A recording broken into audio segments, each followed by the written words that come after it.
Yo, it's your boy Ryan, Northwest Sports Fanatics, back at you with a new video. Today is June 23rd, 2022. It's Thursday with your boy Ryan and the Northwest Sports Fanatics. Make sure you guys subscribe to the channel. Smash that like button either now or on your way out.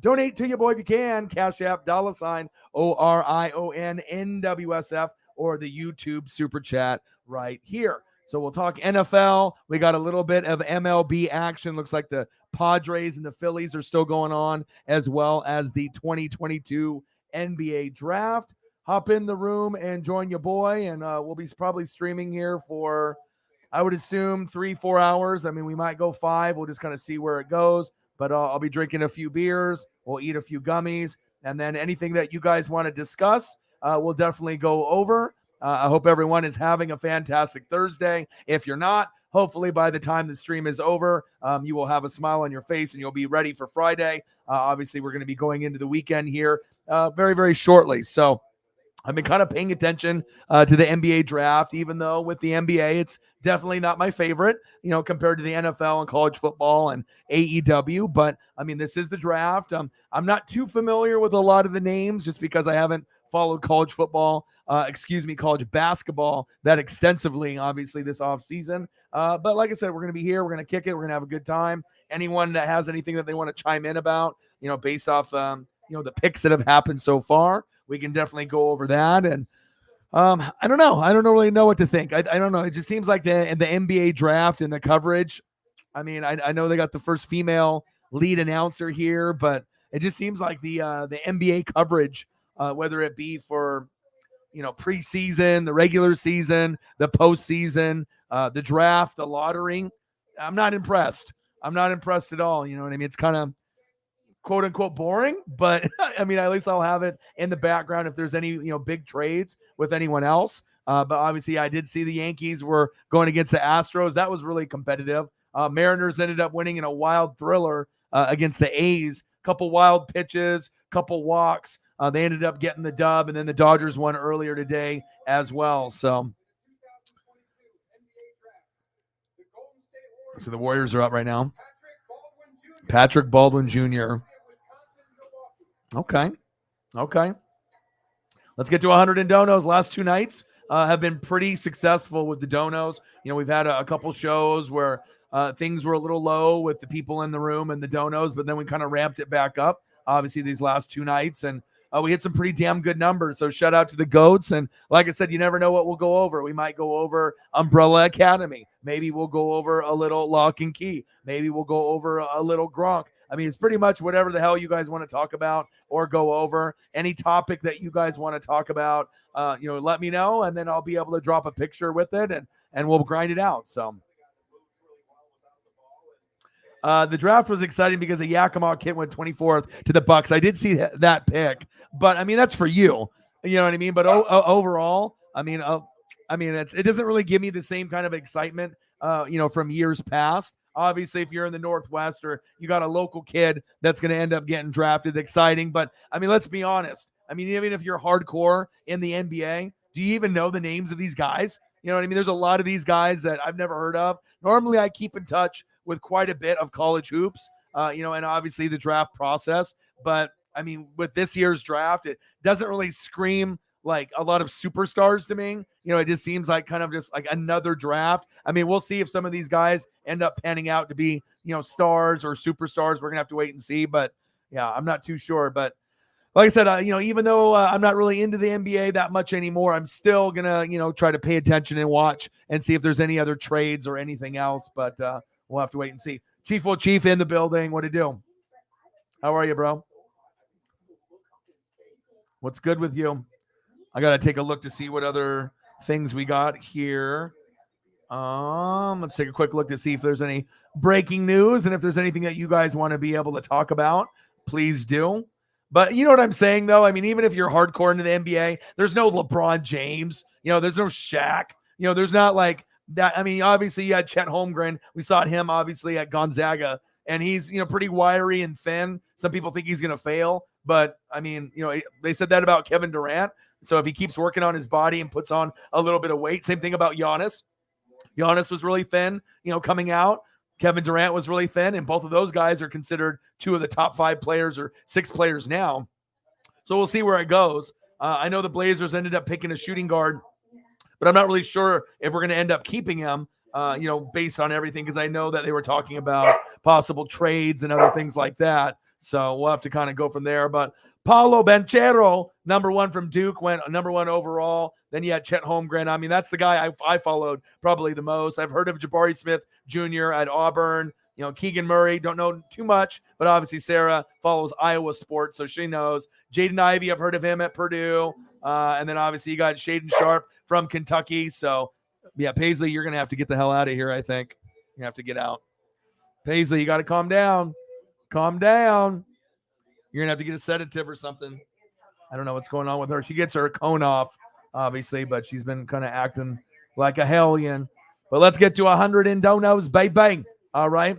But, yeah, that is cool, though. I definitely ended up watching that. So we'll see on, kind of the rest of the direction of the draft and how it all goes. So, Chief, my boy, what to do?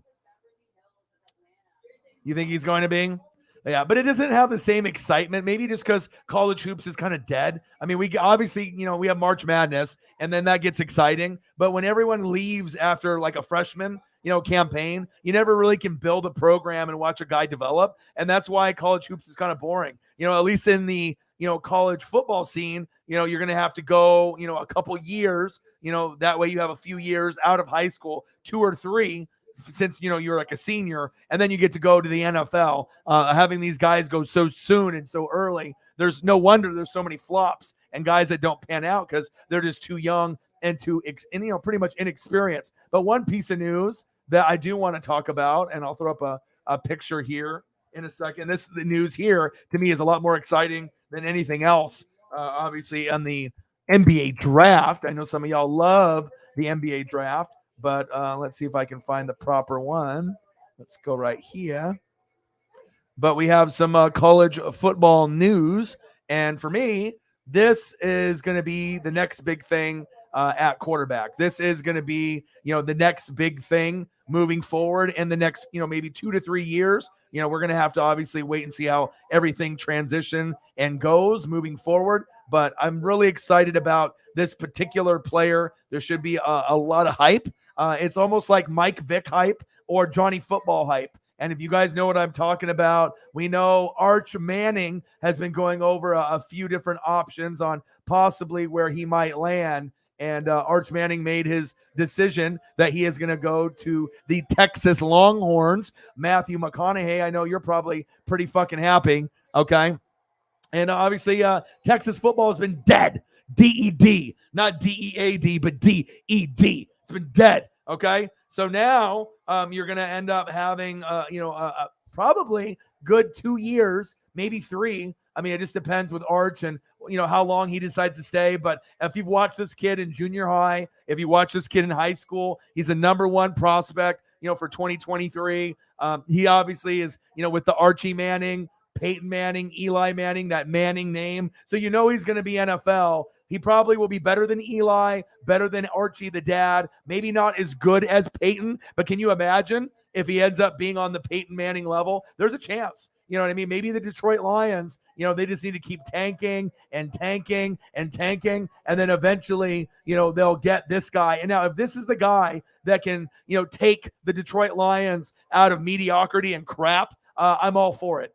So congratulations, Arch Manning. Some people thought Tennessee, like Peyton. Some people thought Ole Miss, like Eli.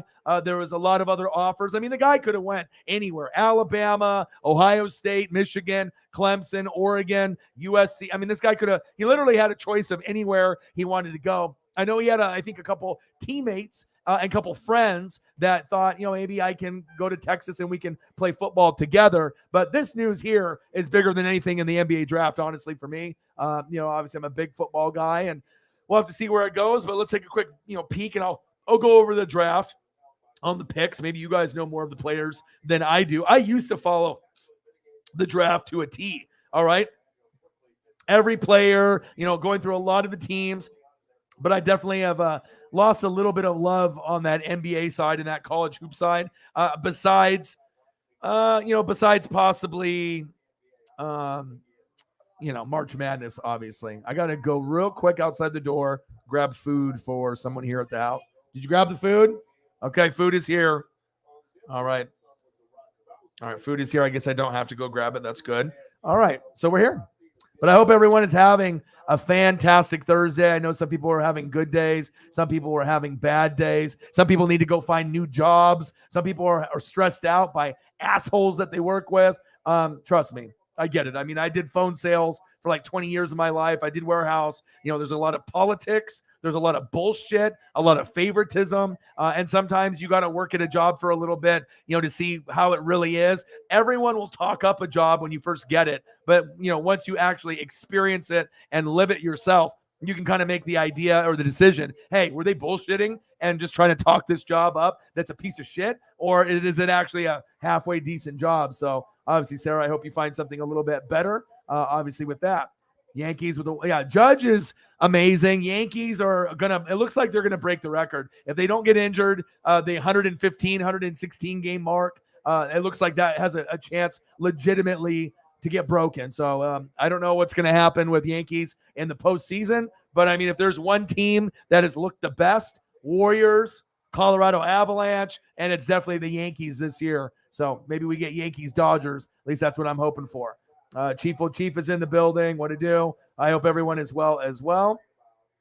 Yeah, I mean, I don't know about any. I mean, I know some. I would say I probably know 10%. I mean, and I've watched some, but I mean, I'm just not into it. I mean, why the fuck am I gonna research and watch film about guys I don't give a shit about? It's like I have a hard time even watching NBA. At least the finals were good and the playoffs were okay, but I mean, I'm just doing it just because it's on. You know what I mean? And I'm watching Padres and Phillies on the computer.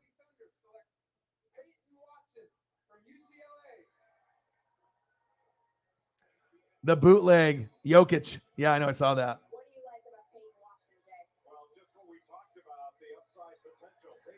Calvin Griffin, what to do? Yeah, there's a few big quarterbacks, but you know what I mean. There should be some hype with Arch, and obviously if he doesn't get injured, I mean, he might be able to make the Detroit Lions if they are still shitty. Then they might, maybe a team like that, maybe he can get them to like a 10-win season and be relevant and compete, in the NFC North. So, yeah, offered the most money. That had to have something to do with it too. Wink, wink, money, wink, wink, right? You know what I mean? But I mean, they're rich already as it is, the Manning family. So I don't really know how much money Arch really needs, but kind of a surprising pick. I mean, out of any school, but I guess if you're going to, put them on your back and, obviously I think he has friends that he wanted to play with, wide receiver, other people that he's been to high school with in camps. Maybe there was some other money involved as well. But I mean, to go anywhere in college football and to choose Texas, I mean, Vince Young, Colt McCoy, trying to put that legacy on your back, and maybe Texas football can be good again. I mean, if Arch is there, maybe they can, maybe make the playoff. I mean, we'll have to wait and see. All right, first round is over. Yeah, but I definitely like Arch. I've watched Arch for quite a while. Junior high, high school stuff. I mean, anything with a Manning name, I'm definitely going to take a peek. So, all right, let me see if I can find a graphic here.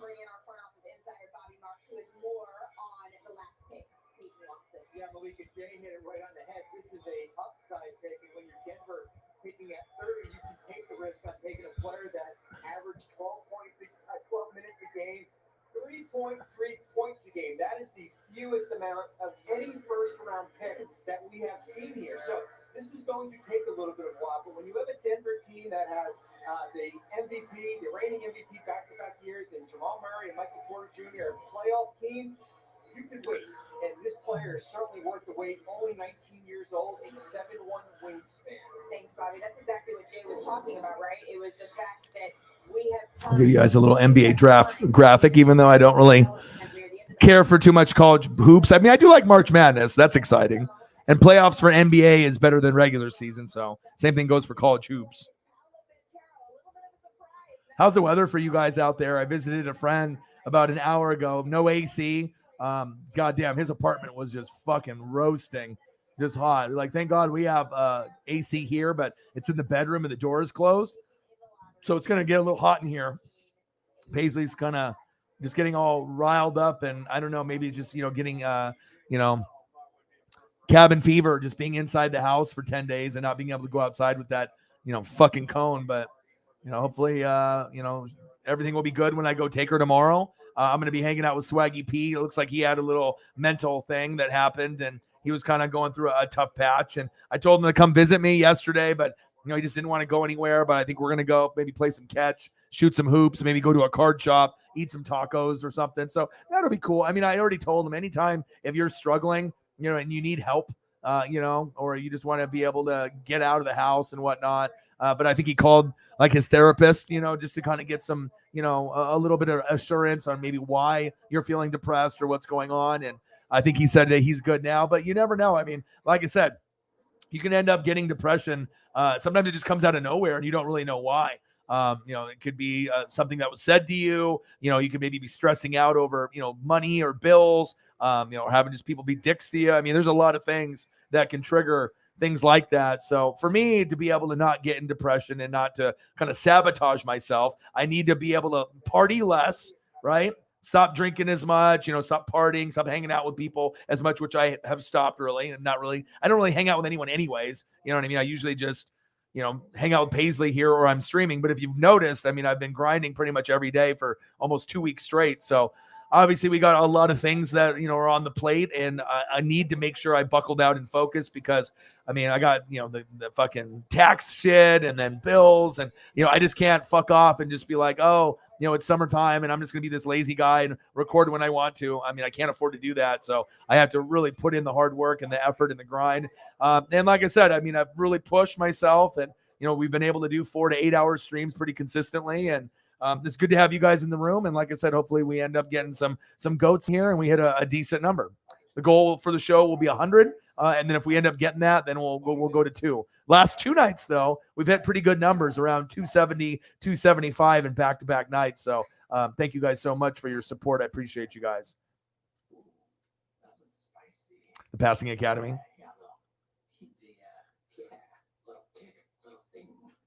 Yeah. So there was a couple teams that went over from the Big 12, to the SEC. And I know Big 12 people probably weren't too thrilled about that. It'll be interesting to see how the rest of the Texas class is going to be. Because now moving forward, he'll be there for at least a year. But they also have Quinn Ewers, that Ohio State guy that had the mullet and he dipped. You know what I mean? So it's they have quite a few guys. They have Ewers is the number 1 guy from obviously just recently, and then they got a number 10 guy, and then they obviously got oh boy, obviously Arch, and he's the number 1 guy. So they got 4 guys in the top 10 in different years of their class, a top 10 quarterback, the number 1, and then a number 3, or a number 2. So, and not everyone is going to be able to play. So at some point someone's going to have to transfer. You know what I mean? If Arch is going to be the guy, then Ewers is going to have to go to another school because they're not going to, he ain't going to sit there and just wait. So yeah, it's pretty hot here today. Not probably 91 hot, but yeah, I will. Hey, I saw that. I watched all of the Dodger game this morning, and I watched the Mariner game, and I was on the phone and messaging with buddies when we had it on. No hits, walks, wild pitches. And then just finding a way to be able to grind it out and get that dub. Did you hear the audio after they called him out? The guy, he's like, fuck your dad, fuck your mother. Did you hear it? It's on Twitter. And I had some people send it to me too through Barstool. But the guy was all yelling at the ump or whatever after they, he called the strike 3. I mean, it was kind of questionable on the strike 3 right there. But I mean, we already kind of had the Uncle Mo and the momentum. But yeah, I mean, for Robbie Ray, I mean, he pitched pretty damn well. Just wasn't getting the run support after we were kicking ass, the first 2 games, the back-to-back, and then the 9-0 win yesterday. So it's great to be able to, even to beat up the bullshit A's. It's nice to be able to get a dub or win a series, no matter who it is. Let's be honest. I mean, we're not a very good team, so it's nice for us to get a dub. Let's go. Yeah, but that was crazy, man, what he said to the ump. So I don't know if he'll get fined or suspended, but I don't think I've ever heard audio of someone being like, fuck your dad, fuck your mother to the ump. I'm like, oh shit. And you can hear it pretty clearly. The guy that got the audio, I'm not sure if it was from a broadcast or a fan, because it's kind of behind, it looks like a TV broadcast. So Yeah, pretty fucking crazy. Yes, it is a franchise record. Absolutely. But I hope everyone is having a fantastic day. And like I said, we'll talk about Arch Manning choosing Texas. That's some big news. We got the NBA draft, and we'll go over some of the names here. And then obviously the second round should go much quicker.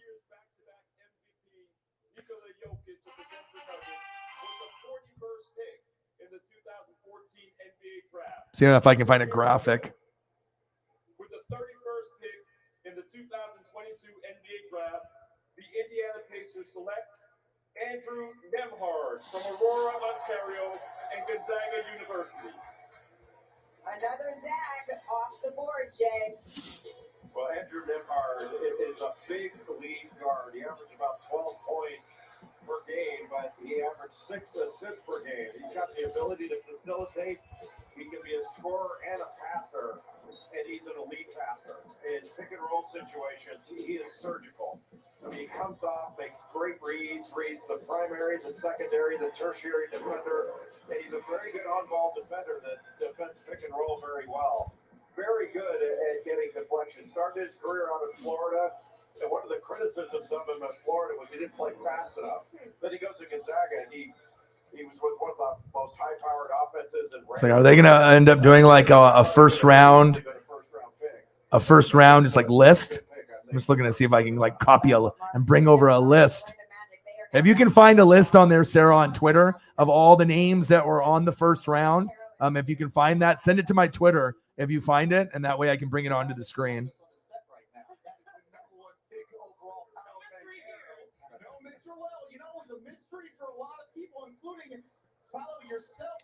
Yeah, I mean, there's rumors about that, but I mean, we don't really know if it's true or not, so we'll have to kind of wait and see. All right, let's go over some of the names here. We'll go through the.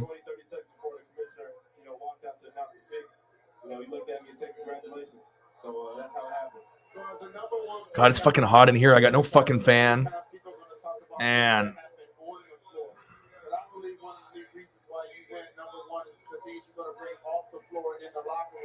talk about that side of what you plan on bringing to the table in Orlando.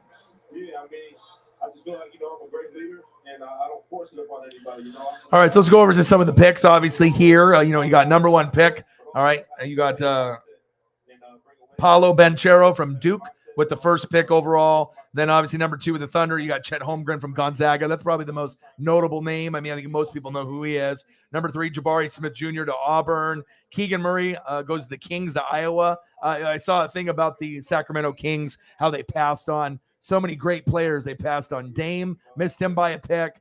They missed, Klay Thompson by a pick, and then another legend that's a Hall of Famer by one pick. So, obviously, the Sacramento Kings haven't been very good at picking players. Usually the player after ends up being a superstar. I'm not too sure about Keegan Murray. Sarah says that he's good from Iowa. I don't really watch Iowa basketball, so I don't know if he'll be a star or a bust. We'll have to find out, but I've heard good things. Jaden Ivey, Purdue, going to the Detroit Pistons. Benedict Mathurin going to the Pacers from Arizona. Shaden Sharp from Kentucky going to my Blazers. I don't know if I'm really thrilled about that or not. I mean, we already have Anthony Simons, so I don't know how that's going to work. Dyson Daniels from the G League, obviously getting picked in number 8. Number 9, you have Jeremy Sochan, Baylor. Johnny Davis is a big name. Obviously got picked by the Wizards at number 10, but the Wizards blow, so I don't know how that's going to work out. What's going on here? We got a trade. Hold on. 13th pick. What's going on here? The Orlando Magic select Caleb Houston from Mississauga, Ontario, and the University of Michigan. Let's see. Ousmane Dieng, the Knicks, Jalen Williams at 12 to the Thunder. Thunder is starting to kind of accumulate some picks there, but I mean, I don't really know what they're going to be able to do. And then they just talked about Jalen Duren, Memphis possibly being traded there, so we'll have to go and look at some of the updates. And then I'll try Agbaji from Kansas. I remember watching him going to the Cleveland Cavaliers. Cavs should be kind of young and fun to watch moving forward. Mark Williams is a big dude from Duke. Saw him obviously go at 15 to the Hornets. AJ Griffin, 16 from Duke to the Hawks. Tari Eason to the Rockets from LSU. Dalen Terry from Arizona going to the Bulls. Jake LaRavia, Wake Forest at 19. Branham from Ohio State going to the Spurs at 20. Christian Braun from Kansas, I believe, going to the Nuggets at 21. Walker Kessler from Auburn. So I don't even really know a lot of these names. And then Marjan Beauchamp, I mean, obviously G League Ignite. That's pretty big for the Bucks. He's got a lot of upside. Blake Wesley for the Spurs at 25. Wendell Moore Jr. at 26. A lot of Duke players. And then obviously the poor man's, the Joker, the second, the second tier Joker to the Miami Heat. We'll see how that with Nikola ends up working out. We'll see Patrick Baldwin Jr. Obviously the Warriors who just won. Ty Washington Jr. at 29, and then Peyton Watson, UCLA to the Thunder. Let's see. Let's go to the second round. See, what do the Blazers have? We have the 6th. Yeah, and the 27th. So I don't know. I just wish that I was into this type of shit like years ago, but the talent level, the vibe, the excitement, it's just, I don't know. I mean, NFL draft is much, much better. But yeah, definitely a better win. Well, they've made some really good decisions too. I mean, Scotty Barnes. God, it's hot as fuck in here, man. Top 5 or 6. He wound up going 4. I mean, it wasn't a huge jump for him, but I think it was a little bit surprising to a lot of people that he turned out to be Rookie of the Year, given the talent that came out of that draft. Yeah. But, they went with, he was such a good defender. I don't know. It's like when I listen to NBA, it kind of triggers me. Like I fucking hate it, dude. I just don't like it. Like college hoops and I mean, I hate to say it, but I mean, like I said, if it's like baseball or something else, I mean, I just don't got no love for the NBA. I'll just be very honest, man. I don't like it at all, man. I don't like NBA. I don't like college hoops. Maybe one day, it'll grow on me a little bit, but I doubt it. It's like WWE. Once you do me dirty and you do me wrong, or it's just some bullshit product, I can't just like pretend that I like it, So, but yeah, if you can find a list, let me know. And then otherwise, I'm just going to be chilling. So like I said, this will be like an open forum, a Q&A, anything that you guys want to talk about, anything that you guys want to discuss. Did you get any Umbrella Academy in last night after you left the show? Hopefully you did. Like this photo, this lock and key photo that me and Calvin Griffin were talking about. Yeah, the Arch Manning news. Obviously, that was more important to me than anything that's going on today with the draft. But I don't know. Football definitely comes first in wrestling with me. So I'm going to try to take a look here to see if there's any other news. Obviously, the timeline is going to be blown up with NBA stuff. After his conversation, they will now deal with JT Realmuto. Kemba goes to the Pistons in a 3-team trade. Judge walks it off for the Yankees. Kyrie wants to out. Arch is going to Texas. I mean, not a whole lot of stuff besides this, NBA draft. So.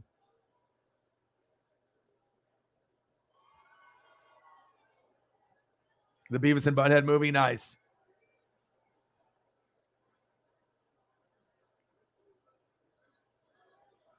Yeah, obviously it's going to have that kind of, dick and fart jokes and, you know what I mean, kind of that raunchy humor, but it's going to be funny.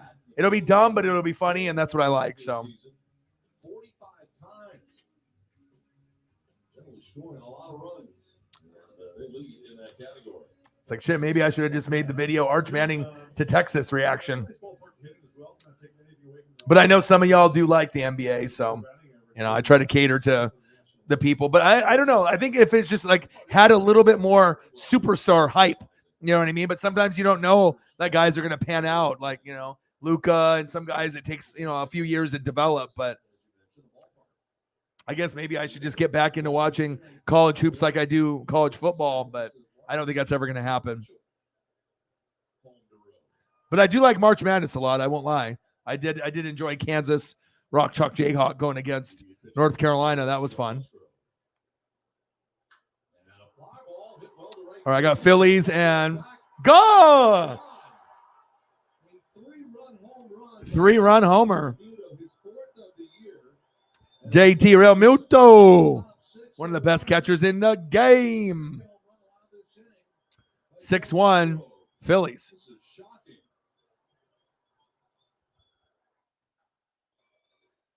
Obviously, the second round will go very, very quick. And then I'm going to take a look at the White Sox and the Orioles, if that's even worth tuning into. 4-0 Orioles.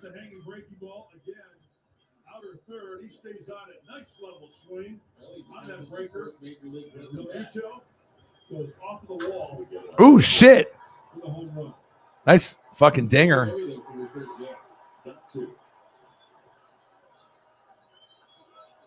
Well, that pitcher's pissed. He is authenticating. You save everything from your first game. There you go. And he makes the Hall of Fame. It's $1 million bet. More.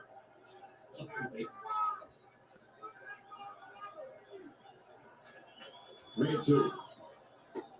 Inside. It's his first major league walk. 2 are on for the Sox with 1 out in the ninth. And how long? Man, okay. I was going to say, where the hell's the audio coming from? I already closed out the other one there. One sec. I just got to get both baseball games up. I got to be able to maximize my day, especially if this draft is going on and there's not a lot of wrestling or other things that are going on today. So, From the University of Arkansas. Jalen Williams from Arkansas. I know on the defensive end of the floor, Jay, he stood out to you. Well, that's where he really stands out. 6'10", another guy with long arms. you think so? A pretty grind big guy. He's got heart. He hustles. I mean, do you guys enjoy the NBA and college hoops? Like, honestly, do you guys love it as much as like football and wrestling and other things? Like, I mean, it's so far down on my priority list. Like, I mean, if I never watched the NBA ever again, it wouldn't hurt my feelings, or college hoops. I mean, I like March Madness and the playoffs and whatnot, but I mean, as long as I have my NFL, my college football, AEW, NASCAR, baseball, I'm good. I mean, it used to be my favorite when I was a kid. I'll be honest. I used to love college hoops and I used to love NBA, but I don't have that love anymore. I just, wish I did. Wish I had the love, but I don't. I don't. Maybe I'll have to drink more beer. More beer tonight, more gummies tonight. But at least I have it on. I mean, I still will reflect and look at the picks, and then I'll probably do a little film, and look at some of these guys. I mean, obviously with Chet, that's the guy probably I watch the most, Holmgren. He's really skinny and wiry. Watched him at Gonzaga. I probably watched him more than anybody else in the draft. So.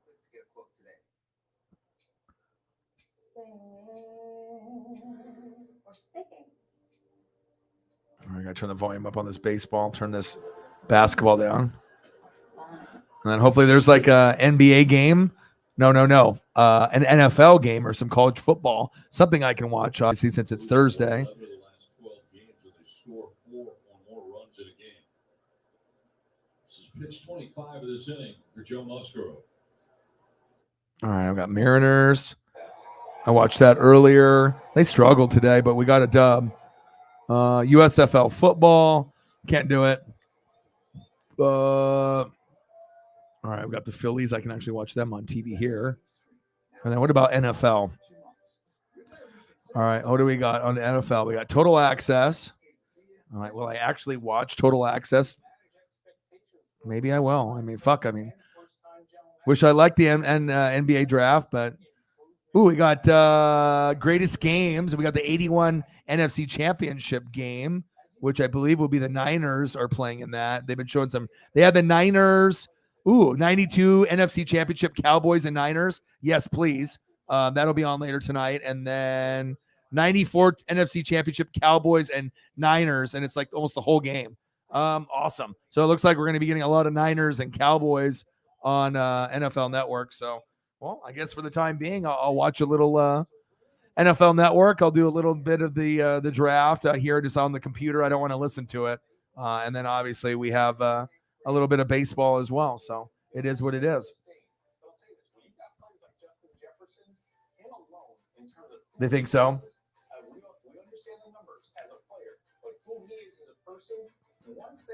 Yeah, I mean, I watched WNBA the initial season. Rebecca Lobo, right? Cynthia Cooper, right? Lisa Leslie, but I can't.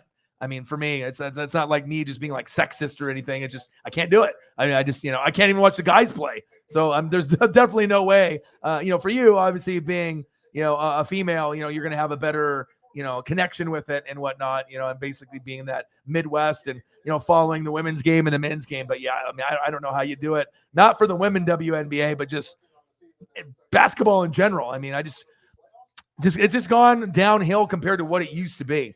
I mean, anyone that watched it in the 80s and 90s knows that this is nowhere near what it used to be. But, it kind of reminds me of WWE, honestly, and I just can't do it. I'm not going to sit through, shit that's not good. You know what I mean? I obviously, if you're a fan of WNBA or Candace Parker or any of Brittany Griner or any of these people, that's, awesome, be able to follow your teams or players. But I mean, fuck, I don't even know if you could pay me. You could probably pay me and I still wouldn't do it. I would just give you your money back. I just wouldn't be able to do.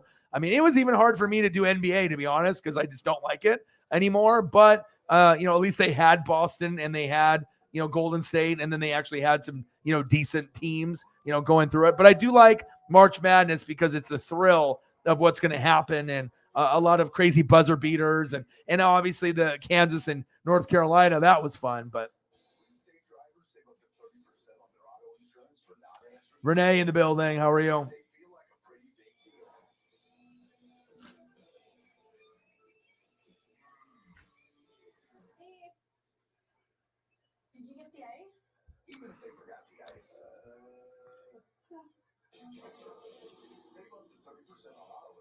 Yeah, but like I said, we'll wait for more people to kind of drop in, and then you guys want to talk about, your NFL team. You want to talk about mental health if you're having a hard time. You want to talk about food. I mean, I don't have any problems talking about literally anything. And then we'll, I still have the draft on, obviously, in the background. I'll still, kind of see what's going on, but I just don't know how some of you guys do it.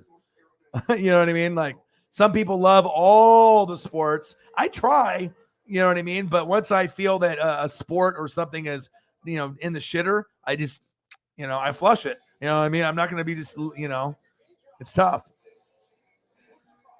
Yeah, Niners are going to be on pretty much all night tonight. So they're going to be showing, NFC championship games against the Cowboys in the 90s. They're going to have one in the 81 matchup with Joe Montana, which would be cool. I saw early footage of him when they were showing some other games. So I love Joe Montana. Obviously, I love the Niners. And then, to be able to watch those matchups in like 92, 93, 94, 95, when they ended up going against the Cowboys, NFC championship game when the Cowboys were kind of getting into their heyday. But still fun to watch, with the talent that they had on both sides, for sure.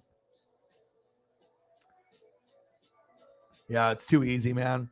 Well, like I said, I mean, if you just follow the analytics and everything, I mean, they pretty much stole that win from Tampa last game. I think if Tampa would have won that would have been their last win. And then I think Colorado would have won back-to-back. But you never know. Maybe Tampa can pull one out of the hat and extend the series, and then Colorado will win back-to-back games and, win in 6. But I don't know. We'll have to wait and see. We'll have to wait and see.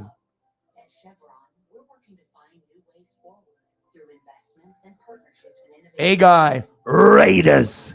Nice profile pic, bro. Is that your dog? Yeah, I saw that also. That came up on my timeline. They were, there was, Vlad TV, and, they had interviews with Sapp. I mean, I'm all over the place on Twitter and YouTube, everywhere. I'm always focusing on all kinds of things out there as well. So, yeah, but I definitely did see that, and we'll have to wait and see. What's up? What? Yeah, you're good. I don't have mute, so it just goes. What was it? Food? I knew it. And she's just sitting there, living in there like that. You got to make sure that everything that's for food or drink gets put away every time. And hoarding water bottles and that shit.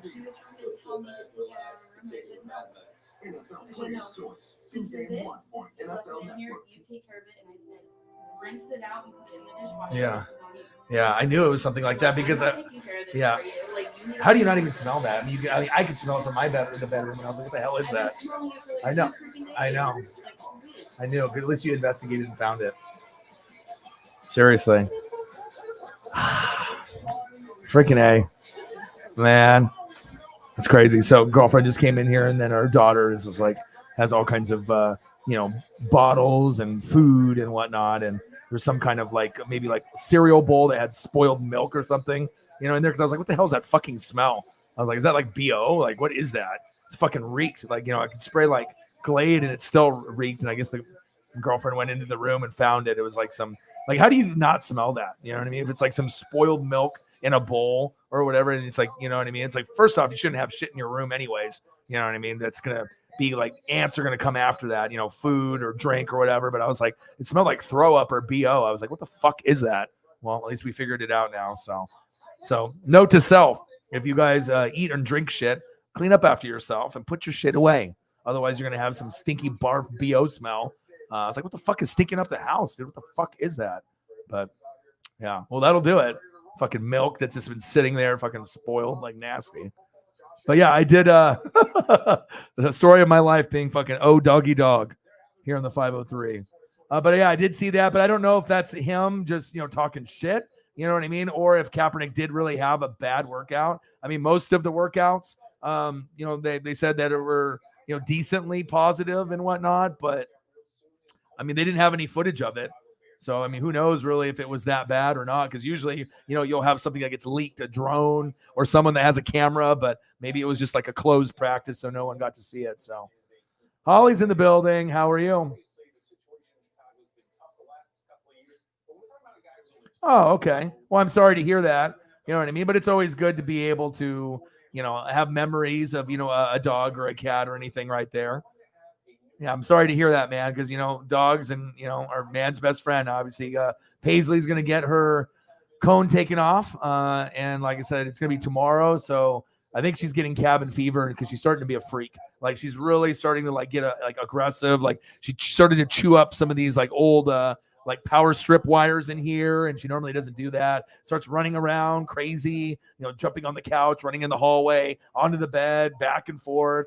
Gets a little bit more bitey, doesn't really bite, but, just a little bit more aggro. And I'm thinking that once we get this thing off, if I can, take her for some walks and whatnot, and I should be able to see my friend Preston. And like I said, he said he was going through a little depression type stuff. So we're going to probably get some tacos tomorrow at the Taqueria at the #1 rated Mexican restaurant here in Oregon down the road from my house. And then we're probably just going to play catch with the baseball. I haven't done that in years. It sounds awesome. Or shoot some hoops. I mean, it'll probably be pretty hot, so I don't really know how long we'll do that. Or maybe we'll go to the card shop or something, you know what I mean? So I can look at some bobbleheads or look at some rookie cards and whatnot. So yeah, but make sure you're looking out for your mental health, because even someone like Preston, who usually doesn't have depression, normally or anything, you never know when something kind of can creep up. I know with me, as long as I keep on a routine, as long as I'm not like, hanging around the wrong people, I'm not drinking or partying too much, I'm staying focused on my goals and my dreams, and then once I'm done,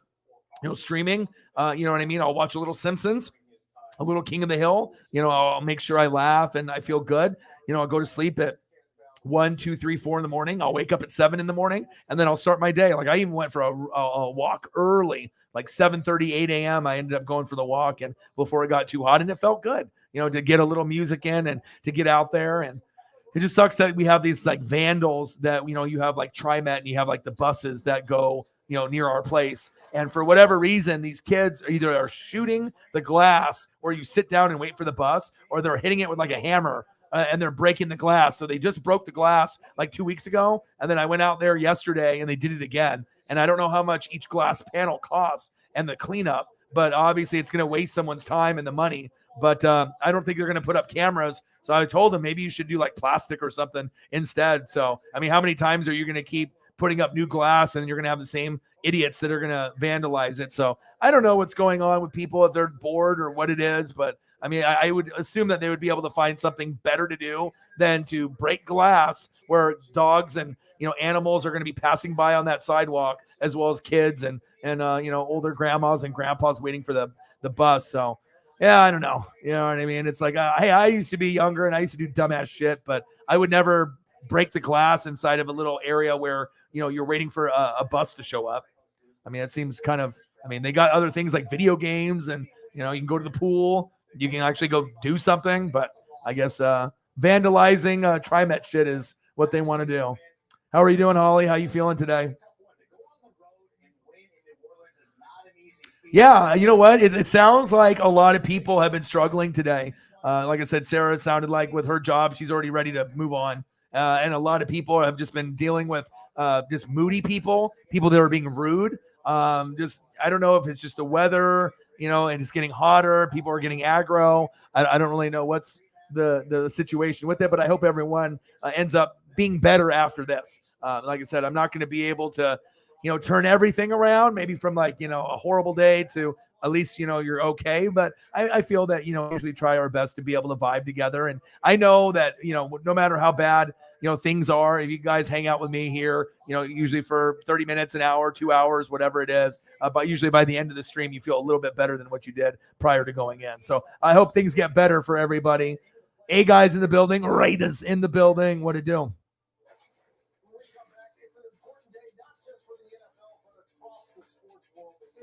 Yeah. Okay. You're doing some cooking, and then you got us in the background. Right on, man. $2. All right. We got our first dono. Thank you, Sarah. Appreciate you. And like I said, sometimes you just need that first dono to just kind of get the dono train going. And we've actually had some pretty successful nights. Like I said, we had some challenging times with some streams, but the last 2 nights have been kind of what we're used to back before this gas thing happened and everything else. So shout out to you guys for being awesome. And like I said, I got the rent situated, taken care of. We got some money put away, obviously, for 4th of July, and we're thinking about doing like a little camping trip for a couple days. Get on the boat.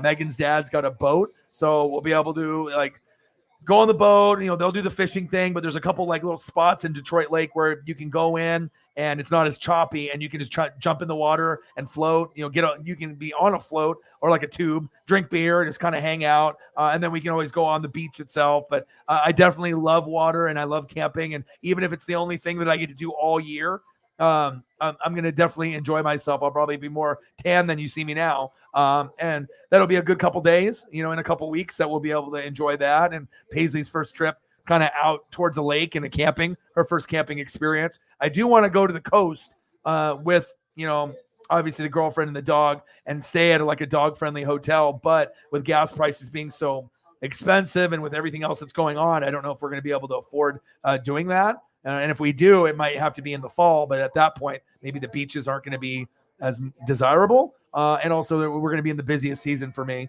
obviously, as we're getting into football season. And we know when it's football season, it's going to be wild. Gronk, Spike. I can't wait for him to say, hey, you know what? Just kidding. I'm back. But there is a legitimate chance that he walks away forever for sure. $2 for my girl, Sarah. Appreciate you. Thank you. Appreciate you. Bang, bang, bang, bang, bang, bang, bang. Let's go. Bang, bang. $2. $2. It's a good start. It's a good start. Thank you so much. $2. Let's get to a hundo. Let's get a nice photo up here. And like I said, I tried doing this. I don't know if it's just, the announcers and Perk and everything, or me just not really having interest in any of these players, except for maybe Chet Holmgren. I don't really know if I really care about the NBA that much anymore, or college hoops. I mean, it is the draft, and I used to get really excited for it. But, I mean, this one for me, it doesn't have really anything going for me, but I guess it's on. But obviously, we talked a little bit about Arch Manning. This is big news for me. Obviously, in the Manning family, they decided that, obviously with any school that he wants to go to, he's going to be going to Texas. So that's going to be big for them, because Texas has been down. They haven't been good in quite some time, and maybe they can get themselves in the playoff or a natty. And obviously with someone as good as Arch, if you watched him in junior high and high school, I mean, he is the 2023 number one, quarterback, and he should be pretty good. I mean, with the Manning name, all the secrets he's learned from Archie, from Eli and Peyton, he's destined for the NFL. It just, how good will he be? He'll probably be better than Archie. I think he'll be better than Eli. Maybe not as good as Peyton, but somewhere in between Eli and Peyton. But who knows? Maybe he'll be close to that Peyton Manning level. I doubt it. But he is a phenom. So I'm definitely excited to see that. And obviously we got the draft. I'm watching NFL Network. We got a lot of Niners and Cowboy games coming up. We got Phillies 6, Padres 1, and one sec here. And we'll do a little Q&A, and anything that you guys want to talk about, please do. Just mention it in the chat. And Like I said, we can talk about food. We can talk literally about anything. But I do apologize to anybody that is having a rough one. I don't know what it's like a full moon. I don't know what's going on, but it just definitely seems like a good chunk of my friends and a good chunk of people everywhere. Maybe just one day before Friday, but let's just hope that we can get things to be a little bit better. But let me get a nice Colts picture here. Let's get a little photo for Sarah. What's the deal with TY? Any news on TY yet? On any more of like the receivers or anything else that you guys got going on? Have you heard anything, Sarah?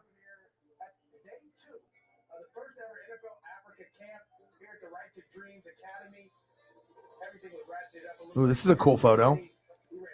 I've never seen this one before. Okay. And I'm not getting any pushback on it or anything. So let's go here.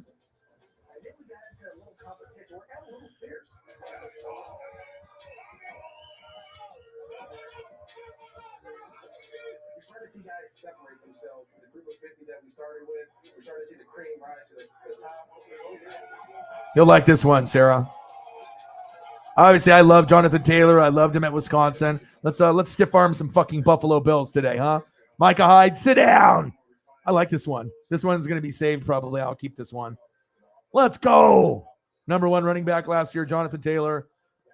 Love this photo. This is actually better than some of the other ones that I've had in the past. Appreciate you. $2 holla for your boy.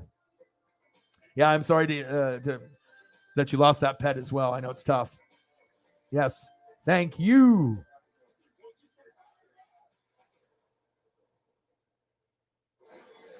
Yeah. And then what was the thing that you were talking about? What was the thing that you were talking about? Like where you went into the room? Were you actually like at your house and then you were going back and forth, or were you talking about going into like a Twitter chat or like a YouTube room and then you were going in and out and then people were arguing with you or something? So I got 2 arguments today. I usually don't argue with anyone. Yeah, I don't know. I don't know what it is in the air. I mean, a lot of times I always take a gummy. Maybe I need to take one. Maybe I don't really feel that aggravated. Maybe the weather sometimes does it too, where people get irritated. People are on edge. You know what I mean? If people got, stresses in their life and sometimes they just, unload on people that, that they shouldn't, you know what I mean? It's just, there's could be a number of things going on floating around in the air.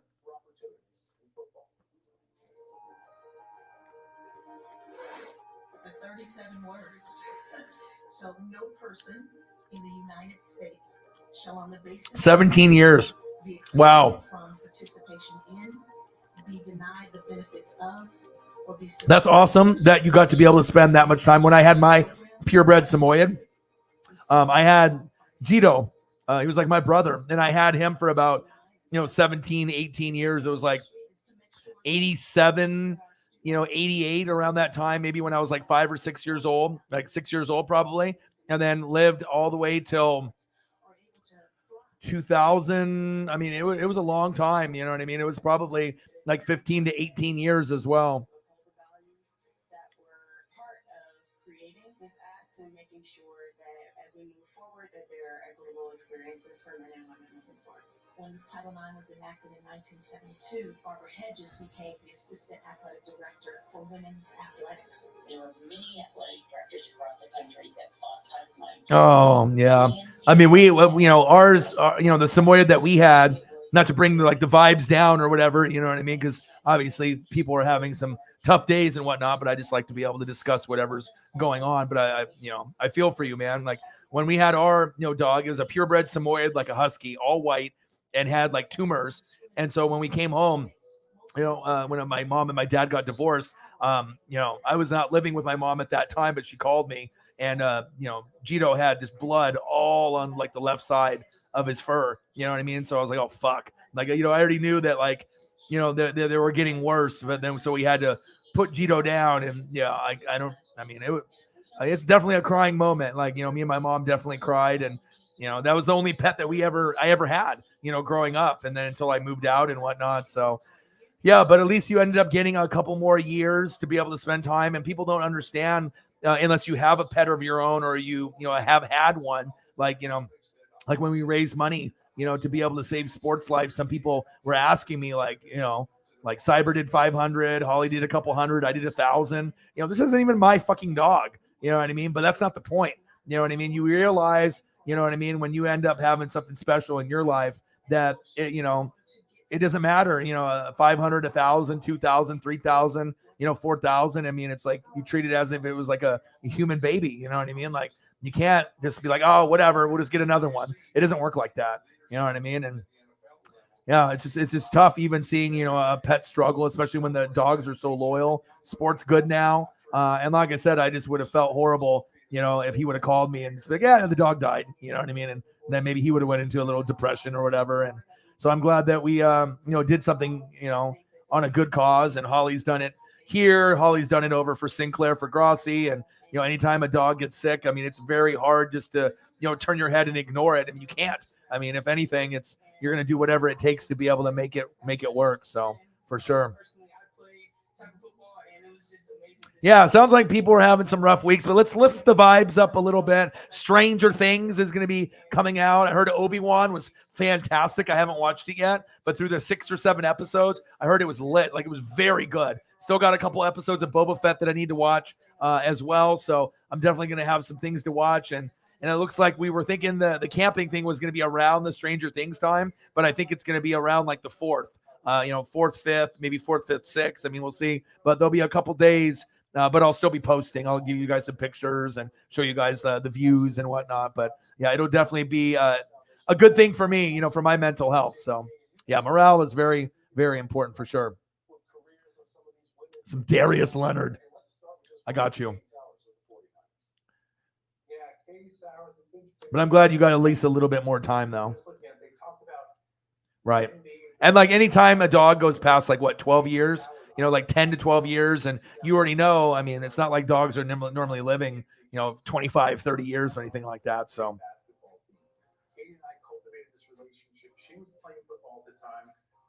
your 20-year-old cat passed away. Wow. Really? Oh my gosh. A day before your birthday. Oh no. My goodness. And then did you end up getting Sploot Victor after, or did you already have Victor at the house?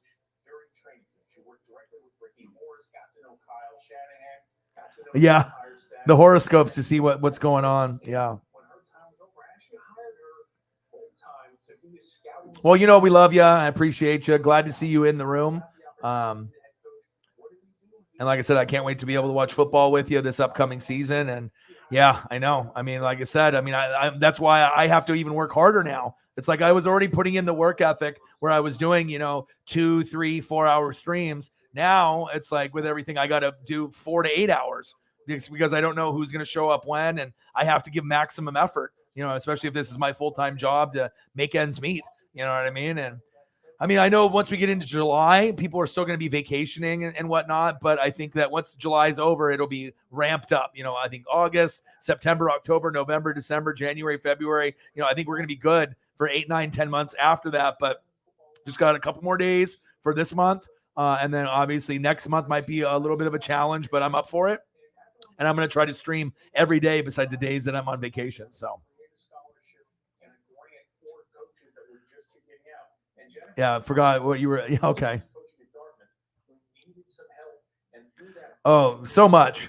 I mean, like I said, I mean, I had depression and anxiety. I lost one of my jobs that I was at. I was in bed for like 3 weeks. That's not me. You know what I mean? I was just so low and just like, would go to the bathroom, eat, and then, go back to bed and sleep. I just thought the Matrix and just, being in that, that sense of just sleeping and just like, sleeping away, trying to ignore my feelings and my problems and just being in the dream world would be better. And, it's not. It makes things worse. Every day that you close yourself off from people, the sun, keeping the blinds closed, and you know what I mean. It doesn't even matter at that point if you're watching shows that you like. It's it's almost like toxic. You need to be able to see the sun. You need to be able to get some exercise, listen to music, interact with people, and obviously once you know what your triggers are and what your good things are in your routine and your bad things, then you can, kind of decide and make choices. All right, if I do this, this is going to make me spiral. You know, if I end up partying or hanging out with these people, you know, maybe it's going to affect future streams, or maybe I'm hungover and, you know, it's not a good feeling overall. And my whole day or weekend's fucked and it's screwed. Right. But I want to make sure that, you know, I keep focus on what's important to me, and partying is not important to me. You know, even hanging out with my friends here, it's not important to me. You know what I mean? I'd rather just spend time with Paisley, focus on the grind. I mean, I will always be able to make certain time for certain people like Preston tomorrow. You know, if it's Preston or my boy Justin that I road trip with, I mean, those two are pretty much my best friends. So those are the guys that I road trip with, the guys that are loyal and honest, and, you know, they're never going to do anything to backstab me. And so I'll make time for those guys at any time that they need. And I enjoy spending time with those guys more than, you know, previous people that I used to hang out with, for sure. Sometimes you got to be able to get the, you know, toxic people out of your life, and then, you know, make sure you evaluate the good people that are in your life. And you guys are amazing people. Like I said, you guys have made my life so much better. You guys have no idea. Sploot. So sorry. Yeah, but it's definitely, I mean, it's just nice to come home, or, you know, just have that interaction. And, you know, and obviously with, you know, cats and dogs, it's like unconditional love for sure. Right. Yeah, especially with everything else that you got going on right now too. Duval, Toby in the building. How are you? All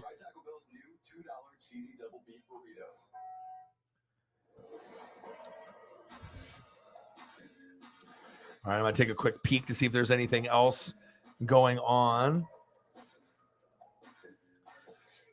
Yeah, and then also I had one of my friends at Erica. She just got back on Facebook. Her mom died. And she was kind of, you know, going through some ups and downs, and, you know, dating guys that were not good. I think there was one relationship where I think there was some physical stuff that was not good. You know what I mean? That happened and stuff, and she got away from that. Thank God. You know what I mean? Because obviously you don't want to be around someone that's verbally or physically abusive in any type of dating or relationship. But then things started to look like they were a little bit better. And then her mom died, like, I don't know, just like 3 weeks ago or like a month ago, and she just like totally left everything, and, like, you know, deactivated Facebook, all her social media. So I got a little, you know, worried a little bit, but then I saw her today profile picture, a new one, and I messaged her, and, you know, I gave her a little meme and gif, you know, waving and everything, and she laughed, and I was like, yeah, I was like, me and Marcos and her, I was like, yeah, we should try to go grab a beer maybe in the next couple weeks, you know, just to try to uplift her a little bit there. And she said, yeah, you know, hit me up or whatever. So that's good. You know, I can't imagine what she's going through, but yeah, I just want to make sure that if I can be a positive influence and, you know, hang out. And we already talked about hanging out before her mom passed, but I don't know the details or anything, and I don't want to bring it up with her because it's going to be a touchy subject. If she wants to bring it up, I'll listen, but I'm not going to bring it up, you know, and I just want to be able to eat food and laugh and have good vibes and go from there. So JT in the building, what to do? 3 chicks. Nice. A guy, Raiders. Yeah. Renfro's money. He's probably the best slot receiver, really good route runner. It's going to be very exciting to see what Devontae, you know, Renfro, Waller, Carr, who I like. Everyone loves to talk shit about him. But if they make the playoffs this year, people will kind of wake up, you know, and they made the playoffs last year. I said within the first 3 years of going to Vegas, they would make a wild card. They did. So I already knew, but we just need to focus on the O-line and the defense. And if you can get those up to speed, then maybe an AFC championship game in the next 3 years wouldn't be crazy, but you still got some work to do. You know what I mean? And Josh McDaniels, I feel, will be a good coach. I don't think he'll get fired. I think that could be a long-term coach for you guys. So we'll have to kind of wait and see. It's never too late to switch lenders. At Need Loans, Yeah, we just got to try to stay positive. I mean, I know there's just a lot of, you know, sad news, negative news, and just crazy stuff, but Dodgers won today. Mariners won today. You know what I mean? So that definitely was a little uplifting there. And, you know, I don't know what's going on in the air and what's going on overall, but hopefully things get a little bit better. I mean, I don't really follow the NBA like I used to. I live here in Oregon, so by default, it's the Blazers. You know, Lillard, Drexler, you know, the old school era. But I mean, I don't watch the games like I used to. I used to watch every Blazer game. Now, you know, maybe about 20% of the Blazer games. I mean, I'm not really into the NBA anymore, to be very honest, dude. Like college hoops and, you know, and the March Madness I like, you know, at times, but I don't like the regular season. And the NBA I hate during the regular season, but playoffs at times can be good. But I mean, I like NFL, college football, AEW, NASCAR, baseball much more. Joe Fly in the building. What to do? Well, that's how the 2022 NFL draft ended. And folks, this is how it goes in a relevant week. Packers number 1D confirmed, huh? Gary, Jair Alexander Campbell getting first All-Pro. Are you going to get to the NFC Championship game, though? You might be able to win the division, but are you guys going to be able to do anything? Right? He said first team. You know, it's going to be a challenge. No more Devontae Adams. He was getting like 50% of the looks. So it'll be interesting to see where it goes. You know, I know you guys can win the division by default, but I mean, what does the fan base honestly think? I mean, your best chance to go to the Super Bowl was last year. I mean, with no Devontae Adams, let's be honest with yourself. I mean, it's going to be a challenge. I mean, I think some of the new guys will be good for you guys, but I mean, comparing to like Rams, Bucks, maybe Saints, maybe Eagles, even though they're a little younger. We'll see what the Niners are always a sleeper team. I don't believe really in the Cardinals at all. Vikings could be kind of a sleeper, but yeah, I hope it works out for you guys. But I don't even want to even imagine what it's like to be a Packer fan, because that's a disappointment year in and year out. You know what I mean? And I'm wondering what's going to happen after post Aaron, you know, once he goes. But I hope you guys have a good season, and you know, I hope those guys develop.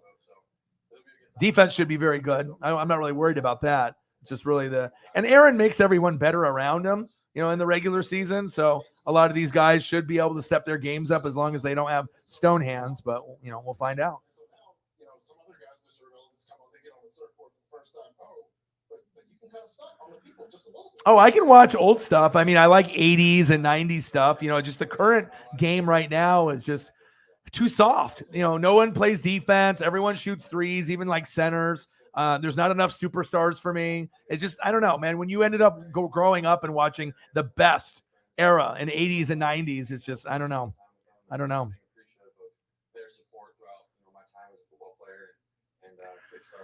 Oh, it's not a complaint. Everyone is struggling right now, whether it's just hot, sickness, irritability. You know, like I said, when the weather gets hotter, people get fucking irritable. You know what I mean? They don't want to. Their patience level goes.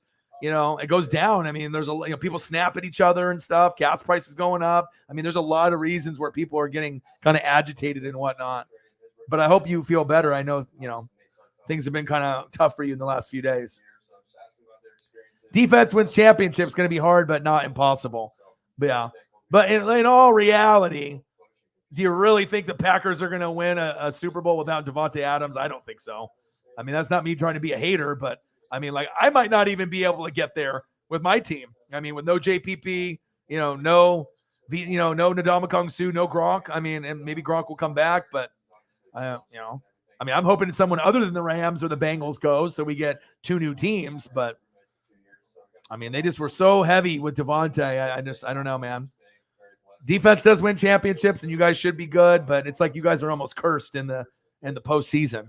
I mean, I got to see it within my own two eyes for you guys to actually win playoff games and, you know, have a better record than 500 at home. You know, if you get home field advantage and you're in Lambeau, you know, you can't be like 8-8, you know, with Aaron there.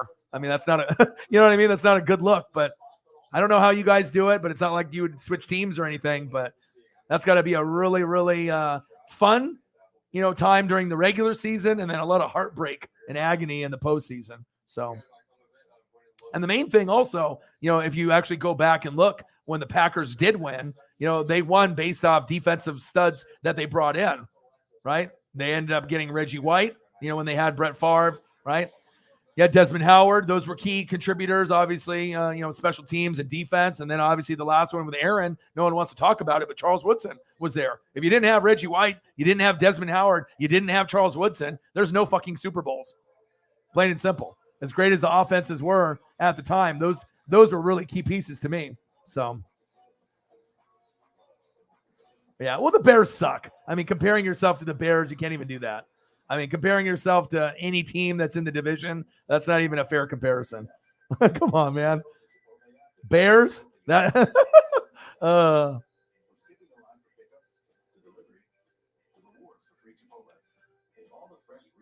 Yeah. Yeah, I mean, old school guys that would throw the bows, and it was just more physical, higher scoring. The players were better. Even the role players and the jobbers, that, you look at as like maybe the 7th guy on the team, even those guys, or even guys that were, maybe not the superstar, but the 3rd or 4th best guys on the team were much better. The Hersey Hawkins, the Del Currys, the Mookie Blaylocks, you get a lot of these kind of like Tom Gugliotas. You got a lot of these like role player guys. And I think that a lot of the talent level in the 80s and 90s was just much better than what we see now. So the Kansas City Kings.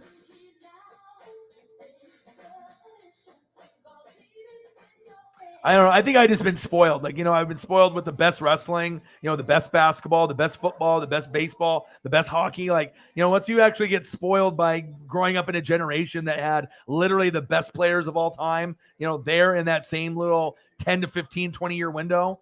It's kind of hard to be able to enjoy it once you go past those players, unless they have new superstars that can keep it, on that same level. But obviously sports has been changing over the years for sure. Surgeon will be able to practice as many times as needed in the metaverse. Said, I don't know what the Titans have, the Texans or Colts. The Jags have a chance to win the division. No, they do not. What they do have is a football team. By getting the first pick in the draft the last couple years, you got to pump the brakes there. You can be excited for your team, but you still got a long ways to go. They might be able to overachieve and win more games than you think they will. Texans are horrible, but they got Davis Mills. I mean, they're the Colts look like they're going to win the division.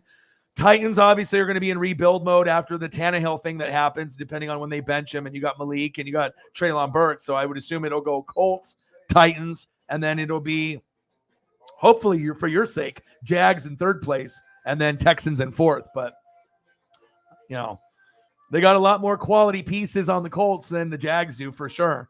They got a good defense with Darius Leonard, DeForest Buckner, Kwity Paye. They got Matty Ice, Matt Ryan.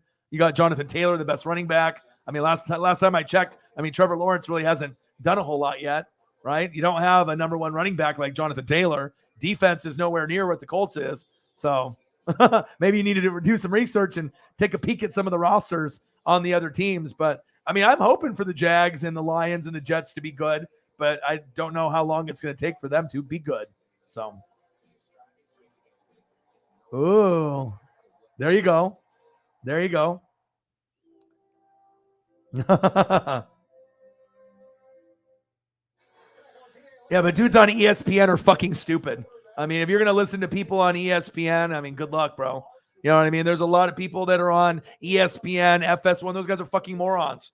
You know what I mean? You got guys like Peter Schrager that are watching me for information and catchphrases, and you know what I mean? These guys, they don't come up with their own stuff. They just piggyback up other people that work hard, that actually watch the film and read the articles. These guys are lazy as shit, man. But anyone that thinks that the Jags are going to be this year's Bengals is kidding themselves. Maybe in a down the road, but there's no way in hell. Like if you're going to talk about a team that could be the Bengals, the appropriate, team would be the Chargers. The Chargers could be the Bengals because they got Herbert. They got a good defense. They got some question marks at coach and health, but you got Austin Eckler. You got Mike Williams. You got Keenan Allen. You've been drafting well in the O-line with Rashawn Slater. You got Khalil Mack. You got J.C. Jackson from the Patriots. That is a good comparison to what the Bengals have with Burrow to Herbert. Anyone that says, oh, they could be the Bengals, they absolutely know nothing about football. So I hope you don't get your news from ESPN, because if you do, you're going to be highly disappointed, bro. Because there's no way in hell the Jags could win more games, but to say the Jags are going to be good enough to go to the Super Bowl, you're kidding yourself. It's not happening. I'm just being real with you. You know what I mean? You'll get roasted if you have. Yeah, we're not happening. You don't get the first pick in the draft the first couple, back-to-back years and then immediately go to the Super Bowl. It doesn't happen. Trust me, I've been watching football for like 37 years, okay? Not happening. And you can ask anybody in the room. Everyone will let you know. If you're in the first pick in the draft, you ain't going to go from first pick in the draft. You don't even know if, oh, boy's going to pan out, right? And then to go all the way. So if ESPN says the Jags could be the Bengals, they're fucking morons. They obviously don't know anything. Yeah, I think they're my favorite bad team too. I do like the Jags, and I do like the Lions, the Jags, and the Jets. And obviously Jets and the Jets and the Lions and the Jags, and they're going to have some tough times. But Yeah, but ETN ain't no fucking Jonathan Taylor. Bro, you're hella biased, dude. I mean, I know you're young, okay, but you can have players, but when you're comparing your team to the Bengals and a lot of these other teams, you don't have it. When you know you have a championship caliber team, like when you had Blake Bortles, okay, then you had Leonard Fournette, then you had Jalen Ramsey, then you had Bouye, then you had Calais Campbell. That was like a championship, playoff caliber team. But if you don't have guys like that, like Pro Bowl, All Pro, maybe Hall of Fame, like a Jalen Ramsey or a Calais Campbell, you ain't gonna do it. I mean, you're gonna just get roasted and toasted if you think ETN gonna be like Jonathan Taylor. Yeah, I think they'll be good. You know what I mean? I'm not sure if they're going to be able to win the North every single year, but they should be pretty good based off the team. And I'm hoping the Jags will be good for you, Toby. But, I mean, trust me, for someone that's been watching football for 35, 37 years, I mean, I know the ins and the outs. I haven't got a Super Bowl winner wrong in like 20, 21 years. I know what it takes to be able to get there and to win. And the Jags are nowhere near championship caliber, let alone playoffs.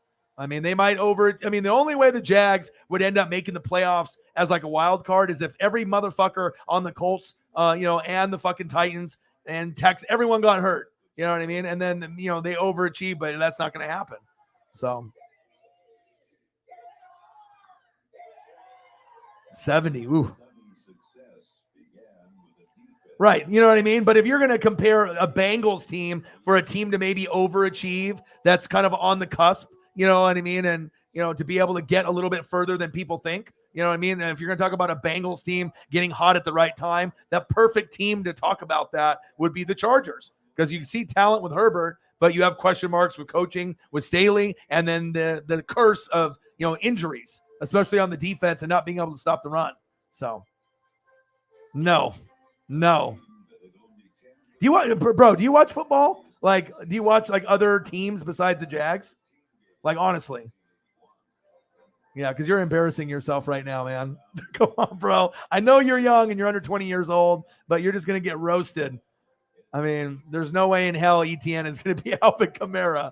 Man, you've already put up like, you're doing like these hot takes, right? And then you're getting rejected on every single one. You know what I mean? It's like I'm Dikembe Mutombo with your hot take and I'm just swatting it down. And obviously if you say something that would be believable to people in the room or in general, hey, I'll give you some love, but your takes aren't very good, bro. That's not going to happen. Oh.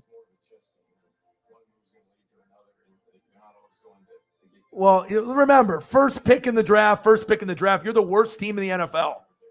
Remember that. You're not the best team. You got the first pick by being the worst team. Okay? So if you're the worst team, it's going to take time, and even when it takes time, it's a small market. You know what I mean? So you'll know when your team is good is like, when you have that vibe, when you see those all pros, Pro Bowlers, possible Hall of Fame, it's a full quality team, not just a couple guys or a couple young guys that you hope to be good. You'll know it. You know what I mean? They're just, you got way too much time to go. In 1981, the 49ers became the team to beat. If you believed it until the season's sixth. Yeah. I mean, AFC, I mean, if you're looking at all the teams in the AFC, I mean, there's probably, 10, 12 teams. I mean, almost every team that's in the AFC is going to be better than you. I mean, honestly, the only team that you might be able to beat is the Texans. I'm not trying to be mean, but I mean, it's just reality unless you guys really get hot and Trevor Lawrence can put it together. But I mean, what I'm saying, like a lot of the teams that are going to be in the AFC, I mean, they're going to be beating each other up, but I would assume you're going to be a bottom 3 team in the AFC. And that doesn't sound like Bengals to me.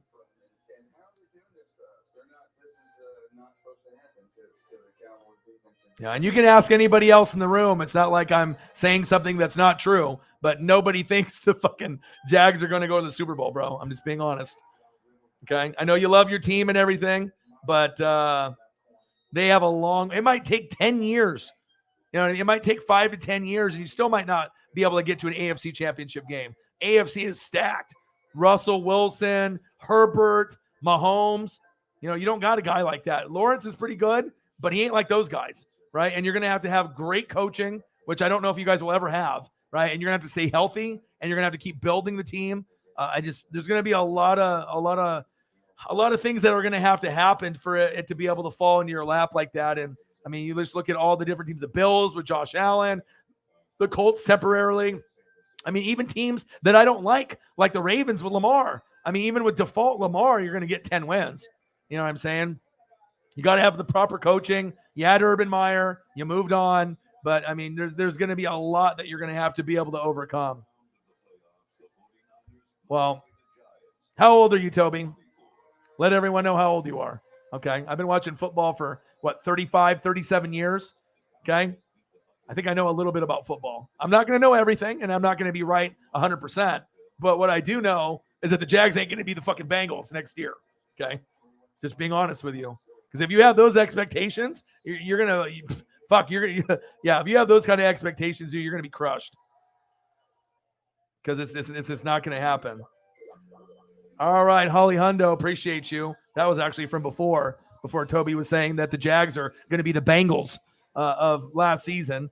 ESPN reported it, so it must be true. ESPN is, I mean, if you actually go look at ESPN's ratings, they literally are like the worst to get your information from. They literally get no ratings anymore. Everyone that used to watch ESPN or SportsCenter has moved on to Pat McAfee Show, FS1, CBS Sports, YouTube channels. They don't watch ESPN anymore, except for maybe the programming that's on ESPN, but nobody actually listens to those people anymore. That's facts. Thank you, Holly. Appreciate you. And then we got another 25er from Holly as well. I'm just trying to set you up for, not, getting your feelings hurt, okay? Because, I mean, you just got to be able to watch more football, man. I don't want you to be this delusional person thinking that, you're going to go to the Super Bowl with the Jags after getting the first pick in the draft the last 2 years. You got to have proper expectations, my brother. And if you think that I'm picking on you or I'm just being mean, ask anybody in the room if they think that the Jags are going to be the Bengals of last year. And you're not going to get one fucking person in the room that thinks that. I mean, we got a lot of smart people in here that watch football, and we watch a lot of teams. We don't just watch, our team. I mean, I follow all 32. So, but maybe in a few years, you can end up, maybe making a wild card. Best case scenario, the Jets get better down the road, maybe 4, 5, 6 years down the road. Maybe the Lions, if they get Arch Manning, they can maybe make a wild card. But I mean, you got to understand, you're going to be like a bottom 1, bottom 2, bottom 3, bottom 4 team almost every year. You know what I mean? You're not going to be better than the Titans, more than likely. You're not going to be better than the Colts. I mean, really, the only team I can see you being better than is honestly the Texans. That's literally the only team. And you might not be. I mean, the Texans with Davis Mills, maybe they end up getting, 5 wins and you guys get 4. I mean, it's very possible. So just being honest with you, even though you may not want to hear it, you may not want to believe me, but it's the truth, man. I mean, you got to think about it. Who else watches more film or does more reading than me? You know what I mean? Thank you, Holly. Bang, bang. 25er and a 10er. Appreciate you. But honestly, I do hope that the Jags get good. I like their uniforms. I like the color scheme. I like the squad. You know what I mean? But even for example, look at the Miami Dolphins. They're light years ahead of you. Light years. They have good drafts, right? They're going to have continuously good drafts last year, the year before, next year, the year after, right? And they got Tua, right? And they got a team overall that just needs probably a better quarterback, and they can make a deep run. But with Tua, I mean, they're probably not going to make the playoffs, and if they do, it'll be a wild card. I mean, I'm not sure if they're going to be able to sniff out 10 wins with Tua. I mean, maybe, you know what I mean? But there's a lot of other teams that I like more than Miami. But Miami could be a team that, gets a few more wins, and they got a lot more depth, and they've picked up a lot more players. You know what I mean? So you got to look at it like that too.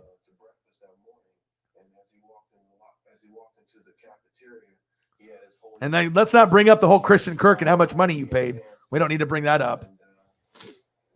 Okay. It all starts at the top. You have to have a good owner. You have to have a good GM. All right. You have to have good coaches. You know what I mean? And then it'll trickle down to the talent with the players.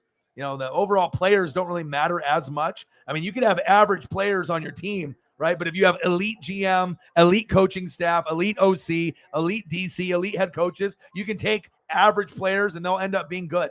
You know what I mean? That's just the reality of it. You would rather have good management and good coaches than have elite players and horrible coaching and horrible GM. Because if you have elite players or really great players and you don't have the coaching or the play calling or the GM, you're not going to go anywhere. That's facts.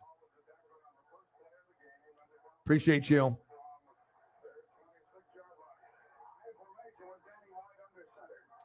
Oh, wow. We got Cowboys and Niners from 81. What is it? Is it Danny White versus Montana? Oh my gosh, this is sweet. The camera angle is so cool. Halfback toss. Who's that? Tony Dorsett? Let's go. And obviously I like the Niners a hell of a lot more than the Cowboys. I mean, if I wasn't a Bucs fan, I would be definitely a Niner fan. Appreciate you very, very much. Bang, bang. $10. Appreciate you.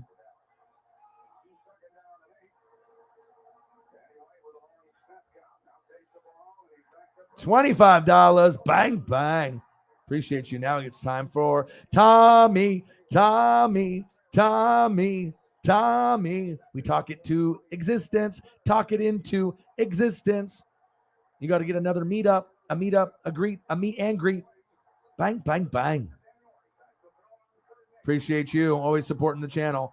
And like I said, some people, you either understand the game and you understand what it takes, with coaching and GMs, you know what I mean? Anyone can just look at like wherever the ball is at on the field, you know what I mean? But when you start watching the game differently and actually, reading the film, reading the articles, watching the film, going through, comparing your team to other teams.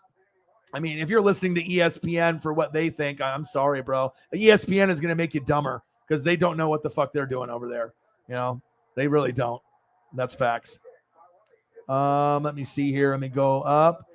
Yeah, I mean, if it was anybody else, I mean, you would just got it roasted and toasted. I mean, coming up with these bad takes, but ETN will be okay. You're talking about AK-41, who might be a Hall of Famer, who might be one of the best all around running and receiving, running backs. ETN is not going to be a guy that's going to be able to get 5, 6, 7 touchdowns in a game, and he's nowhere near the same type of player as AK-41. Let alone you guys don't have the same kind of O-line. All right, it's cool that they played, together in college, but nobody thinks like, oh my God, Trevor Lawrence and ETN, they're going to take over the NFL. Not one damn person on planet Earth. Even ETN and Trevor Lawrence know that. Just saying. But I do hope that you guys get better, but you're not going to be the Bengals of last year. If any team has a chance to do that, I definitely think it's the Chargers could be that team. And I do like the Broncos a lot. I think they're going to surprise a lot of people. I think the Broncos could end up making an AFC championship game within the first 3 years. Shit, they might make it this year and they might win it. They could be in the Super Bowl this year. Denver Broncos with Russ. So if you guys are really doubting Russ and think he's not that good of a player, Danger Russ, okay, he ended up taking a team that had no O-line, no defense, bad coaching, bad GM, and he still had running backs that got hurt every year. Penny, Carson, I mean, you know what I'm saying? And he still got to 10 wins every year except for pretty much one. You know what I mean? Like when he got hurt, but pretty much like you're looking at 10, 11 wins every year with no help. That shows you how great, Danger Russ is. And Danger Russ is leaps and bounds better than Trevor Lawrence. I mean, can Trevor Lawrence develop into a top, 10 quarterback? I doubt it. You know what I mean? I mean, it's possible, for him to be number 9, number 10 down the road, but I don't think he'll ever be a top 5 quarterback. And realistically, it'll be probably somewhere between 11 and 15 for his career once they start putting some good pieces around him. But I just don't see, the career that he had in junior high and high school and college, when you get, if Trevor Lawrence goes to a good team after the Jags, then maybe he can turn himself into a top 10 quarterback. But with the Jags, I don't know if I see it, dude. Yeah.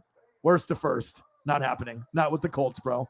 Not happening. Even the Titans losing A.J. Brown and having the drama of Tannehill and Malik, they'll still be better. And shit, even the Texans might be better. You have to have realistic expectations, bro.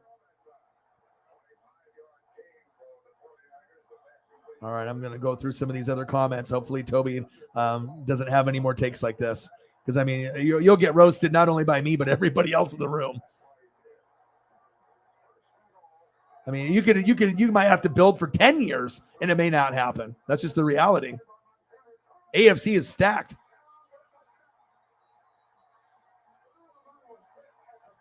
Jameson Meza in the building. What to do? I'm getting caught up. Now Toby thinks I'm an idiot. And, just wait and see, dog. Okay. But again, remember, I've been watching for like 37 years. That's probably like 3 times your age. So just saying.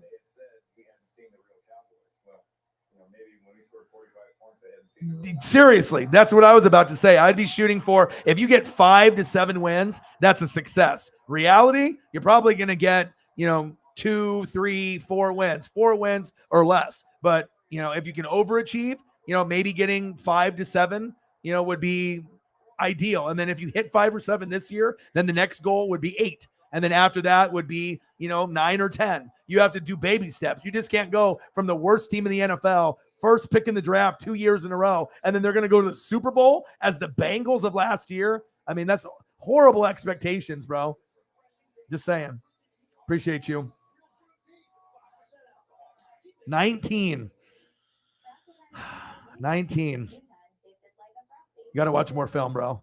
You got to follow up on more teams in your division. If you're only following the Jags and that's it, saying those type of statements kind of shows. I mean, you got to be able to follow the Colts, the Titans, the Texans, the rest of the AFC, because I mean, there is a chance where you guys might literally be the worst team in the NFL again, and you get the first pick in the draft 3 years in a row. So this whole Bengals talk, you got to curb the enthusiasm, my brother.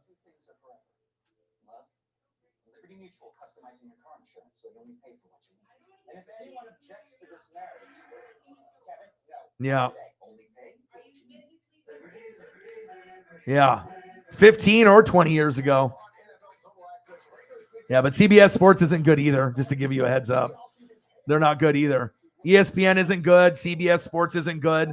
It's not. You know what I mean? If like I said, if you want to be entertained and, you can do the Pat McAfee show, but even like NFL Network and Good Morning Football has gone downhill. Like I said, for me, I'll do the Herd, and I'll do Joy Taylor, you know what I mean? But I'll do Pat McAfee show. But I mean, honestly, if you end up following people like Grossi or me, we're going to give you more insight than a lot of these quote unquote experts. You know what I mean? My track record, I mean, obviously, if you look at all the predictions and all the things that I've done, since I've started the channel, and even if you've known me for years and years and years, it all depends on how much research, film, and dedication you have. And just because I'm not signed by ESPN doesn't mean that my shit's not valid. You know what I mean? I wouldn't have been able to get the last 20, 21 Super Bowl winners right if I was an idiot and I didn't know what I was talking about. So Jags will be 30 next year in front of the Bears and the Texans. Yeah, I don't think the Texans are going to be that good. I don't think the Bears will be very good either. We'll see where the Lions go. I mean, it would be nice if even the Lions beat the Bears. If the Lions could get 3rd place, that would be cool. Nothing against the Bears. It's just Lions have suffered for so long, Appreciate you very, very much. See? I mean, we're talking, what happens if they don't win any games? I know that sounds crazy, but I mean, if there was any team that you could think of that would win 0 games this year, the Jags would be in your top 2. It would be like Texans and Jags. Those would be. So I'm just trying to give you proper expectations to say, and ESPN says the Jags are going to be the Bengals. Well, ESPN don't know shit. That's just facts, dude. I mean, it could be 5 or 10 years building that team, and still you may never win the division. That's just honest truth. You could build the team for 5 to 10 years, and you may never even, win a playoff game. You know what I mean? Because it starts at the top. You have to have a good owner. You have to have a good GM, good OCs, DCs. You guys can't even get the right fucking coach in the building. You get Urban Meyer, and he's kicking fucking Lambeau. You know what I mean? And so, I mean, you got to be able to understand it's not the talent that's on the field. It's the people that are coaching up the talent. And if you got a lot of guys that have egos and you got a lot of guys that, that aren't a good mesh together, I mean, that's how you end up getting the first pick in the draft over and over and over again. $37. Let's get to a hundo.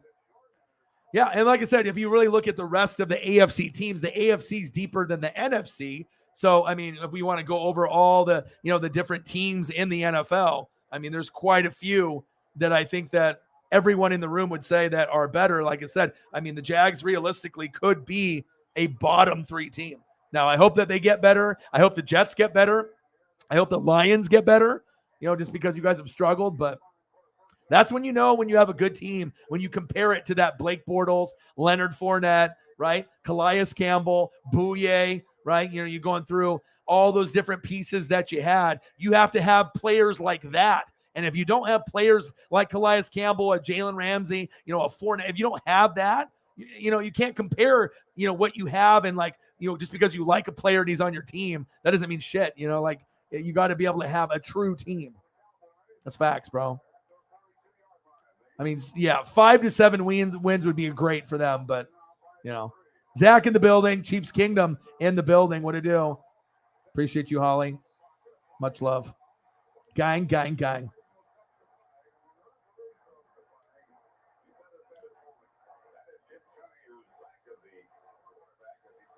Yeah, well, like I said, it all starts at the top, because if you look at the teams that are very, very good, what I mean, year in and year out, what do they have? Continuity. They have chemistry. They have guys that know how to fucking draft. You know what I mean? It's like it's a business. It's like you almost have to build a business. The football is a business. So if you guys go to a job and you guys have shitty employees that you're working with, shitty managers, shitty owner, you know what I mean? Like, you think the company is going to be good, or is it going to be shitty? You know what I mean? And that's the same thing. Like, you got to be able to have the right people, to be able to turn shit around. And even sometimes when you have great people in the building, sometimes you're just not as good as the other teams. The other teams are just better. This is facts.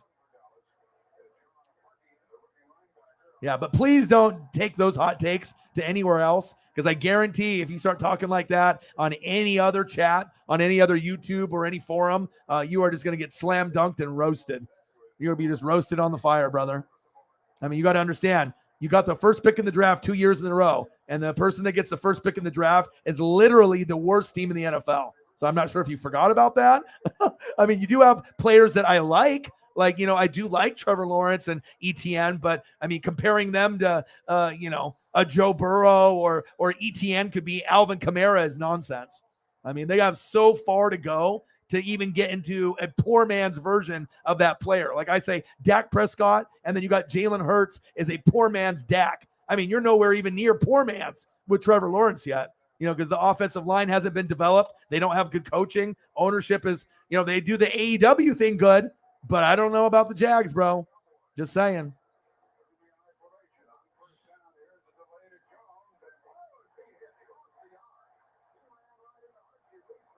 Oh, we got plenty of people in here that'll help you out with that. Yeah, so you're going to training camp. That's got to be fucking exciting.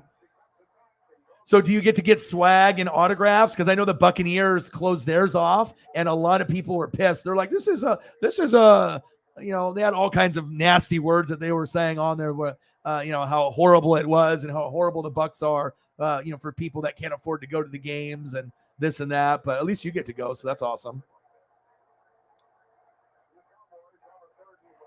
Yeah, that's definitely a good movie. Yeah, did you hear that? When he got struck out, he was like, fuck your dad, fuck your mother. Like so the Mariners ended up losing the whole game. We had no hits pretty much the whole game. It comes to the very end. Pitcher is up. He throws some wild pitches. We have guys that go over from first to second to third to home. Then we get up 2-1, and then they have a chance, to try to do something. The last batter is up, and there's a questionable pitch that was a little low and a little outside. And then the umpire, gave him the strikeout thing, and then the guy just went off. I mean, he should definitely be suspended and fined. But, yeah, I have never heard someone that gets, a strike 3 call. He didn't even swing, but he's just like, fuck your dad, fuck your mother. I'm like, whoa, dude. And it's like you can clearly hear it, too. Well, the thing is, you say you don't have time to research, but the thing is, if you're listening to CBS Sports and ESPN, that is research. You're obviously doing it for entertainment purposes, and you're listening to what they have to say. So instead of listening to those people, maybe you need to look into your team compared to the other teams, and not listen to nonsense like ESPN. So, I mean, a lot of people love their teams. And if you love your teams and you spend the time to do research, then you'll be able to come up with better hot takes and better opinions. Because I'll tell you what, if you think, they're going to be the Bengals of next year, false. If you think ETN is going to be AK-41, false. It just makes people look, and I'm not saying you're stupid, but it makes you look uneducated, for your football team and what's going around the NFL when you have takes like that, regardless if you're 19, 15, 12, 29, 39, 49, you know what I mean? It's like you can definitely, when you say things like that, you can tell people that actually watch football and read and people that don't, you know what I mean? So maybe to try to read a little bit, not only about your team, but teams in the division. I'm just trying to help you out. Because, I'll tell you, like I said, with those kind of hot takes that, you're going to get rejected every time. And like I said, if they end up being good, like that Blake Bortles team, I'm going to give you all the praise and all the love. But that team compared to this team, you're nowhere near that stratosphere. You're not even in the same atmosphere, stratosphere, not even in the same solar system. You're so far away from being good, bro. And I think that you could improve, but not Bengals. That's like ESPN trying to get clickbait for sure. All you got to do is, like I said, all you got to do is watch the Jags compared to every other team in the NFL, and you can see like why you guys aren't good. Turnovers, interceptions, horrible coaching, bad O-line, bad defense, bad special teams. And these are things that they're working on to try to get better. But anyone that's got eyes can see that, they're not a very good team, bro. That's facts. Toby's now deflated. He's like, oh, well, at least I tried, he says. Thank you, Jameson. Bang, bang, bang. $5. That's the same thing, that pretty much would go for anyone that told me the Texans are going to be the Bengals, the Jets, even the Lions. They could improve just like the Jags, but not enough to make the playoffs. A team like Miami is light years ahead of Texans, the Jags, the Lions, right? Miami is like, could make a wild card, but if Tua plays bad, it's not going to happen. There's going to be another team that's going to steal the spot because you got Broncos, you got Chiefs, you got Raiders, you got Chargers, you got Colts, you got Bengals, right? You got Bills, and then let alone you got teams that you don't know what's going to happen. Steelers, right, who could surprise people with good coaching. Ravens, even though they don't really got Hollywood Brown anymore. We'll see with Bateman and Mark Andrews, but even teams like the Ravens, which I don't really like, they can get 10 wins by default with Lamar, and they got Harbaugh as coach. So, yeah, you definitely you need to. You need to. It will be for your benefit. Thank you, brother. And it's not like you have to read novels every day, you know what I mean? But you just need to be able to be aware. Bang, bang. Appreciate you. You just have to be aware of how good your team is compared to the other teams, man. I'm trying to help you out. So that way you don't get embarrassed in other chat rooms or just in general if you're talking. If you're talking about Jags in front of other Jags fans, of course you guys are going to be optimistic. But you guys might have fucked up picking Trayvon Walker. Aiden Hutchinson turns into Nick Bosa, Joey Bosa. Then you're going to be like, here's the Jags all over again. Because I don't really think a lot of people think that Walker is going to pan out. That could be a bad pick.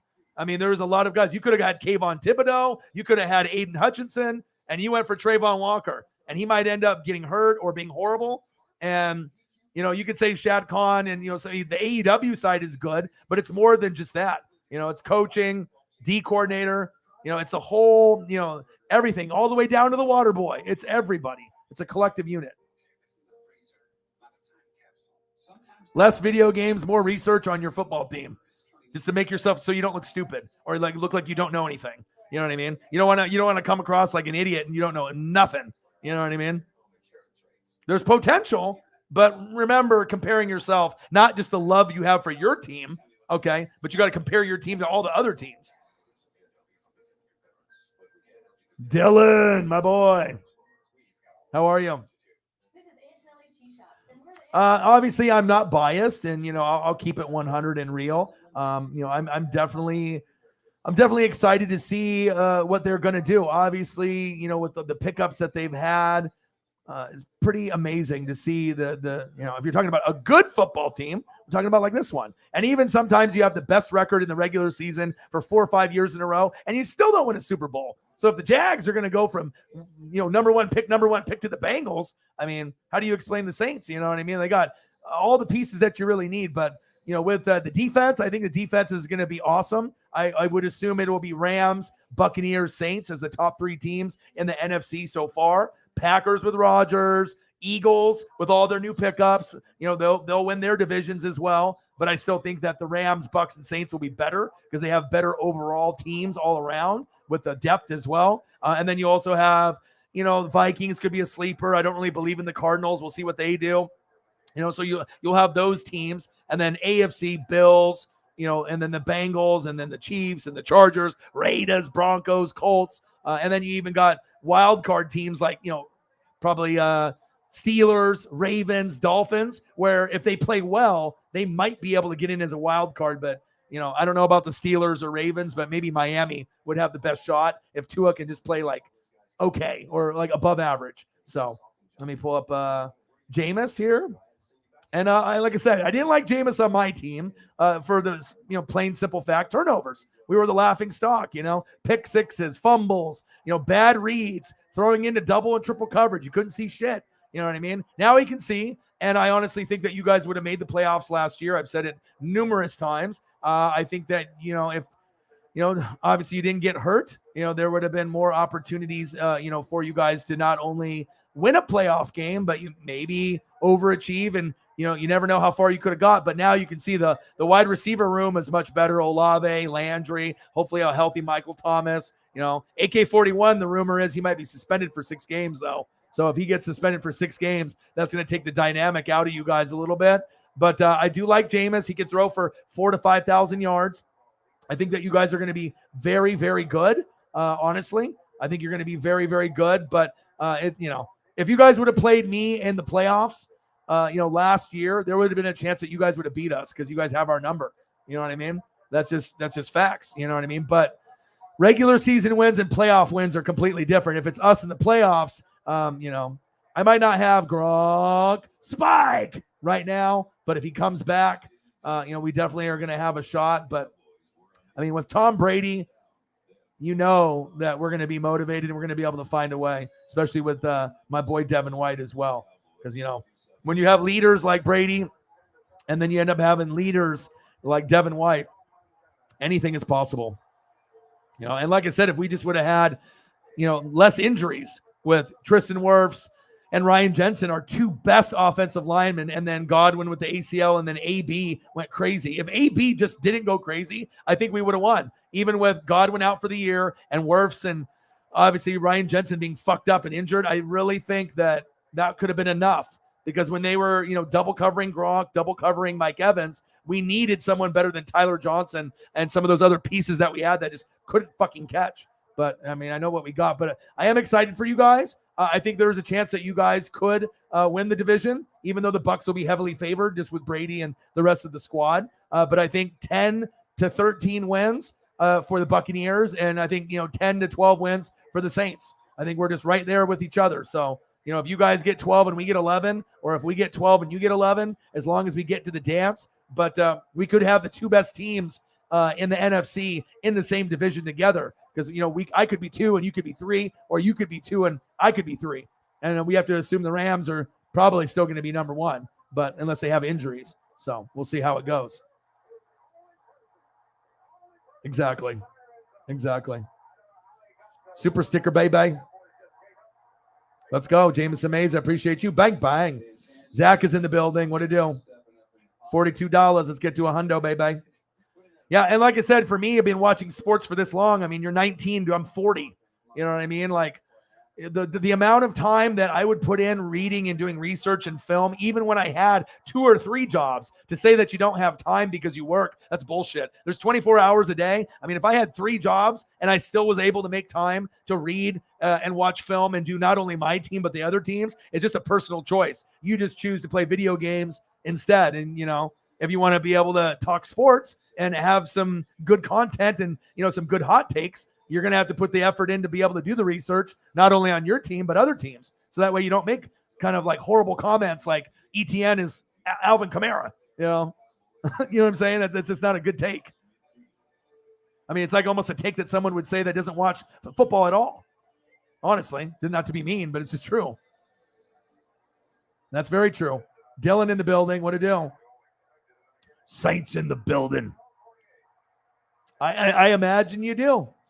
But just for your sake, if you want to be able to, go toe-to-toe with people that are very hardcore in sports, you got to put the time in. And I'm not saying you got to be me, but just a little bit of reading about your draft picks, your team, researching the enemy, the other teams in your division, how you stack up. You know what I mean? I do that all the time by default. Zach with a 10er, bang, bang. My boy Chiefs Kingdom in the building. And I love it when Saints fans ask me what they think, because in every other YouTube channel or any other fan that's not a Saint fan, they're just going to shit on them. They suck. They complain. Their fans are horrible. You know, this and that. They can't get over the shit that happened in the past. And some of that shit might be true. You know what I mean? But when I see talent and greatness, I don't care what team it comes from. Like this, like you can't tell me that this isn't going to be a huge for you guys. You know what I mean? So I definitely, you know, can keep it real even when it's the enemy. And I think a lot of times you don't see that. You know, a lot of times people are so overly biased, it's almost sickening. Like you can love your team and all, but you know, you talk shit about a rival player in your division, and then like 5, 6, 7 years later, they're on your team. Just ask the Washington Redskins. It happened with Donovan McNabb. Fuck that guy. He sucks. Years later, Donovan McNabb's the Washington Redskins quarterback. Carson Wentz, you suck. I hate you. You're horrible. Few 4, 5, 6 years later, Carson Wentz is the quarterback for the Washington Commandos. So be careful on who you talk shit about, because eventually you might have to buy a jersey of that player, or you're going to root for that player on your team. I guess you don't have to root for the player, but if they're on your team, that's typically what happens. You root for them. You might not like them, but you want to win. You know, you don't want to root for the guy to fail. You know what I mean? You want to be able to try to get the best out of that player. So I just root for greatness. Bang, bang, bang. My boy Zach. Let me get you a Jamal Charles, bro. But I'm really excited to see what the Saints do. I think that they could be an NFC championship game team. I think it definitely the Bucs and the Rams and the Saints are my 3 favorite. Then after that, Eagles, Packers are neck and neck. And then Vikings are the sleeper team. And I don't really believe in the Cardinals. So that's that, you know. And then Bills at the top. And then I like Broncos with Russell. I think Russell Wilson having an offensive-minded coach and Nathaniel Hackett is going to be huge. Don't be surprised if the Broncos make AFC championship game this year, next year, or the year after. And don't be surprised if they make a Super Bowl within the first 3 years. And it could be this year. I think, you know, Bills, everyone's talking Bills. But if anyone can match up to the Bills really well, I think it's the Denver Broncos. I think they got a little bit more depth than people think. And Russ is a lot better than people think too.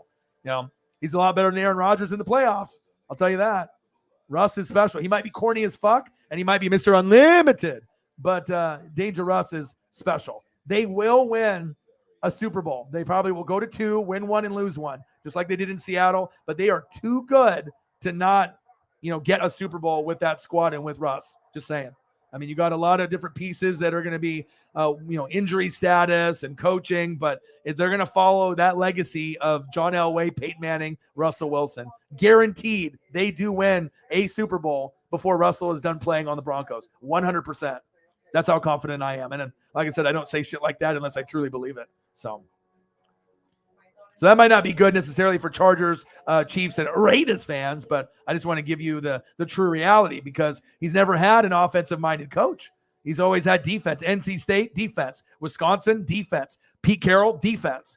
Now you're going somewhere, right, where you actually have a coach that will cater to you and let Russ cook, okay? He'll be corny as hell, okay? But he's going to get a lot of yards. And guess what Nathaniel Hackett did? He got Aaron Rodgers back-to-back MVPs. So, I mean, what do you think you're going to get out of Russ? I mean, he's going to be maybe Aaron Rodgers' numbers in the regular season might be higher, 50 touchdowns and 4 interceptions. But in the playoffs, then what happens? You can't get it done. Russ' number might be a little less, you know, maybe 40-some touchdowns, maybe 12 picks. But you can count on him to make great decisions, and he doesn't fold in the playoffs. You know, a lot of times if they lose, it's not necessarily on him. It'll be like the defense or special teams or something else. So.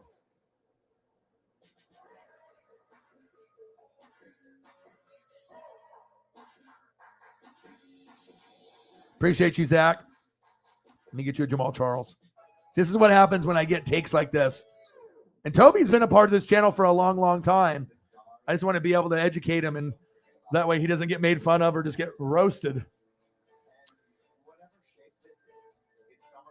I mean, I'm 100% honest all the time, dude. I'm not going to sugarcoat shit just because someone's, you know, in here. You know what I mean? If a team sucks, you're going to hear it. If a team's good, you're going to hear it. If my team sucks, you're not going to hear me saying, oh, my team's Super Bowl caliber after Brady leaves. You're not going to hear me be like a delusional Saint fan after fucking Breeze left. Like, oh, we're going to be better than when we had Breeze. Like, that's the shit that I was hearing from these Saints fans. I knew they would be good, but, I mean, to compare anyone to Drew Brees is silly.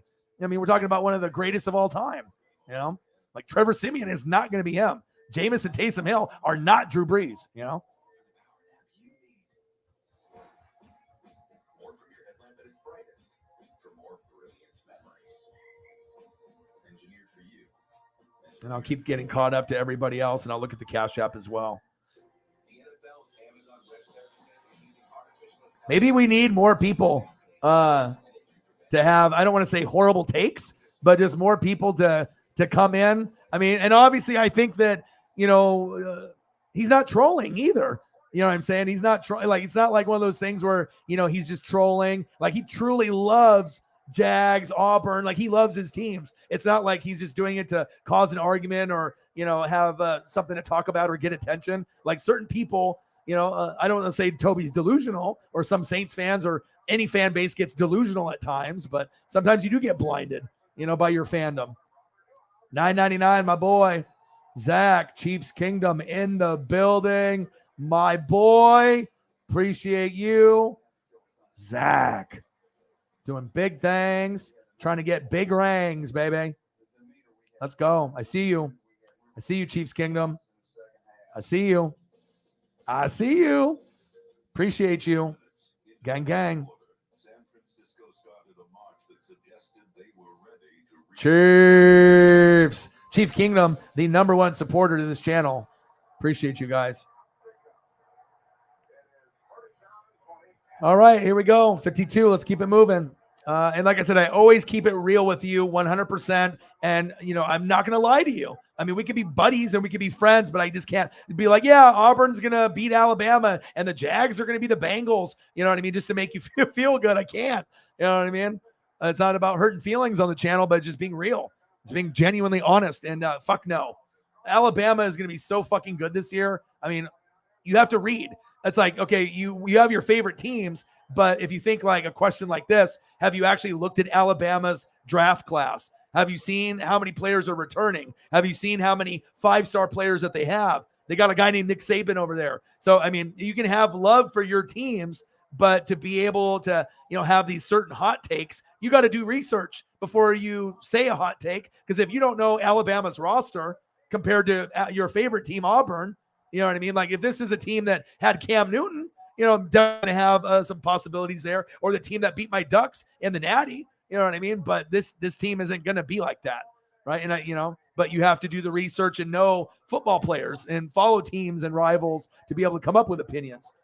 This is the way it goes. That's facts. And that's a big hell to the no. Alabama, chances are they'll be the team that more than likely wins the Natty this year. I mean, there's going to be a lot of good teams. But if Georgia lost all their defensive guys and they're having to rebuild, if you're going to choose one team that would probably win, it's going to be the Alabama Crimson Tide. So, yeah. And I do think you guys are going to be very, very good, Dylan. And you're never going to hear another Buccaneer fan say it. So make sure you hear it, you record it, you write it down, you take a picture, because you're never going to hear a Panther fan, a Falcon fan, or any Buccaneer fan say anything good about the Saints. And let alone, you're not going to hear any Saint fans talking anything nice about Mike Evans or the Buccaneers or the Panthers or the Falcons. I mean, there's just a lot of haterade that's, you know, people drink with those fan bases and every rival fan base. You know, it's like, you're not going to hear Chiefs players being like, oh yeah, the Raiders are so good. And, oh, I love, you know, Russell and the Broncos. Like, you know, everyone's trying to get that fucking ring and get back to being great. You know, you can respect players, but when the rivalry runs deep, you know, there's a lot of bad words and, you know, a lot of shit talking, you know what I mean? And sometimes you win games, and sometimes, you know, it's like the Saints, they can beat me during the regular season, but the one that counted, you know, after you guys beat our ass, you know, by like 9 or 10 in the first game, 38-3 at home, that was embarrassing, but we found a way to win the big one. And that's what it matters. You know, what you're known for is not regular season wins. Otherwise, Aaron Rodgers would be like, you know, the sports NFL football god, right? But it's about what you do in the postseason creates your legacy for your player and for your teams. You got to be able to win wild card. You got to be able to win divisional. You got to win NFC, AFC championship games. And if you get to the Super Bowl, you got to fucking win. You know, you got to be able to get there, and you got to win. Because if you lose, a lot of times people will forget about you, that you were even there, especially even if you were a small market team. That's facts. There's not an official way to get swag or autographs. You have to be in the right place at the right time. Well, you will be. Bring a mini helmet of Florida Gators. Bring a orange Sharpie. Boom. Tommy Townsend. Hello. Remember me? I was the one that locked the door in the beer cooler, and I met you at the liquor store. Oh yeah, I remember you. You're Holly Hundo. Bang, autograph. Bang, another picture. I'm gonna talk it into existence. I'm telling you. Or if you ended up bringing 2 mini helmets, right? One for him to sign for you if he did, and give him one. That's what I would do. You know what I mean? Because if you know someone has passion and love for something and he loves it, like you can just tell Florida football is a part of his DNA. You know, so if I was going and that was the goal, to have an interaction, to, hey, remember me? You know, I was at the liquor store, you know, we had that brief conversation. You took a picture with me. Oh, yeah, I remember. And then boom, you do something like that. Maybe he signs it for you because he remembers you. And then you give him a Gator mini helmet. Does he have one? Probably has a bunch of them. Probably has, you know, his normal helmets, you know what I mean? But just the simple fact of doing something thoughtful and knowing how much that he loves that, and you're a hardcore fan, that you know that, and you're in here and I'm telling you that, you know, because I know that, you know, if you put yourself in his shoes, you know, what would he want? You know, or if you can find a really cool Florida Gator photo on the internet, like on eBay, you know, if you can find maybe, you know, a photo like the one, like this one, right? If you could find something like this, a bigger photo, you know, spend $10, $20, $30, whatever. But if you can find a photo like this and you get 2 copies, you know, and then get him to sign one, right? He doesn't even have to personalize to Holly, you know, and then you give him one and then you keep one. I mean, the fans don't think outside the box like that. You know, that's why me and Preston usually get baseballs, autographs. We know what to say, what to do, where to be. You know, you just know if you're in this game. You know, it's like if you know the collectible game and the memorabilia game, and just, you know, the respect and just knowing how to work with athletes and certain people. You know, you got to be different. You got to stand out. You can't be too overbearing, but you got to be able to think, like, you got to be thoughtful. You know, you got to be able to think like, what would they like? And I know if you ended up doing something like a mini helmet, you know, and you actually gave some, I mean, he wouldn't even accept it because he's just so nice. You know what I mean? But you're like, you know, I bought this for you. You know, you could, you know, put it in your locker, you know, represent the Gators inside the locker room, or maybe you can just take it home and, you know, you can have it on your desk on your computer.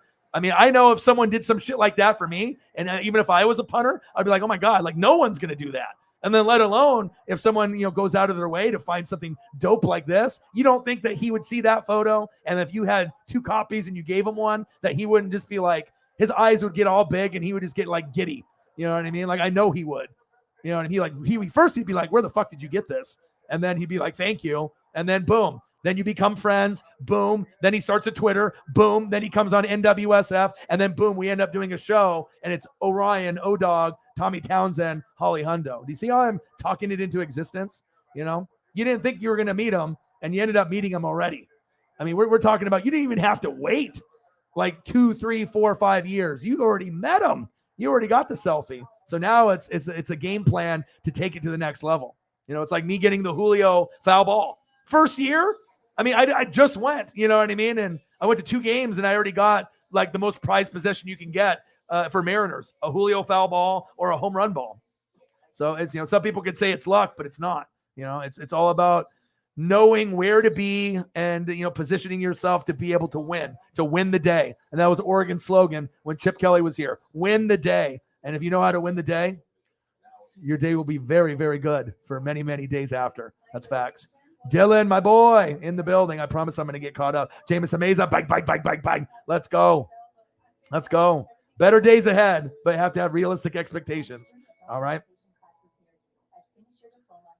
So I guess not so secretly now the Jags will do well. And I think that with the hype and this firing Urban, I do think that the Jags could jump up. And I think we could see 5 to 8 wins this year. I really do. Like best case scenario, 8 wins. I mean, that's if everything goes right and injuries happen with the Texans, the Colts, as well as the Titans. I mean, I think that they have talent, but you know what I mean? It's like, you're still really raw. You know what I mean? We don't know if Trayvon Walker is going to be a bust, if he gets injured or tears an ACL, because they drafted him to be the cornerstone.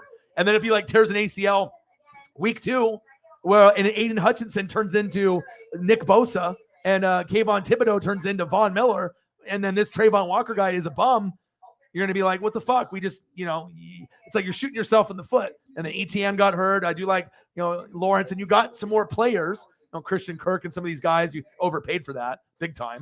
Like you fucked the whole wide receiver market up by overpaying a guy that didn't deserve that much money. Can he be pretty good for you guys? Yeah, but you paid him like a Devontae Adams, like top tier guy money when he should have gotten like middle, like above average wide receiver, like third option wide receiver money, not like the best in the NFL kind of money.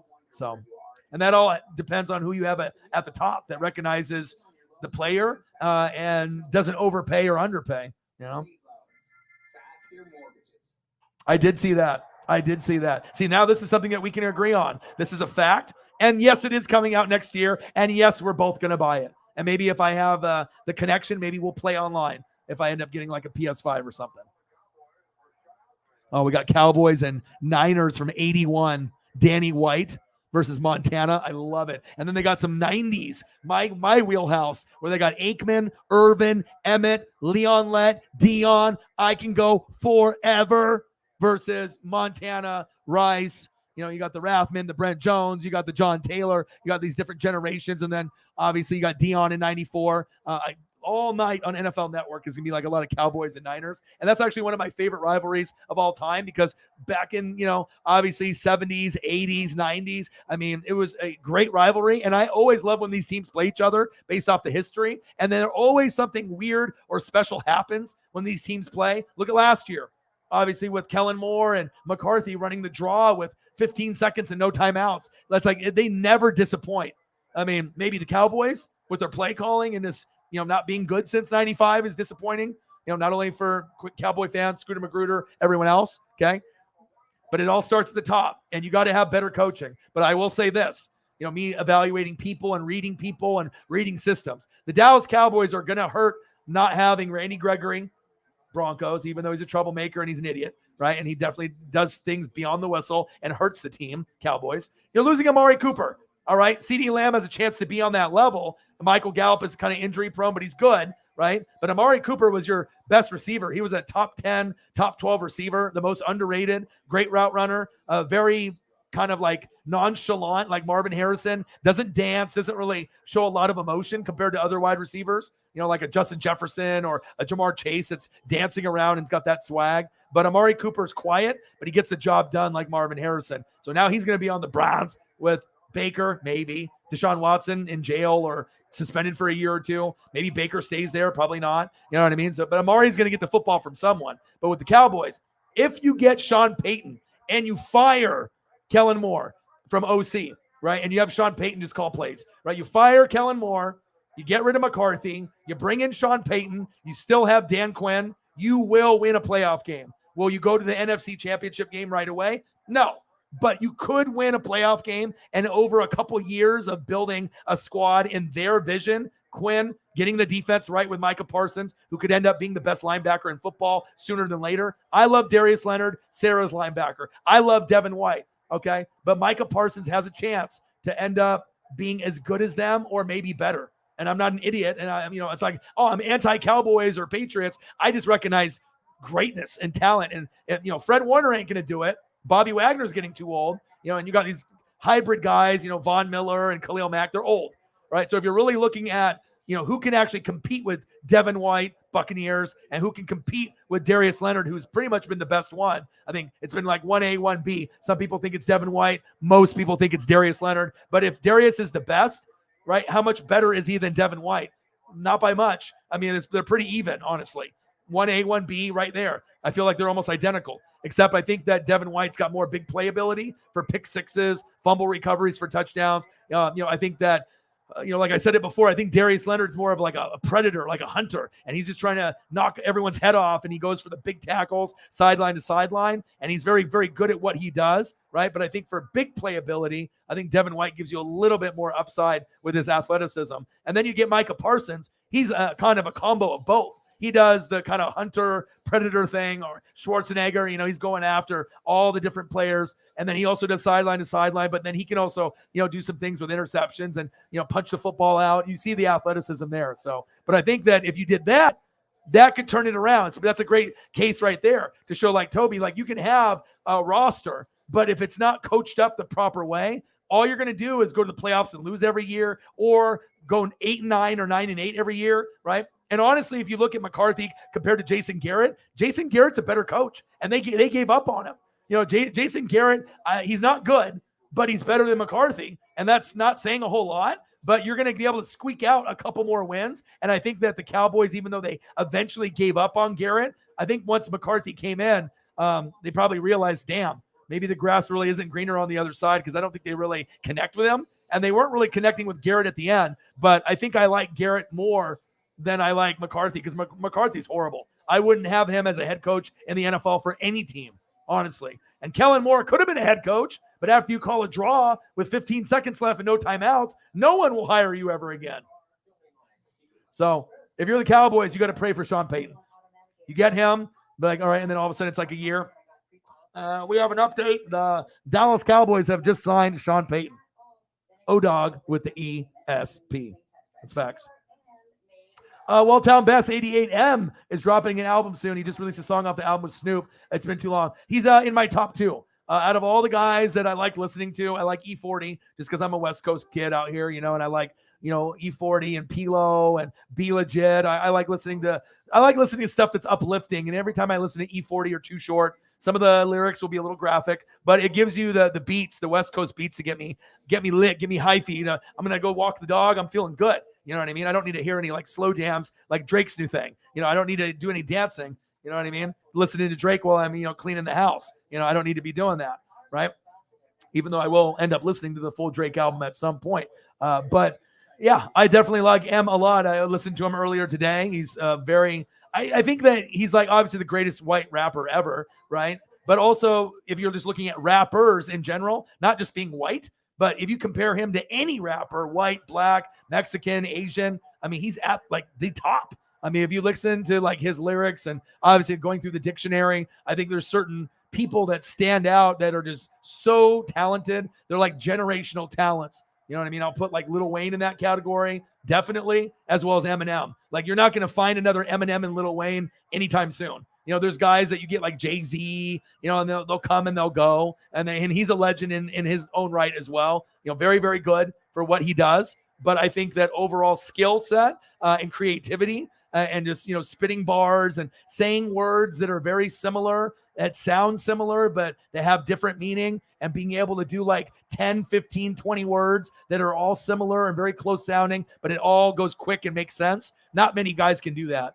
And that's why I think that those guys are great. But when that drops, you send me a link or whatever. I don't know if that has to be on like, probably not Pandora or YouTube. You'll probably have to go somewhere. But yeah, when you get some more information about that, let me know, because he's definitely in my top 2. I can listen to his stuff. Some of his stuff is dark, and when he was doing drugs and drinking, and he's clean now. And some of the stuff was with the Mariah Carey thing when he, hooked up with her and then he kind of fell for her. And then he was just, still doing the drugs and the drinking, and he was kind of in his own world. But even when he was on drugs and drinking, he was making some fire shit. Like, let's be honest. Like, I mean, most of Eminem stuff isn't bad. I mean, you can like Machine Gun Kelly, and you get these certain people that go after him. I mean, you can go after someone, but ultimately that's just going to make you popular because you just went after someone. And Eminem at 50 is 99% better than any of the guys that are 15, 20, 25, 30. I mean, if you just go and listen to his music, I mean, it's very clear. Same thing with Lil Wayne. I feel like a lot of these young kids, they like, the Baby and Little Baby, they like kind of mumble rap shit. Like, if you actually look at great music and the people that have sustained greatness, there's a reason why like Eminem is a GOAT. There's a reason why Lil Wayne is a GOAT. There's a reason why people think that those might be the greatest of all time. And you got, Dre and Snoop and all these other guys that came before. But when people say, Eminem's the GOAT, he's the best, can you really argue? I mean, it's not like they're saying something that's outlandish, because most people have Eminem in the top 5, if not top 3. And then, and with Lil Wayne too, you might not like him. You might not like his style. You might not like that Louisiana flow. But I mean, compared to a lot of the younger artists, I'd rather listen to Lil Wayne all day than a lot of the new shit. A lot of the shit is just beats or horrible lyrics or just, a lot of mumbling. Like, I don't know. That's not really music to me. Like, some of it does have catchy beats, and some of the mumble rap is catchy. You know what I mean? But I'm not going to really enjoy it compared to something that's a little bit better and more creative. That's facts. But I'm interested. You let me know.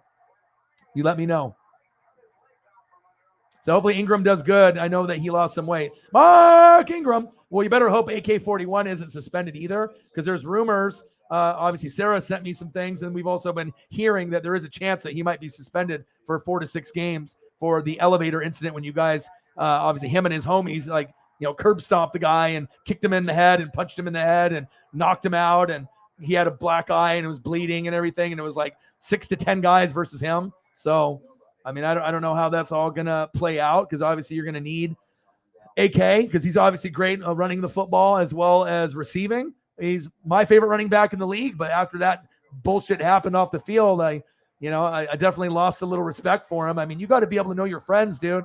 I mean, you have to know what you might lose.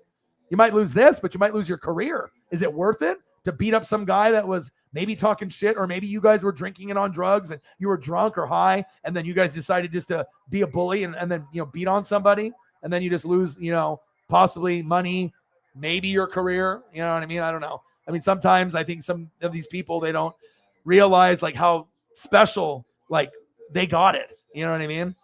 Like to be an NFL player. I mean, I get it. I mean, you got all this money and you've worked really hard to get there, and you probably, have been the best guy in your schools, from being a little kid to the NFL.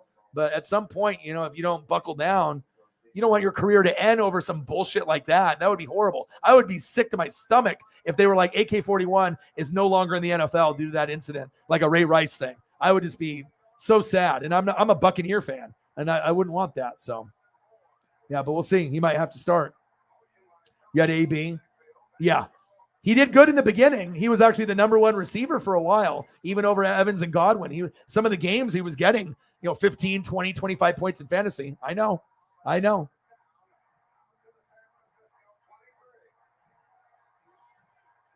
Yeah. You know it.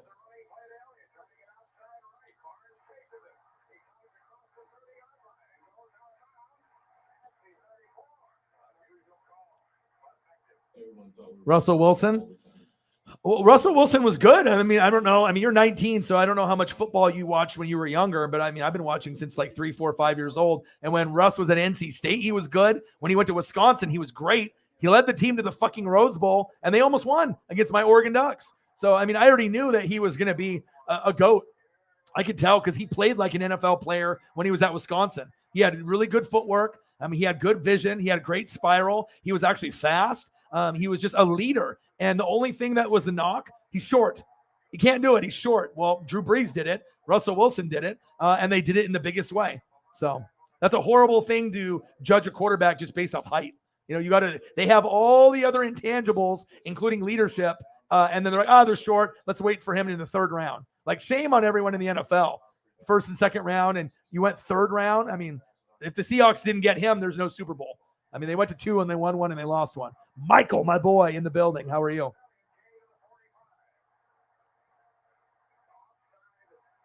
Mukbang, motherfuckers. Oh, what up, dude? I mean, if people want to pay me to buy lobster and lobster tails and crab legs, and they want me to mukbang it up and make sounds while I eat, and they want to pay me donos, I mean, we'll see. We'll see down the road. That might be a possibility. I mean, I'd rather do gaming or something else. But if mukbang, hey, if they want that, then, we'll see.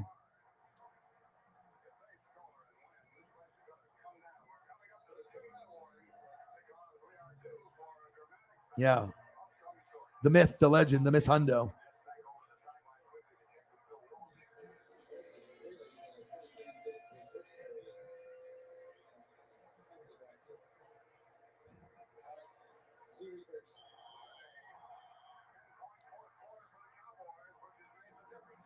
Usually when the guys get drafted, there's a cutoff point, and just like in the NFL. So obviously the guys towards the top, depending on, because obviously we know salary cap, there's certain limitations. Baseball, they don't have one. Basketball and football, they're really anal about it, and they're, so they got it broken down. So you got to look. But yeah, when you get past a certain point, the lottery, then like the top few picks, it's like first pick gets the most, obviously. Then you get second, third, fourth, kind of in a similar tier. Then once you go 5 through 10, 12, and then once the lottery if you like stop it at like 13, like those guys typically make the most. But once you go past that, there's a drastic difference. And especially second round. I mean, if you go and look it up and just go on Google and then look up, projected amounts for players that get picked in the first round in the NBA. And sometimes you'll be shocked on how little some of these guys get. It's not like, oh, I'm going to get 250 million guaranteed. Like a Deshaun Watson. Like I've seen stuff, from players in the past where they're making even under $1 million. You know what I mean? Like sometimes they just get cut, and then like a lot of second rounders don't even make it. Like it's like weird. Like in all sports, draft picks, they usually make it, but like second round picks are not even guaranteed to even make the roster. Sometimes you get lucky and they end up making it, but it's like even first rounders aren't even guaranteed. So it's like you get 60 picks, and then a lot of them end up busting. Like you don't get that in the baseball or the NFL, but yeah, you'll see. It's not very good. It's not very good. And it might have changed because obviously the salary cap and everything that they have, it adjusts and usually gets bigger and bigger each year, like in the NFL. So that's why when the salary cap gets bigger, that means that you can pay your quarterback more. So if the salary cap is here and then the quarterback is going to get paid 40 million, right? Then if it goes up like this, then you might be able to get someone 50 million because it went up, if that makes sense. So you're not going to be able to pay someone 50 million if the salary cap is here, and then you want to pay someone like 50 million, and then you got no money for anybody else. You're going to be hurting, yourself of building a team, and you don't want to overpay for just one guy. So, but yeah, I think it's changed over the last couple of years, but it's not very good. At least the last time I checked. Saints going 10-7 next season, not facts, since no one can predict the future. Well, maybe I can. I got a little ESP once in a while, but just my hunch. Yeah, I think 10, 11, 12, 13 wouldn't be out of the question. I mean, I watch the Saints probably more than even Saints fans. I mean, that's the number one rival. I watch Panthers. I watch Falcons. I do a lot of reading. I follow it heavy on Chiefs, Saints, and Eagles because you guys represent me the most. So I'm always digging deep, and they don't really have any holes. You got Jameis, you're right. You have Taysom Hill at tight end, right? So you got someone better than Jared Cook and Troutman, right? You got Jarvis Landry and Olave. Landry, free agent, Olave from Ohio State, Michael Thomas if he's healthy, AK-41, a top 5 offensive line led by Ryan Ramczyk. You got Demario Davis, aka the glue. You got Lattimore. You got Davenport. You got Cameron Jordan. Marcus May, Honey Badger. They're going to be good. They could be better than the Buccaneers, and you're never going to hear a Buccaneer fan say that. But I just keep it real. There is a chance that the Saints play really good football, and if they win against the Bucs and sweep us, and they go 5-1 in the division or 6-0, they're gonna get more wins than us probably. If they go 5-1 and 6-0 in the division, we just got to pray that we can split with them and go 5-1 ourselves. That's just my thing. But I mean, it's not normal to give credit to the rival. I get it. It's like I should just be like, fuck them. They suck. They're gonna finish in last place. They're gonna get 4 wins. They're gonna be 4-13. You know what I mean? But I can't do that. I do think that I think they have a chance to be better than 10-7. Honestly, I think they could be the 3rd best team in the NFC. Rams, Buccaneers, Saints, but we don't know about injuries. And then obviously you got Packers by default. They're going to compete with the Saints for wins, and obviously Eagles as well. So I think Eagles, Packers, Saints all could be 10-13 wins. But who knows what it's going to be because we don't know injuries. You know what I mean? That's just kind of my feeling based off paper and all the shit that I've read and the film that I've watched and training camps that I've watched and all the stuff that I've looked into. But that's my pecking order. So, but things can switch real quick. So Dylan's he's like, I've never heard a Buccaneer fan or let alone anyone on YouTube give our team credit before.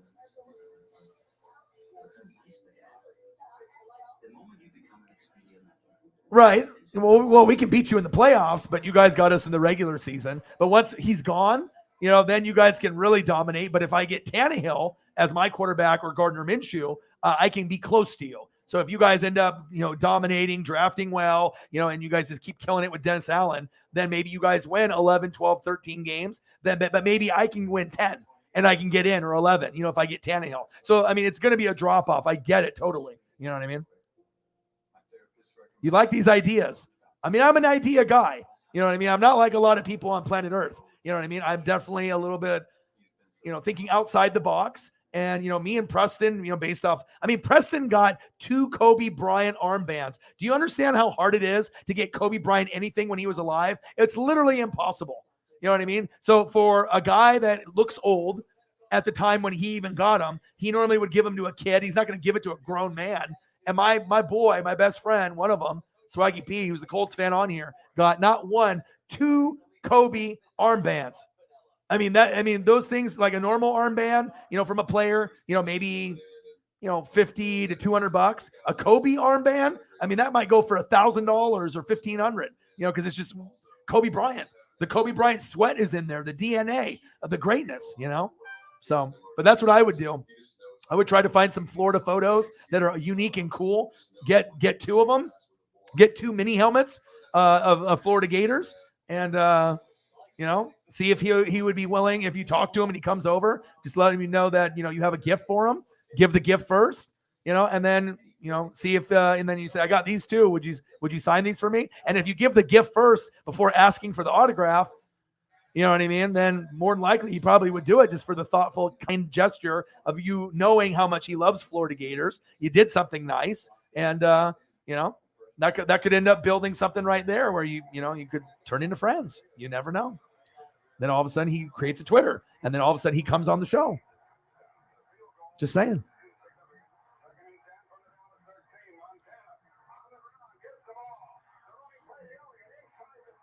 I don't know about at least. You got to look at the rest of the NFL and the schedule too. Because, I mean, even though the Buccaneers potentially could win 13 or 14 games, we might be the second best team behind the Rams, right? Overall, with the squad that we have, even with no Gronk. I don't really think that we're going to be that good. Like, I don't think that we're going to be a 14-win or 13-win team. If we get there, awesome. But I wouldn't mind, the 11-6 or the 12-5. There's nothing wrong with that. You want to sometimes lose to feel the pain of losing, to correct the problems, so that way that you know what it's like instead of just coasting the whole season and then having a tough opponent, getting down 10-0 at halftime, and then not able to come back, and then you lose in the wild card or the first round. You know what I mean? You want to be able to be battle tested, and I like it when my team loses 4 or 5 games a year. Honestly, I would rather have them lose 4 or 5 than go necessarily undefeated or 1 loss. That shit scares me, because when you end up, doing 17-0 or 16-1 or 15-2, you're almost destined for failure because of the pressure. You know what I mean? Oh, we gotta be able to go undefeated. We gotta be able to keep up the reputation of beating everyone's ass. And sometimes they overthink. And paralysis by analysis by paralysis. Like you outthink yourself, and then you start playing like shit, and the other team plays good, and then they upset you and you lose. So that's just my kind of concept of things. I like it. Both of my teams that won Super Bowls only won like 11 or 12 games. 12-4, 11-5, 11-6, 12-5. It's like 11, 12 wins is perfect.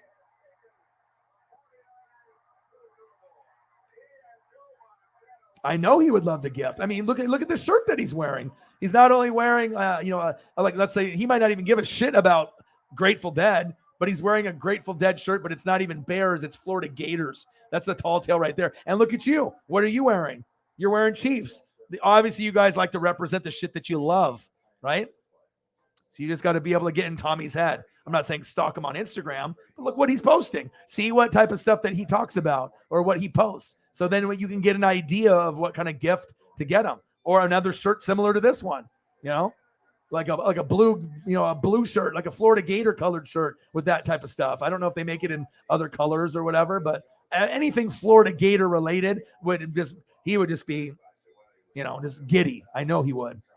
Now, if you end up doing like a Chief thing, it won't be as cool to him. It's like, Chiefs photo, Chiefs mini helmet. He's like, oh, I get this, all the time, even though Tommy doesn't. He's not like Patrick Mahomes. But if you go to the college, that shows that you're a hardcore fan, that you know what school he went to, about him, and you're, thoughtful enough to do something special. And I'll tell you what, if you do a fucking picture, him doing the Gator chop, you give him a mini helmet, you know what I mean? I would say probably 100% chance that he signs it. And then you probably get another picture with it, and you give him a gift. He'll remember you forever. He'll be like, oh, it's the Holly Hundo, the season ticket holder that I bumped into to the liquor store and gave me the cool gift. Because I guarantee he's never gotten a gift ever. You know what I mean? Especially Florida Gator related. He's the punter. You know what I mean? You could be the first. You could be the doggy dog. You could be the Holly Hundo. You could be the trendsetter that he remembers. He could create Twitter because of you. I'm telling you. letting you know. You do something thoughtful like that, I mean, that could actually spark something really cool. Because I know if someone did that for me, I would just be like, oh my God, this is so cool. Like, it's like even signing something to, it's like, do I get to keep this? I'm like, yes. Sometimes these guys, they love their colleges, from just the memories they made from going to Boy to Man, the friendships they made, the lessons they've learned along the way, everything. And there's a lot of pride, with colleges. Holly, with your Kansas Jayhawks, when they were down by a bajillion points, and we did the live stream and I told you guys would come back and win. What happened? They did, and then got really excited about it. I mean, it's been a while, it's like trying to go back in those like Danny Manning days, great memories, even though they won since then, but that's a good feeling. I'm giving you ideas and talking it into existence, but the ideas are good because like I said, these are type of things that I would do, or I've done in the past, or Preston has done. So it's like, you just have to think outside the box and not see them as like a god or a football player. They're just like us, but they just are amazing at football, and he's a kind of a nonchalant ho-hum, kind of guy. I'm an average Joe, you said. So yeah, what a better gift to give an average Joe something super cool, Florida Gator that he probably has never seen before, or if he has, he'd just be like really like, wow, this person went really out of their way for me. $5 from Holly, getting great advice from yo boy. You want some more memorabilia? You want to be able to do a thoughtful gesture? I mean, if you can find, maybe I'll have to help you out, but I mean, if we can find this specific photo blown up 8x10 color, I mean, this would be like the coolest photo to have autographed. And if you had a copy and you hung it up in your work or at home, how could you not stare at that?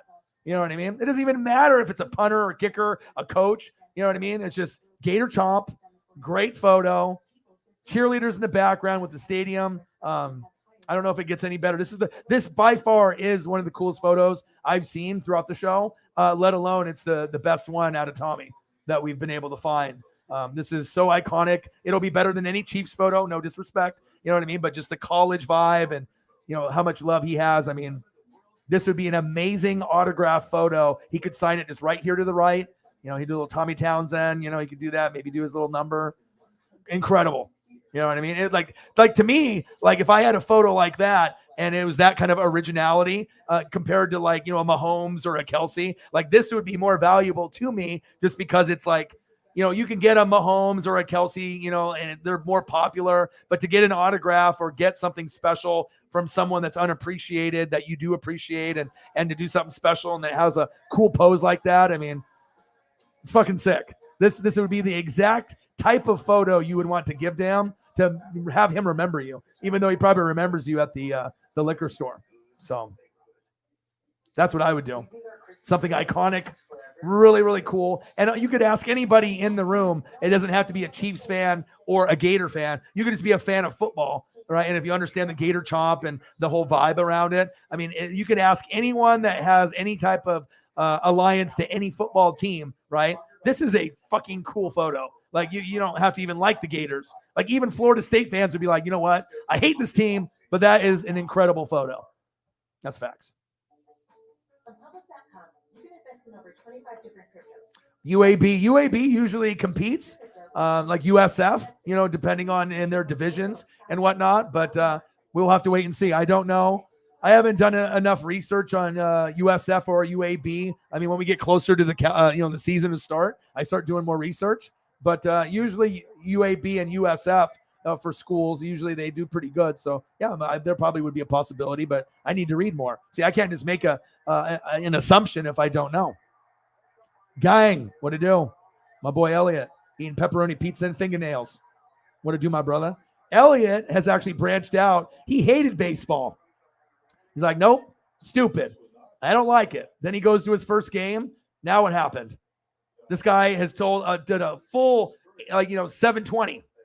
Not only does Elliot like baseball now, Elliot is a freak. Now he does fantasy baseball, like the most hardcore thing of any baseball fan that you can do. With just snap of the fingers, you went to one game, you had the boys trip, and now you are addicted to baseball. See, and that's why you need to be able to open up with food. Don't shelter yourself to just pepperoni pizza and fingernails. Try a combination pizza. Trust me, you'll love it. Even if you love pepperoni. You didn't like baseball, now you love it. You watch teams play that you don't even give a shit about, but you watch it and you like it and you do it with your boys. And you do fantasy baseball. I don't even do fantasy baseball. Congratulations. I bet it feels good. You know what I mean? It's just like you got into something brand new. You know? It's like a brand new relationship with a girl or guy. You're like, you don't really know, how it's going to go. And then you just start falling for this thing. Shit, at one point, you might get smarter than me at baseball, bro. If you're starting to do this fantasy, you're going to be like dropping knowledge to me. Be like, oh, boy, this guy's fucking 9 for fucking 42. He had fucking 4 ribbies last night. He's really good at home, but shitty on the, like, you're going to start like, doing those fact bombs. I can't wait, bro. Educate yourself and, you know what I mean? And keep grinding it out. It's going to happen. If I had, I got ESP and everything, but I think that the connection that Sean Payton has there, been there, if you actually go back and look at the coaching tree with Sean Payton, he's familiar with the Cowboys, Bill Parcells and all the past generation and the different coaches. It's almost, I feel, it's going to happen. Like it's not like if, it's when. And when it happens, then the Cowboys will be relevant. So.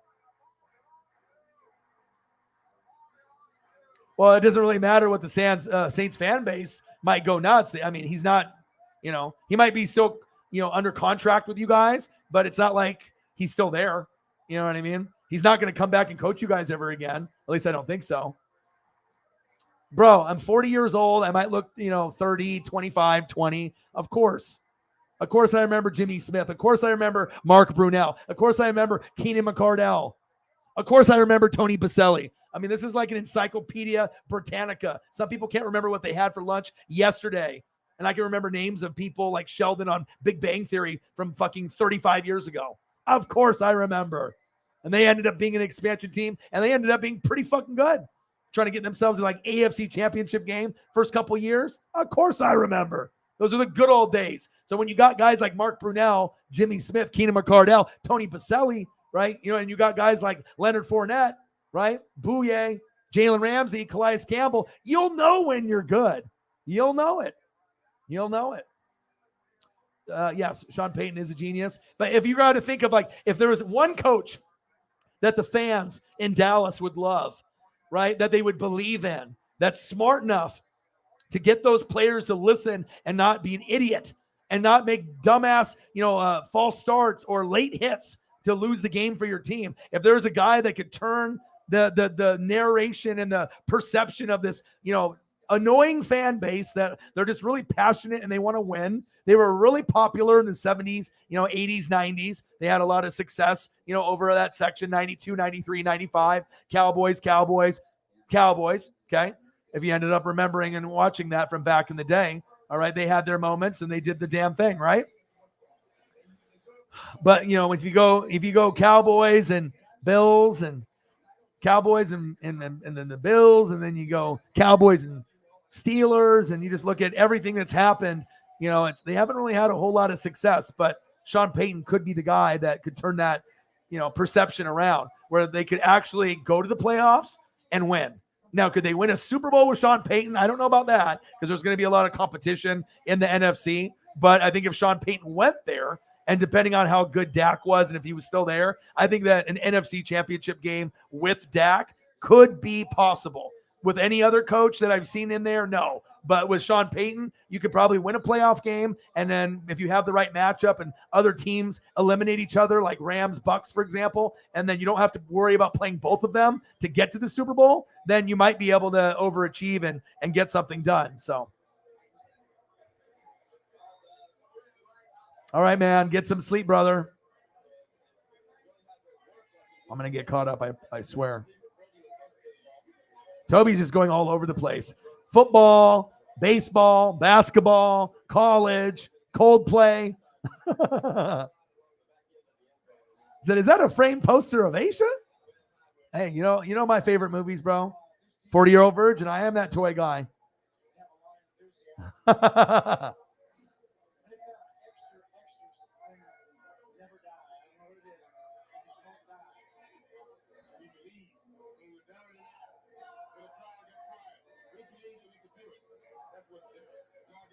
Yeah, well, AK probably 4 to 6 games. Deshaun will. Bare minimum 1 year. I think they want to do 2 years, but I think that's too much money. You know what I mean? Like they don't want to, they want to be able to have revenues come in and, they want to do the punishment, you know what I'm saying? But if Calvin Ridley's getting 1 year, how does Deshaun only get 1 year? I mean, that should be like a year and a half or 2 years, and then I honestly think we're going to get more that's going to come out. 66 women, 17 months. If they actually investigate every receipt and all the time the Texans have got him rooms and NDAs, the non-disclosure agreements for them to hush and be quiet and whatever goes. I mean, I think that the Deshaun Watson thing probably is in the hundreds. I mean, I really do. So it's like, I guess it just depends on if he ends up, paying hush money to people and say, go away. All right. I fucked up. I did something, pervy. Here's some money. Here's $1 million. Go away. And you can have all the women go away, but that doesn't mean that he's a good person or like that's someone that you would want to represent, the Browns or the league. I mean, if you're a fucking sexual predator and he didn't want to, get like hookers or, he didn't want to, go to prostitutes and he thought he could get his jollies off that way. You know what I mean? And he was just like, I'm Deshaun Watson. I got money. I'm just like Vince McMahon. I can do whatever the hell I want. But you start to realize, even if you got money, you know what I mean? If, you do some shady shit, money can't buy you out every single time. It might have worked out many, many times, prior to that, but you're not going to be able to do it every single time. And at some point, a female is going to say enough is enough. You know what I mean? I don't give a shit if I get money or not. Like we had a guy come in here at the end of the stream, at the end was saying that he thought that Deshaun Watson, it was just like a big blackball. He was getting blackballed like Kaepernick, like it wasn't true. If it's like a 1 or 2 girls, then it might be one thing, but 67, 66, 67 girls in like 17 months. That's a little much there. That's, and there's some of them that probably did it for clout and they did it because he's Deshaun Watson and they did it for money and the popularity because he's just an NFL quarterback. But when you have that many people, right, you got to think that some of them are telling the truth. I mean, he doesn't seem like he might be like this kind of pervy guy, but sometimes you just don't really know people. He seemed like an awesome kid. Clemson, I rooted for him. He's with Hunter Renfrow. You're like winning championships with Dabo Swinney. You were really good. You got the Texans to actually be a good team with JJ Watt, and Whitney Merciless, and you had plenty of guys that that you did some DeAndre Hopkins. I mean, you did some sweet things, but for me, they can say innocent until proven guilty. I get it, but it definitely looks more guilty than innocent. And people wanted to protect Bill Cosby for a lot of years, and then they're like, it's Bill Cosby. It's that guy I used to watch all the time on the Cosby Show. Good guy. You know what I mean? That shit ain't true. And then you find out he's roofing Hollywood women, other women, stalking women, raping women. I get it's Bill Cosby, but you got to look past the Hollywood and like the celebrity part. If someone does something that's fucked up, like you don't get a free pass because you're a fucking celebrity. You know what I mean? At least you shouldn't. But this is America, right? You got a lot of money. Anything can happen. In 83, we came out and won, I think, 7 straight games. We ended up winning 12 that year. We lost in the first round. I'm scrolling. I just don't see how any of those things have anything to do with what happened in 1982 in January. A lot of people criticize. Is it like R&B? A lot of people are coming out with stuff. What is it? Is it like Tyler the Creator? Is it like R&B-ish? Or is it like Kendrick Lamar-ish, where he gets kind of personal? Before then, there was no mystique, no aura about Joe Montana, but that play created a lot of mystique. It's a good question. I see that we got other donos here. I'm just trying to get caught up. Yeah, we have at least one from Holly. Holly's just been donating this whole time as I've been trying to convince Toby that the Jags are not good. And then just going over ideas to be able to get friends with Tommy. Because I honestly feel, and I'm not even joking right now, if we can talk shit into existence, and if I can use the ESP, I can use the Almanac, and me and Marty McFly are in cahoots, all right, Back to the Future with the DeLorean, if I got the Julio foul ball already, and you already got the Tommy meet and greet, right, at the liquor store and already got the selfie, who's to say, you know what I mean, you do something like this and you keep building that maybe, that you could end up being, like friends, and maybe one day, we might have Tommy Townsend here on the channel. I don't think that would be that crazy to think that could happen. I mean, especially if he knew who Holly and who NWSF is, if you're going to be able to interact and have fun, I definitely think that it could be a legitimate option. All right, let me go through this. I know I'm way behind, and Holly's been donating left and right. I like to make sure I keep everyone's conversation in here. $15 dono. Thank you so much.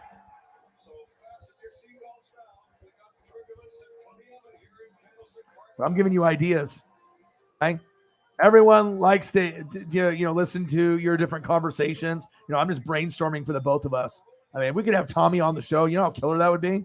I mean, I could care less if we have any other player or whatever. And honestly, if you could have a Mahomes or a Kelsey, wouldn't that be incredible? But I think that based off our stories and us talking it into existence, I think if we could have one person that is on the NFL to be on the show, I think it would be definitely Mr. Townsend. That would be the coolest. And then when we do the slideshow for the very first time, be like, this is what we usually do on a daily basis. He would not believe it. He's like, oh, no, you guys just do the Mahomes thing. You know what I mean? And he probably would think that would be cool too. Or Kelsey, and he'd be like, oh, he's like, these guys got some skills here. And then we throw up something like this, and he'd be like, whoa, hold up here. He'd be like, whoa, what's going on here? He's like, he sees a picture of a kicker, Mr. Reed, okay? But then we start doing shit like this, and then I don't know, man. I mean, if I was a player and then you ended up running into something like that, I'd be like, this is the coolest shit ever. Because, I mean, how many people get appreciated at O-line or defense? Kicker, punter, especially punter. Punter is probably the one that gets no love. You know what I mean? Like, if you're O-line and you're good, you get some love. You know what I mean? If you're a kicker, you definitely get the praise and you obviously get the shit talking, right? But whether a punter is good or bad, you never hear about them. Like, no one singles out and says, oh, my God. Like, you know about Pat McAfee now. But even when Pat was playing, McAfee was the best, but he didn't really get treated as the best, like the best kicker. Like, you knew he was good, but like everyone doesn't give punters the credit or the love, which is really sad. And kickers need that love too, and that's what we do here. So I would love to be able to rep kickers and punters. And all of a sudden we get all these like NFL punters and kickers that just come here and they just like drop into the channel. That would be fucking amazing. Like, yeah, this is what we do here. We're a bunch of goats in here. This is what we do. And we'll even give you recommendations. It's like, oh, you want some shows to watch? I got you. You're a busy guy? No problem. We will get it done. But I definitely think it could happen. But this is the photo right here. I don't know where you're going to find it. You know what I mean? But it's got to be iconic. Giving a gift would be so cool. Like, and you could even try it out. You could actually give a gift first, and like have the other mini helmet and the other copy of the photo by your feet and just have it call him over. You're like, hey, remember me, from the liquor store? He's like, I was just, thinking about you. And, I want you to know that, I've been following you. I know you're a Gator and how much it, means to you. I got this for you. Boom. And then you give him the photo. Don't even ask him to sign it. You know what I mean? And give him a mini helmet. And I think that, at that point, even if you don't get anything signed or he doesn't offer, can I keep this? Or, do you want me to sign this and give it back to you? You know what I mean? And then if he says that, he's like, no, you can keep it. And then you pull up the other two. But if you sign these, that would be cool. And then boom. And it's the best of both worlds. You get your autograph, you get your selfie, and then he gets a gift and a memory that he'll have forever. And no other person on planet Earth is going to do something cool like this. Like, give him a photo and give him like a mini helmet. I mean, he might be one of those guys that's so proper that wouldn't want to accept it at first because he's humble and he, but be like, I got this for you. You know what I mean? Like, I'm not going to take it back. Like, this is for you. So, and then definitely I know that he would be an average Joe, but I know he would take it and he would love it. That's just me getting in his brain.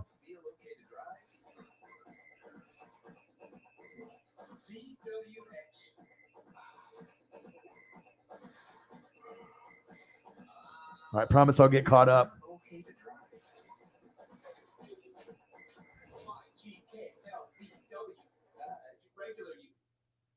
Now offers free assembly and delivery.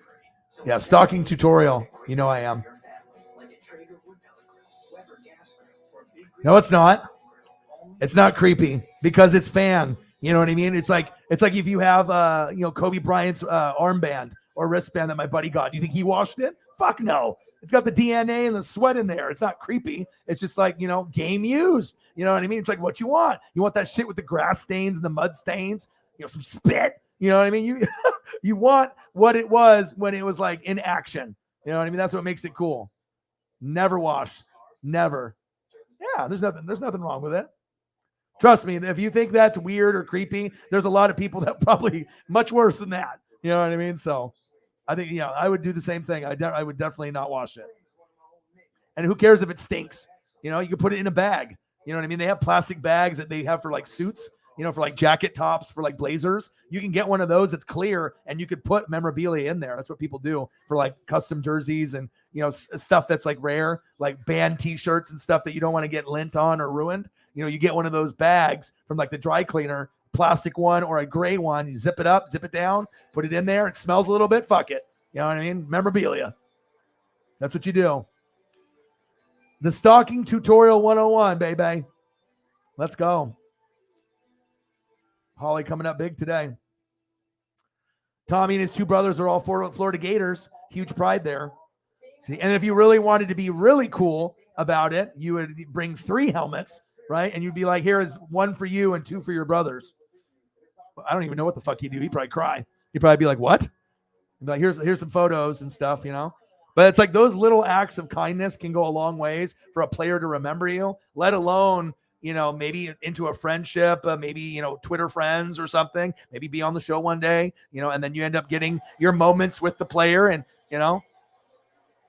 it's cool to be able to have appreciation for a player that's not the most popular. It's like, popular kids at school. Sometimes that shit is overrated. Maybe you were popular, maybe you weren't, maybe you peaked in high school, maybe you didn't. You know what I mean? But sometimes the people that are underappreciated are the coolest people that are out there, Because I imagine he seems just like a really chill, dude. Like you're going to have like Mahomes and Kelsey and these guys, Tyreek in the media. But, a lot of times you'll get those, bench guys or guys that don't get the love that might have like the coolest personalities and they're, really loyal and, they probably have a lot of friends on the team too.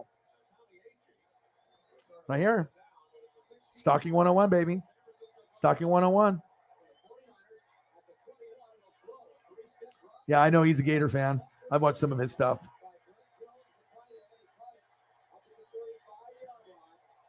Yeah, that wouldn't happen. If we actually got Tommy in here, we wouldn't be able to have any slander on Tommy at all, period. All right, Air, my boy. Yes, sir. I saw that. The Brew Crew. Did you like the picture I sent you? I always like to kind of keep in touch with everybody. Some old school, photos. If I can find like a Robin Yount or a Molitor. Oh, here we go. We got another dono. Mr. Williams, $8 for mental health. Thank you. I promise I'll get caught up. I'm just so far behind right now. But I don't like to skip anybody.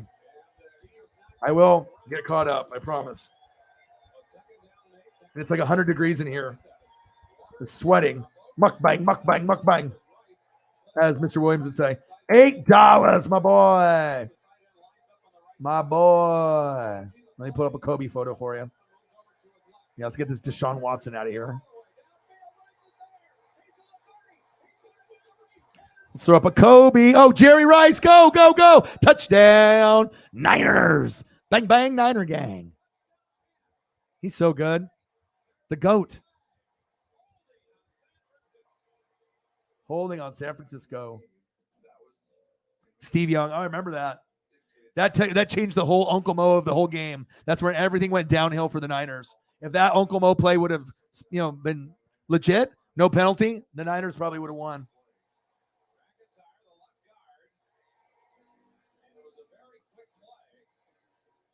There you go, Betty. There you go, buddy. There you go, buddy. Kobe, Kobe, Kobe. Even if you hate Kobe, I mean, you got to have a little, peace in your heart to, think like, okay, you wouldn't want anyone that to die in a fucking helicopter crash, let alone with his daughter, and let alone being one of the greatest to ever play. Way too soon, man. I mean, I know a lot of people probably won't get in a fucking helicopter ever again, because of that. It doesn't matter how up to date it is or the pilot and everything. It's just so fucking sad. And I hated him for the longest time being a Blazer fan because he was so fucking good. But after he retired, to reflect, be like, you know what? This is the Best player I've seen play in person besides Jordan. You know, he is. I would take Jordan and Kobe over LeBron in a heartbeat. Different position, shooting guard, small forward. LeBron might be the best all around, but he doesn't have the Mamba mentality like Kobe and Jordan. That's facts. There we go.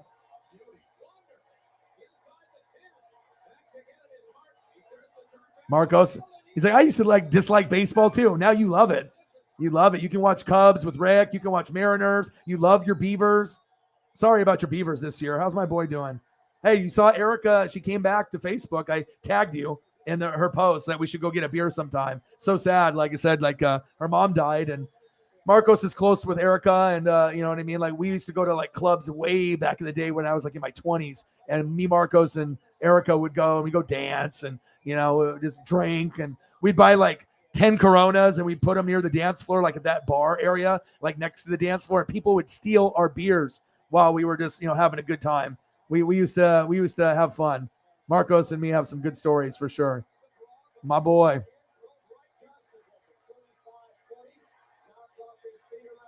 I knew it. Your nickname is going to be Pep or Pepperoni, dude. It's got to be Pep. Like Pep Hamilton. Elliot, Pep Evans. It kind of has a good nickname to it. I mean, that's the thing that you love the most, dude. And the nickname, you can't give your own nickname to yourself. It has to be given by someone else for it to stick. Elliot, Pep Evans. That could be original, and they'll be like, what's Pep stand for? Pepperoni? And you'd be like, actually, yeah, it does stand for pepperoni. I mean, I don't think anyone else on planet Earth has a nickname of Pepperoni or Pep, but now you do. Elliot, Pep Evans. I kind of like that. You could actually have that on your signature. Pep. Elliot, Pep Evans with the pepperoni pizza.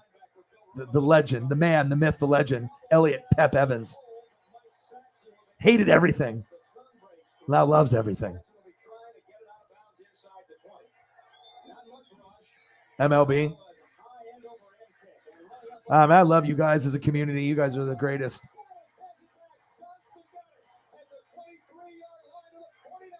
Vegan diet. You got to be able to do what it takes. I've been eating salads and fruits, bro. The struggle is real. It's I want burgers. I want dogs. You know what I mean? I want to be able to, just veg out, and just not eat vegetables. I just want to just go after it. But Paul Rodriguez.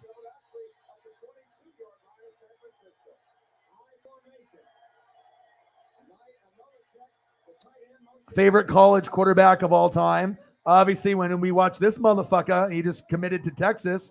I mean, that's some good fucking family lineage. Arch Manning could have went anywhere. At least he didn't go to fucking Alabama. Thank God. You know what I mean? It's oh my God. If he went to Alabama, it's okay, 3 championships in a row before he goes to they're probably going to win it anyways. But then you got a guy like Arch Manning on Alabama. It's why even have college football?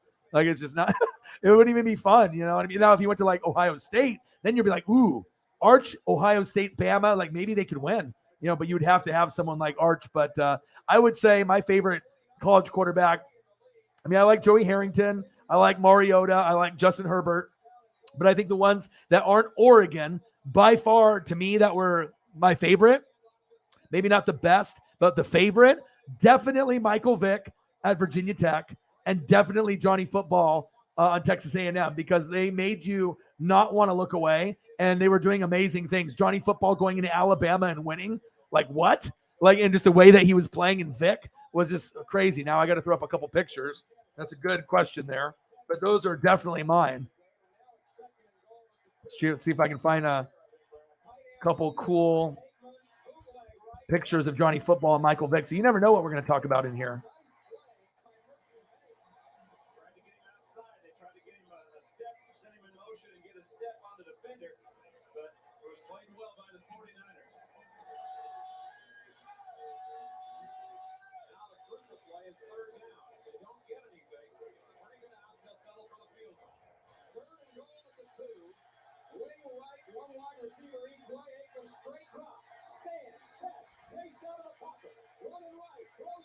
My memories of Vic and Johnny Football are so vivid. You have no idea. Okay. All right, Michael Irvin. We got Cowboys and Niners on NFL Network if you guys want to watch and have that in the background. It's amazing history. If you guys weren't born yet, I would really highly recommend watching. So that way you can see why Cowboy fans are Cowboy fans, to see why Niner fans are the way that they are too. The history of the Cowboys and Niners is really special. I mean, Cowboys were so good. Like the Cowboys were so good in the 90s, 92, 93, and 95, that if they played teams like Tom Brady, that they would have a good chance to win. I mean, best offensive line, Emmitt Smith, top 3 running back, Aikman, a top 5 quarterback, Irvin, a top 5 wide receiver, Leon Lett, Dion. I mean, prime time. I mean, it was something, man. Very crazy. They were so good. And that's why they're so, they're so biased and they just are so passionate. And sometimes people think they're annoying because they literally had, 3 of the best teams that the NFL has ever seen. I mean, that was huge. Oh, baby. You know what I do? I bring memories. I bring the memories. I promise I'll get caught up to the donos and I'll get caught up to everything in here. I just get memories just by looking at this, like me being glued to the TV, roommates and other people, wanting to play PlayStation and wanting, me to meet up. And, it's like, yeah, this is not happening, dude. This is not happening. I got to watch. Mr. Money Manziel. Fucking Johnny Football.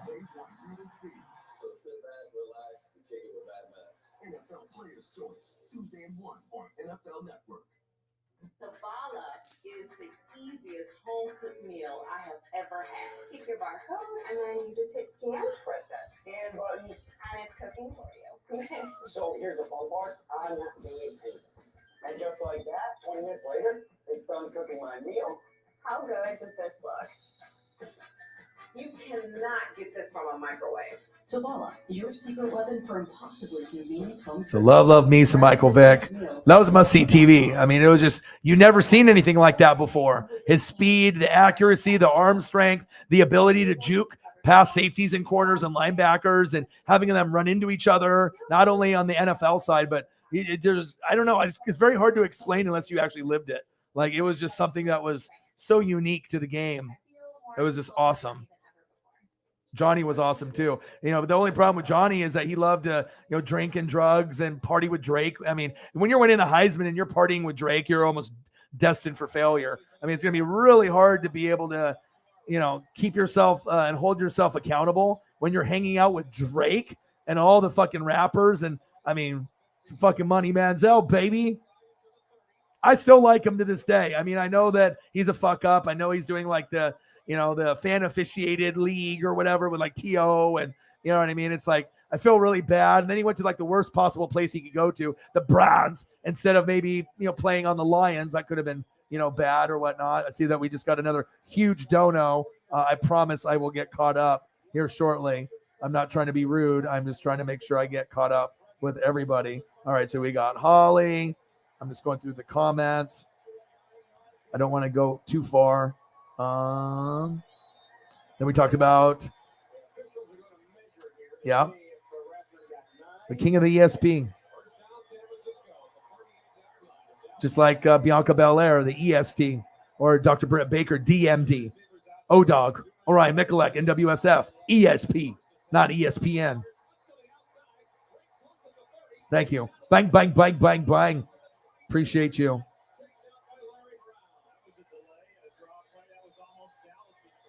Very much. Right there. Bang, bang, bang. A legend. The woman, the myth, the legend, the hundo. That is Holly. Appreciate you. Thank you. And I got probably way more of these to do. A bang, bang. You guys are the best fans. And like I said, there's a good vibe with the people that are in here too. So it's like, you can talk to me, but there's so many cool people that are in the room that you could just have conversations with people in the chat and still have a great time. Yeah. Not creepy. Never wash. Even if it stinks, doesn't matter. I got the tutorial for you. Hey, if you want to make your dreams come true, you know what I mean? Tommy Winchell. Okay, if you want the plumber, Tommy Winchell, if you want dreams to come true, I mean, I don't think it's that crazy to think that you guys couldn't be friends one day, or maybe he'll get a Twitter and, I mean, you can always be like Instagram buddies or whatever. Big pride there. Oh, yeah. Emmett was awesome. I actually had an Emmitt Smith 1990 score supplemental rookie card, and I gave it to my boy Brett. My boy Brett had some, people that have passed away in his life. And one of his best friends passed away, and had like heart failure, and it wasn't COVID or anything. And I wanted to make sure I did something special. He's the guy that I went to the Blazer game with, and one of the selfies couple months ago. One of the coolest guys. I've gone to Ducks games with him too. All right, Air Whitey. Fucking goat. I'm getting caught up, I swear. Tommy's mom's Twitter, mother to 3 gators. Yeah, so you see how big it is? You know what I mean? Like, yeah. I mean, if you really want to go all out, you could be like, here's something for you. You don't have to necessarily do the brothers, but then if you could think of something that to give to the mom, you get on the mom's good side. If you get friends with Tommy's mom, it's already game over. You might as well just move in. Be like, oh, we got a new roommate here, and you just wave with Sploot and Victor and all your belongings. He's living in his childhood room. Oh, hey, it's me. Remember me at the liquor store? I'm joking, but I'm not. Marcos, my boy in the building. How are you? The only guy that supports me through and through, that as far as like my friends that live here in Oregon, the only guy that watches all my videos, the only one that shares my stuff out of like 500 friends. Yeah, definitely. Whenever I get big, yeah, he'll be one of the first people that I want to definitely give a job or take care of. Yeah, if I could definitely take care of people where they don't have to work ever again, or they could do something fun like, help people set up green screens and, play video games online. And like if we get the YouTube studio thing going to make other people's dreams come true, I'm going to need people to set appointments, pick up the phone, help people with the YouTube setup. It's like, oh, you want to come and hang out at the studio and play video games all day and get paid and help people out? Sure. Watch sports, play Madden, get paid. Sounds good to me. Make a porno. Yeah, you just saw it. Yeah, maybe blue balled. Exactly. Yeah, R&B usually is. Poor Jags. And it's not like I just want to, rip into someone, but I don't want someone to be delusional and think that that's legit. Like that's a real take, I think you could too. So I'm just putting it out there in the universe. I think it's possible that you and him are friends. I think you and the mom could be friends. And I think if you do something nice as a gesture, whether you're front row at the Chiefs game or not, you know what I mean? Wherever you're deciding to sit, I think it's definitely very possible if you think of something thoughtful, or if we game plan together and we strategize, we probably could get the perfect thing.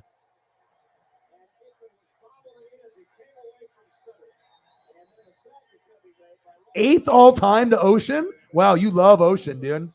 Wow, 75. I seen you and Mick sometimes on your Instagram when you guys can do like stories and stuff, and I do see the Ocean stuff sometimes, dude. You love the Ocean, bro. Hundo, the 15 on the Cash App. Thank you so much. You know what it is. Appreciate you very, very much. I promise I'll get to that big dono here in just a second. I promise.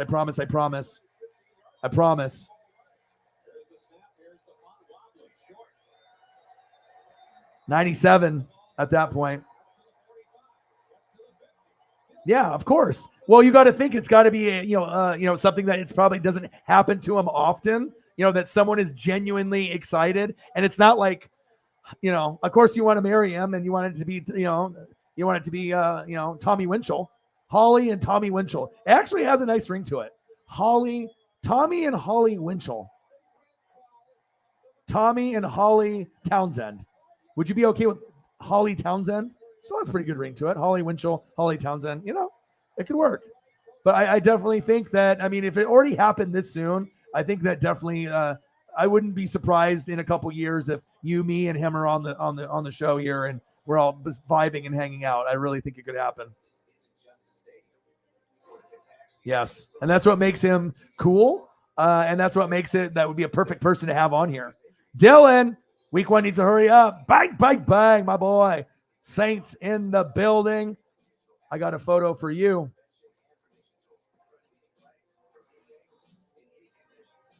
And it ain't Michael Vick. And it ain't Johnny Football. But I got one for you. Appreciate you. Take care of everybody. Everybody's important. My boy with a $3 donation. What does he get for $3? Something epic. Bang! You get Drew Brees, baby. There you go. My dude, appreciate you. Cheers to you. I need to start slamming some beers because I've just been going through all the comments. You get the Honey Badger. You get it all, my brother. Appreciate you. Bang, bang, bang. Let's go. Bang, bang. Dylan. He's like, put that at Drew Brees back. I will. I got you, bro. There you go. I got you. Oh, look at Mr. Williams. Just sitting back, just laying down the big fitty for the Space Kitty. My bro. So much more room for activities. That's my second favorite movie. Superbad, number 1. And obviously Step Brothers, number 2. I mean, one of these days, if we all meet and we can just like watch those movies together. Oh my God. So much fun. 100 in donos. Let's get to 150. Northwest Sports Fanatics, where the best fans on planet Earth come from all over. And, like I said, I can't wait for the point where we all can just like laugh at the days where, we only had a few people in here, but the people that are going to mean the most to my heart are going to be you guys, the OGs that believed in me and, followed and this, you guys were just yourselves. You know what I mean? You just passionate about your teams and your players. And we are a family, whether people want to admit it or not. And people get pissed off. People want to join the fam, newbies, but being an asshole doesn't get you into the fam. You know what I mean? You just got to be respectful and, we can definitely tell who's going to be a part of the fam or not. So for sure. We're like the fucking NWO, dude. We're like the goddamn NWO. You know it. It's my favorite faction of all time. The new world order. For life, brother. Oh, yeah.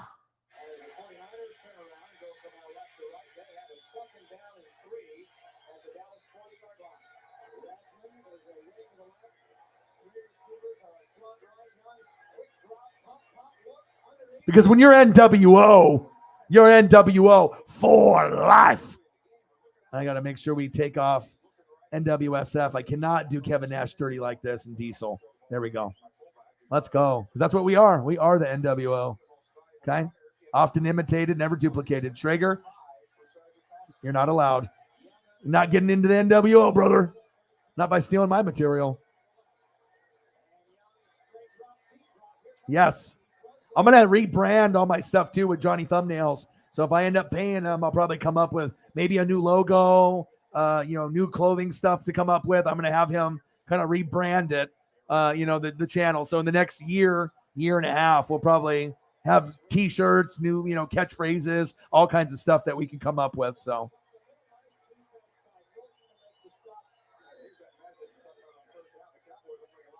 That's what makes him special. That's what makes you special. That's what makes the channel special. You know what I mean?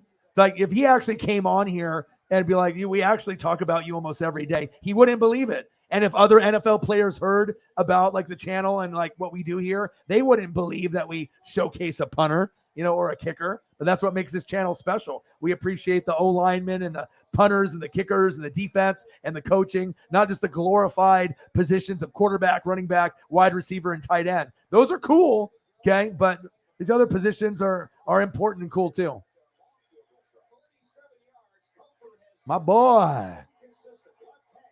108, baby. I'm getting closer. Pep Elliott. That's a good one too. Maybe I'll make a shirt for that. And I'll be like NWSF, and on the back it'll say Pep Elliott. That's a good one. And I like it like that too. You can do 1P or 2Ps. Elliott, Pep, Evans. Pep Elliott, Pep Evans. Missy Elliott, Pep Elliott. I like it.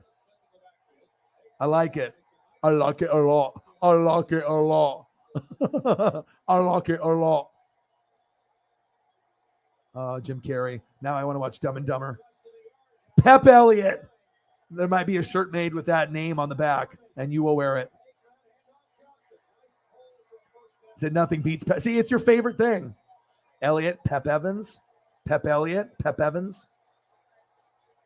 We're getting the band back together. It's always good to get more people in the room, and we'll continue to grow. We'll continue to have fun. And can you imagine when we end up having 30, 40, 50, 100 people, and we actually have people that are all like us? Like, you're going to get trolls and, people that are going to be mean. But, if you end up having 100 quality people, I mean, we will have so much fun. I mean, I'm going to try to get through everyone's comments and keep it moving, but we'll get there. We got too much of a good thing here for it's just a matter of time.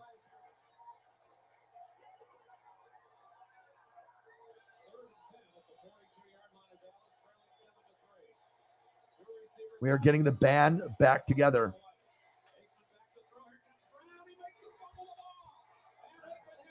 Gosh, I watched the trailer of the Stranger Things, and I've been watching Stranger Things, all this stuff. Oh my God, I'm just freaking out. I just can't wait. And then I ended up watching the song that Dustin sings. So when he said, Dusty Bun. He's like, you haven't talked to me for a week. And then they sing the song together. I watched that whole video today, and it was so good. It was so good. Dusty Bun. And obviously Dustin is my favorite.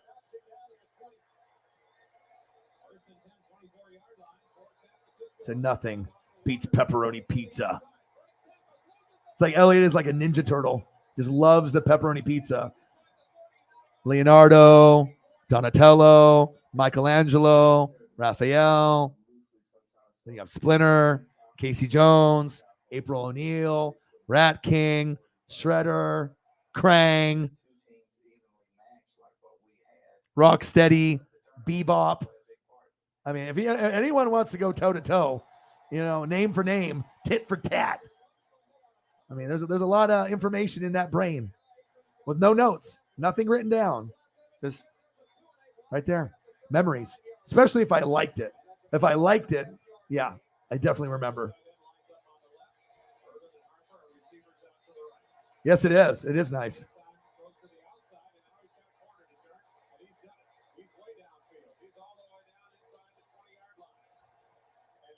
What's the one that we talked about before, Holly? The Elton John one. The Elton John one is excellent. That shit made me cry. That shit made me laugh. It made me cheer. It made me cry. You know what I mean? Elton John and how talented Elton John really is. And then just the fact that he was gay, people just tried to totally just cut him off.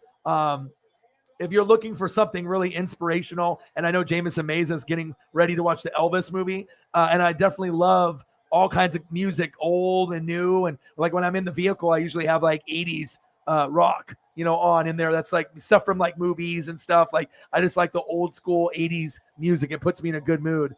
I like it even better listening to rap now, honestly, when I'm in the vehicle. Bang, bang, bang. Fitty, fitty for the space kitty, baby, NWO for life. Because we're just too sweet. All right, I got to find something special here for you. Let's find something. Let's find something for our boy.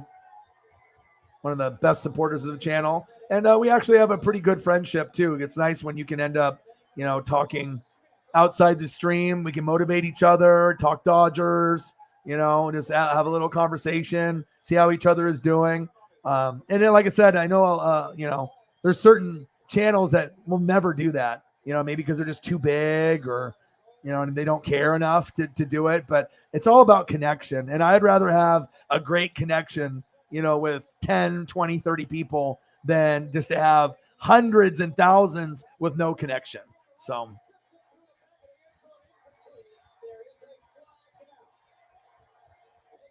I mean, we're all living in this crazy world, and there's a lot of negativity and a lot of racism and sexism and bullshit behavior, entitled behavior, Karen behavior, bullshit behavior, and a lot of haterade out there. It's already hard enough You know what I mean? And you get depression and anxiety sometimes from these people, or just shit that you're battling. I mean, we got to be able to help each other out. I mean, this is a support system here. You know what I mean? You can't go off the rails. You got to be able to pick each other up, and that's what this channel is all about. That's facts. And they thought he had the ball.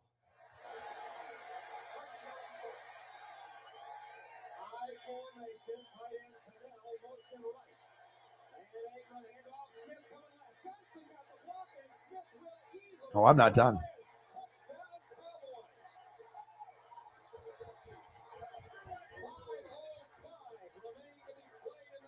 I'm not done. 50 for the Space Kitty.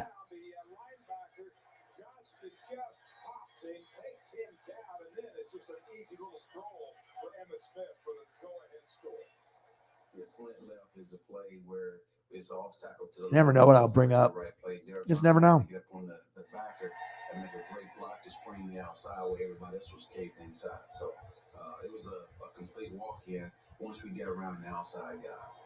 Another crucial block on Smith's touchdown was provided by Cowboy tight end Jay Novacek. Jay Novacek, he was a beast. Jay played because he was a great receiver. He never was in the offense because he was a great blocker. But the thing that people don't realize is that Jay, he's a very wiry, tall, lanky player. He was able to effectively use his leverage as a tall guy to at least shield people off. And it was effective enough that we could still run the ball to his side. I got you. A little Kobe, a little Aaron Donald. And then we'll cap it off on something that we both can enjoy. Let's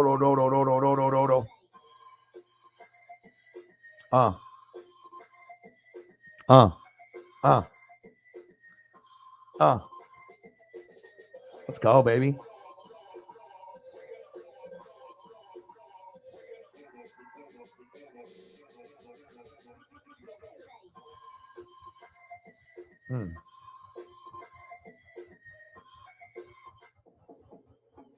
Appreciate you, bro.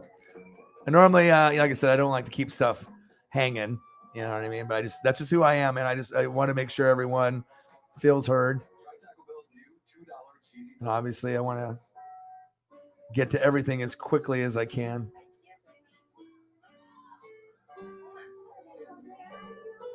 Good things come to who and people that wait, a wise man once said. Space Kitty.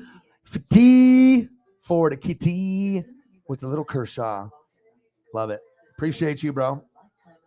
Appreciate you, my bro. Bang, bang, bang.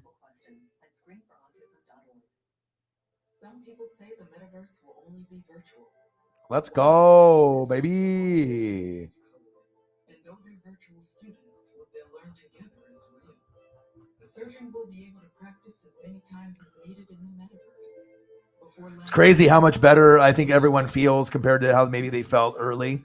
If they've had a shitty day today or things have not too good. I don't know. It's just like you get certain people in the room and it lifts the whole room up. Like we just have such a great group here that it's just like unbelievable how you could just have 10 to 20 people in a room and everyone for the most part just knows each other, and we're all separated in different cities and fan bases and likes and dislikes of things. And it's just like I feel like I'm like the Godfather, it's like I just feel like it's just so nice, I feel like Hollywood Hogan, like of NWO, you know what I mean? And everyone's in the clique, and it just feels so good to have like-minded men and women and of all ages, to be able to have that connection. Because I live here in Oregon, but there's not a lot of people like me out here for sure. Let's go, baby. Let's go. He said, damn. I can always better myself in different things that I do. If it's just being a better route runner, catching the ball better, just getting more balance off my route running. So it's just so much more that I can really learn from the older guys, from the veterans, and really just take my game to another level. Cardinals wideout DeAndre DeAndre Hopkins may try to get his 6-game suspension reduced because he says the banned substance he tested positive for was from contamination. NFL Network's Tom Pelissero reports Hopkins has already waived his appeal and may need to sue to lower his suspension. Damn.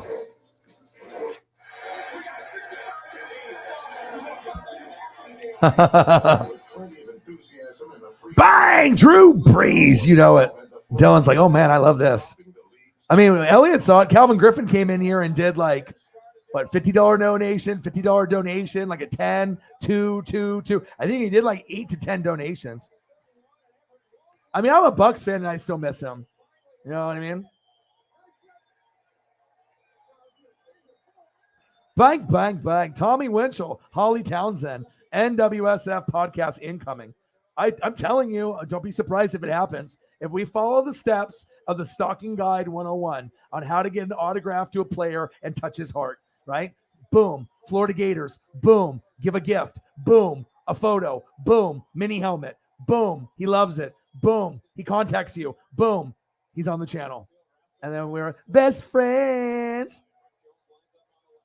Today's podcast is me, NWSF, featuring Holly Hundo and special guest Tommy Townsend.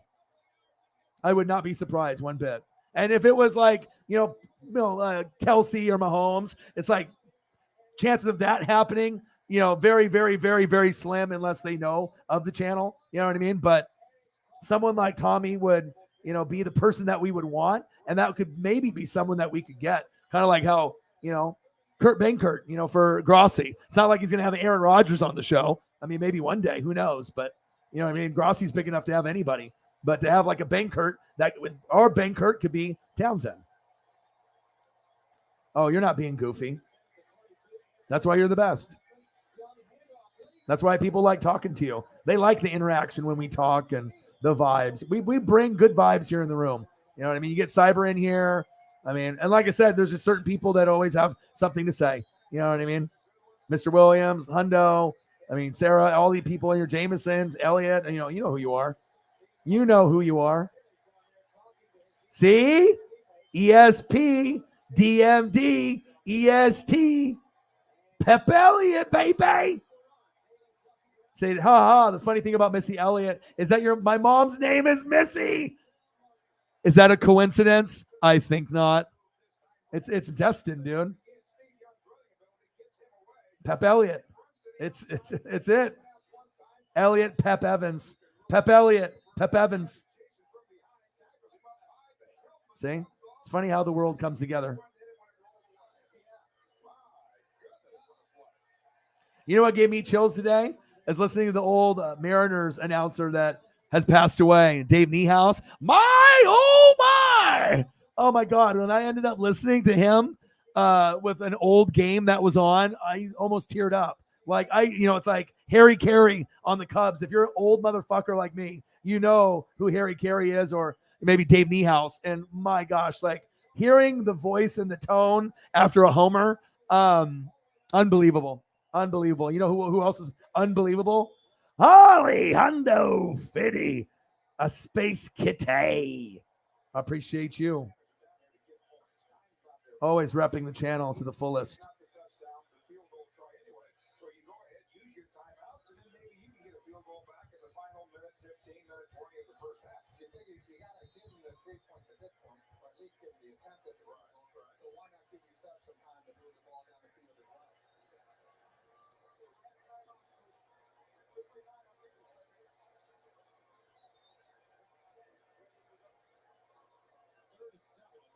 Third down and 7.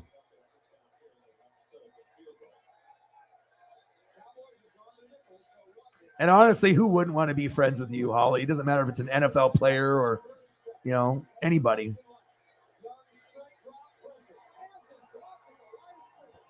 Space Kitty. I think I'm going to find a different one for you, too.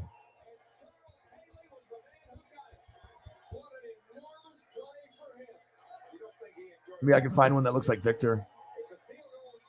Oh my gosh, I just found like the cutest photo ever of a cat, but I don't think this one will fit. I have a cat, the one that has the cat inside of a taco on top of a pulled pork sandwich that's flying through space. Oh, maybe we'll do this one.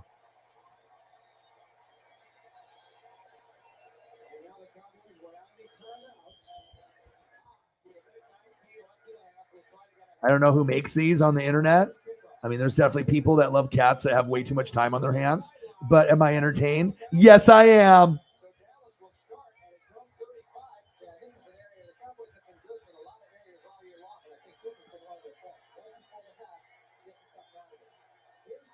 Thank you guys for just, being who you guys are. I don't think you guys realize like the impact that you have on each other and other people that come in the room.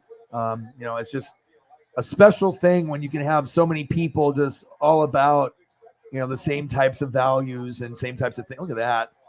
Bang, bang. Holly with a fitty Space Kitty. She's in the taco. She's riding a pulled pork sandwich, and it's going through space faster than Elon Musk in a Tesla.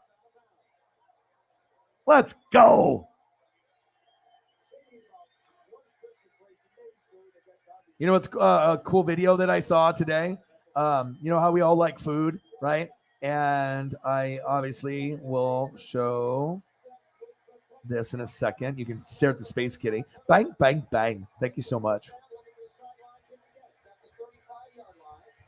But before I get into a topic, and I have a topic change, right? I always have to make sure that, we have pictures or GIFs or videos associated with every topic, because it's only fair and makes sense. If you want to work hard and, make a name for yourself in this business, you got to be different, okay?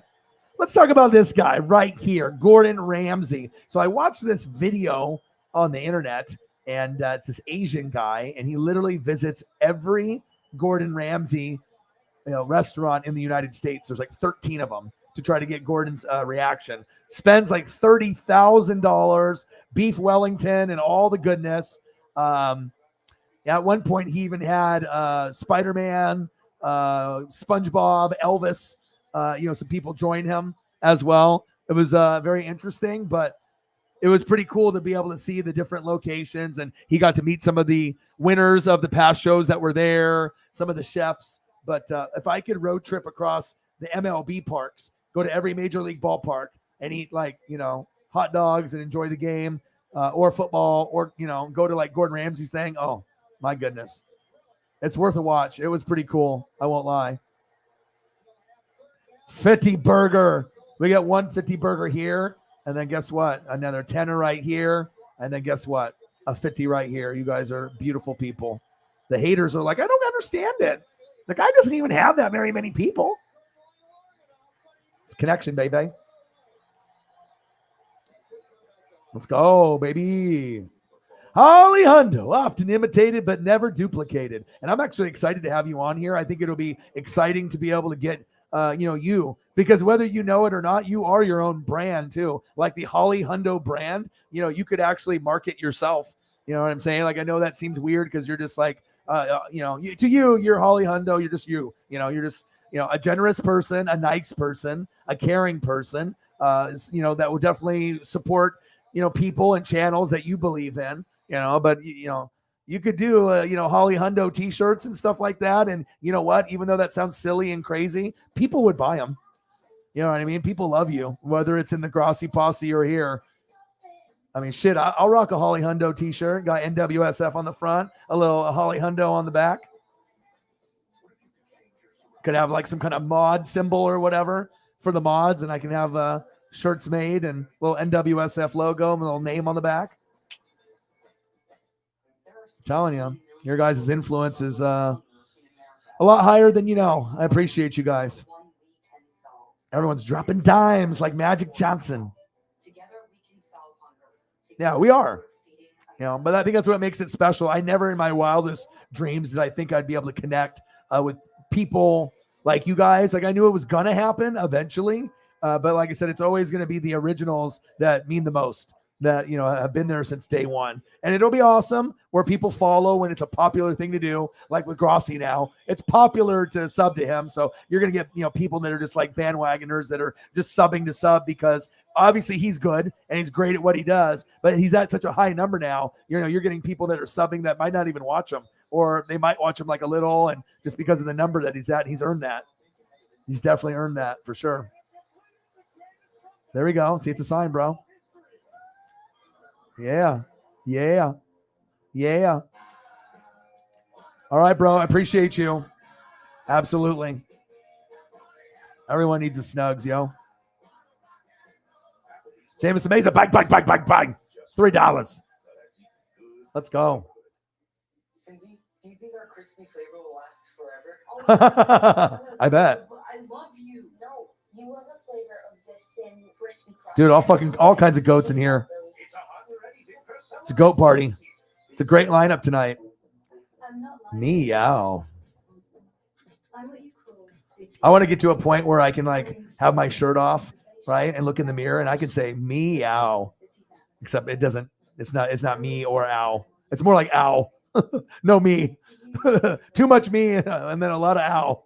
You know, I need to definitely cut back on the midsection. Meow.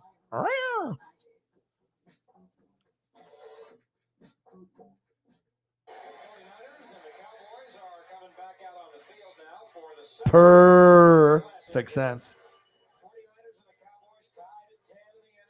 Yeah, I think we need that, you know what I mean? And it's like, I don't need to really say things that aren't true, you know what I mean? I just feel like sometimes people need to hear things, you know what I mean? And you guys are, look at this. And then another goat comes in. Bang! The crab man himself, 50 for the kitty.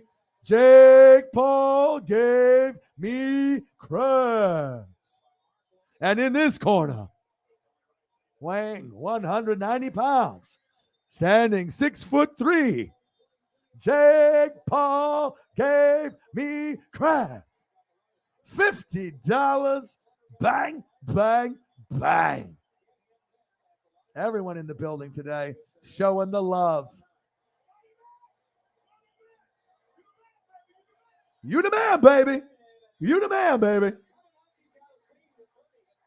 Appreciate you, brother.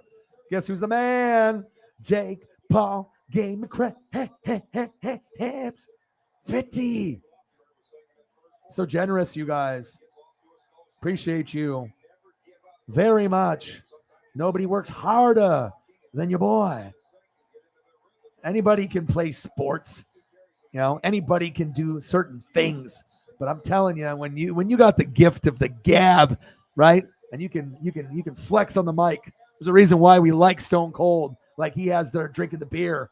Because when you can talk on the mic, I mean, you become a legend, like Stone Cold and The Rock. My boy. Appreciate you, bro. How are you? How have you been?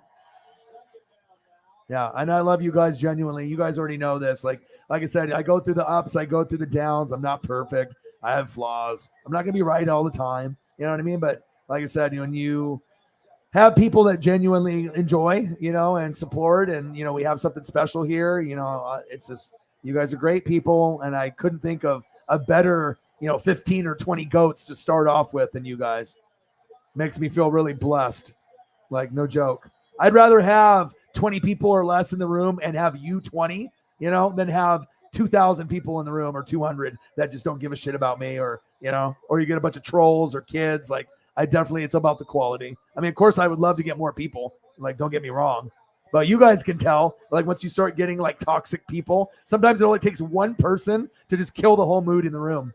You know what I mean? Or the whole mood overall. So yes, they are. Yes, they are. My dude. High five.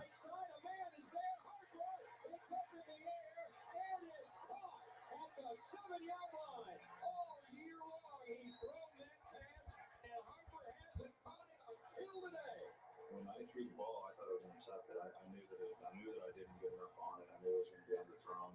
I was just hoping Alvin would break it up and that it wouldn't be intercepted. And then he goes up over the top of the guy and makes really one of the great catches. All right, David Robinson here for you, because I remember, you know, people and what they like, and, you know, if someone's going to do something special for me, it's not just a shout out. You know, I'm going to go out of my way to make sure I show my gratitude and appreciation. Shit, it might be a fucking taco kitty on top of pulled pork sandwich going through space, but, you know, I like to go a little bit deeper than that sometimes too.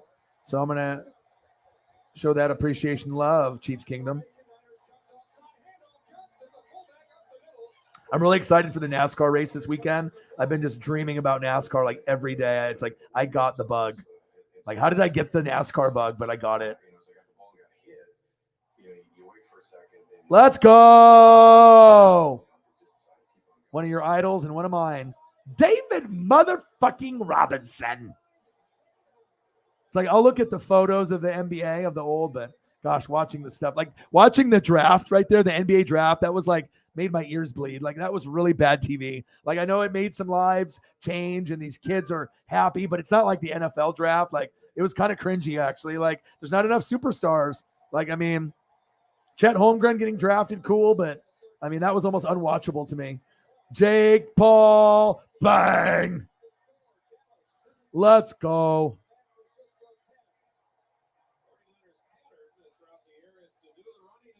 I think everyone's got the midsection problem. I think almost everybody I know, you know what I mean? Like, we're all, because like I said, we all like to eat.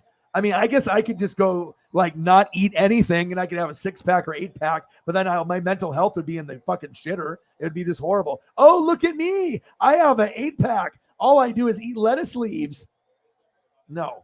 You know what I mean? Like, I need to be able to eat a burger, tacos, and not just tacos, street tacos, homemade tacos. I want spaghetti. I want pasta. I want chicken Alfredo. I want burritos. All right. I want pulled pork sandwiches. I want steak. Did someone say steak? I want the chicken. I want the deep fried. I want, you know, I mean, like, there's moderation. I don't mind salads and fruits, but yeah, a midsection problem is tough. It's tough. Everyone's ballers up in here. Ballers. We actually have hit 3 consecutive days of around the same number for the first time in like a month. Like, this is the best 3-day stretch we've had in a long time. I thank you guys so much, because we hit around the same number, around 270 to 275, and we're not even done. I'm still probably got another hour and 20 minutes left. So, well, who knows? I mean, even if we end here, it's been a real successful night, dude.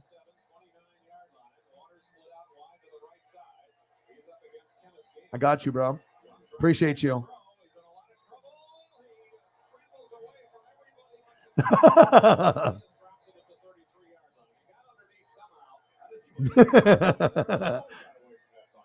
Well, it's like Beefy McWhat now. Remember him? He comes in and drops 50s and hundos.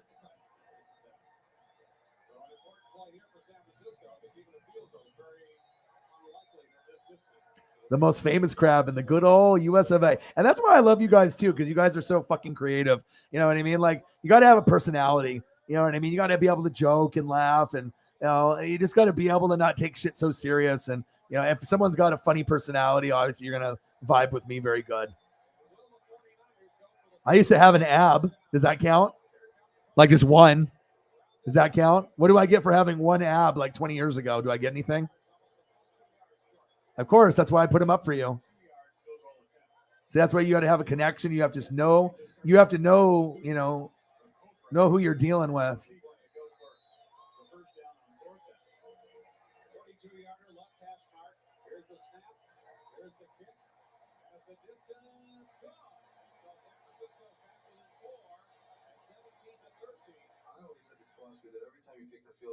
That much closer to losing, and I was afraid that we were kicking too many field goals.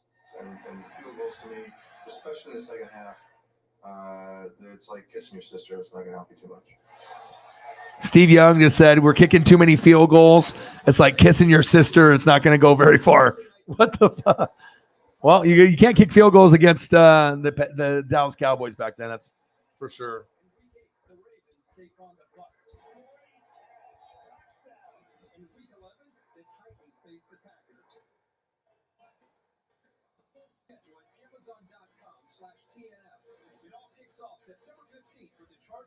I got another one for you.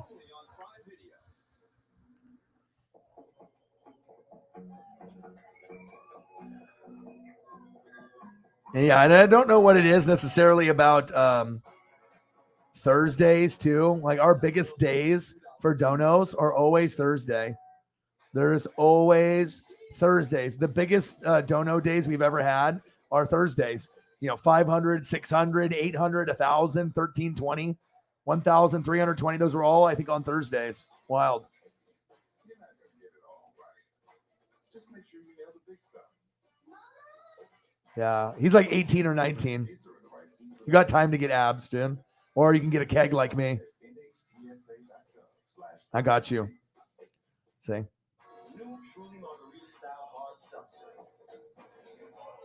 Yeah. Woo! See, that's the cool thing too, because like you can get people of different ages, different sex, male, female, different age, different race, and it just beautiful thing, like the vibe that we have here as football fans, and I love it, man.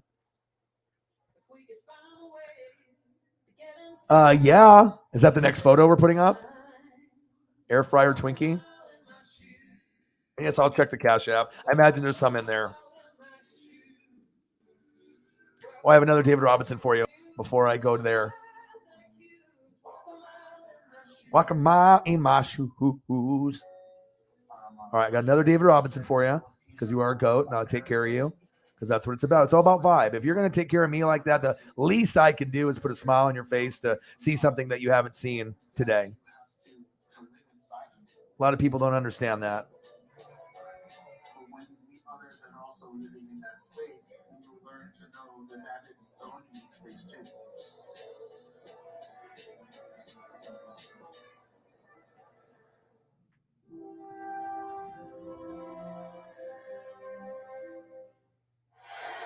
Well, the Cowboys took the opening kickoff here in the second half and marched to a touchdown. Now they've got their second possession and a 4-point lead. They're starting at their own 20-yard line.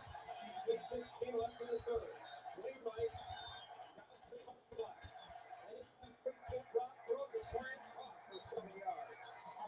Specifically looking up air fryer Twinkie. I'm not even joking. Bacon fried Twinkies. Oh my God. What the fuck did you do? What did you do, bro? Did you just open up a whole can of worms by saying that? Oh God. Are we going down this path now? Oh.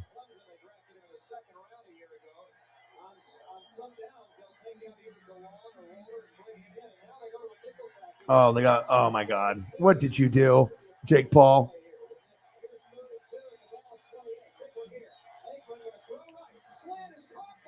Michael Irvin.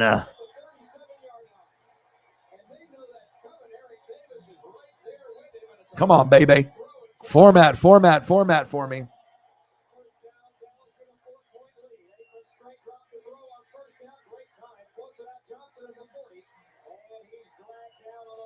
It's like bringing up other stuff, though. It's like you talk about Twinkies and they start going into corn dog stuff. I'm not looking for corn dog at the moment.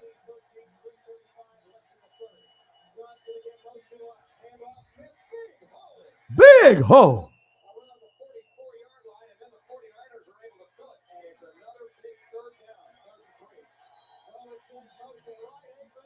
This one won't fit the screen, but we'll get the idea.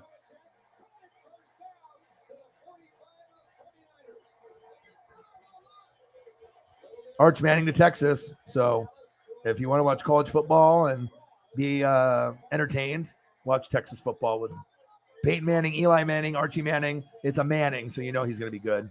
Number 1 ranked quarterback 2023. Could have went to any school. Chose Texas. Maybe Matthew McConaughey's in the back pocket. Big Texas Longhorn fan. Matthew McConaughey. All right.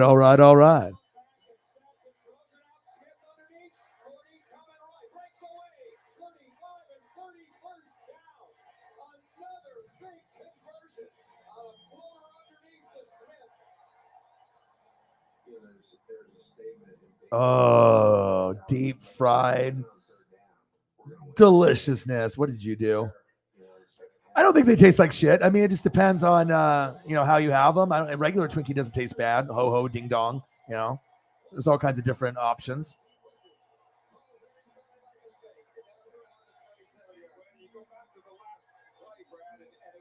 He said, I saw it on TikTok.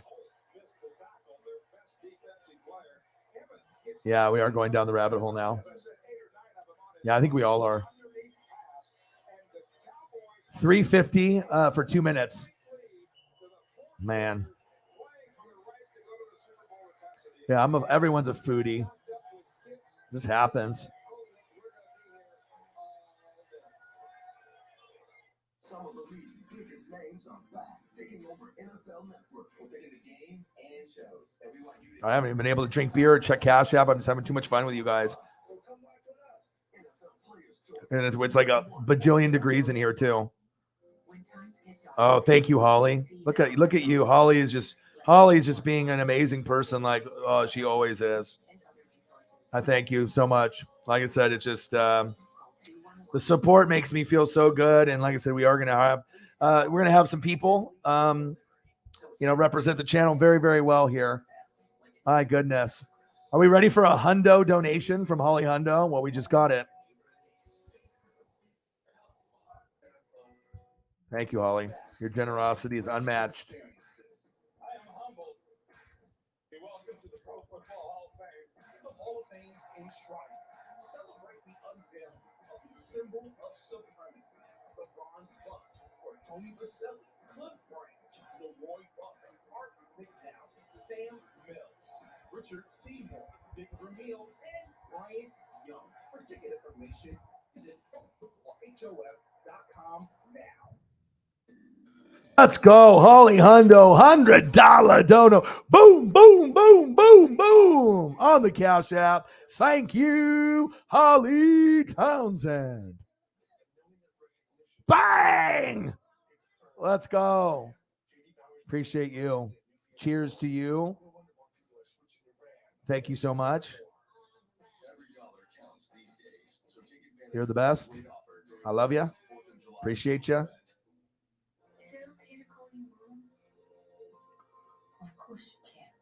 Let's go. Oh, baby. Thank you so much. So much support. Today, the goats are just all coming out. Just a beautiful, beautiful thing. I got to get a new Tommy photo. We got to get a new one. We'll take the comment down so that way we can fully go back. We can't just cover the face up or the hair. And we can't cover that up. We got to make sure we see it. Young Tommy one. This is cool. He would flip if you had something like that too. Boone high school photo.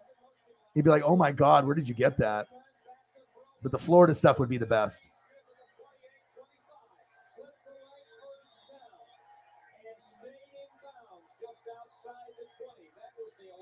High five.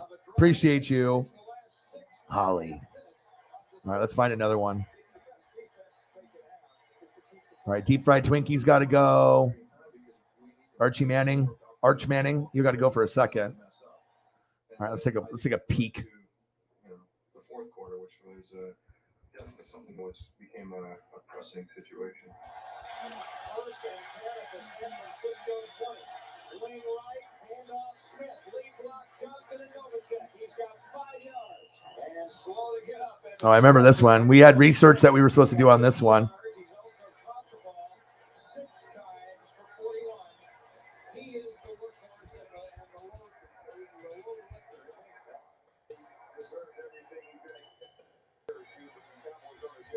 Thank you so much. I should probably open the window. It is so hot in here. I am just like literally just like dripping in sweat here. But that's what you do. You grind.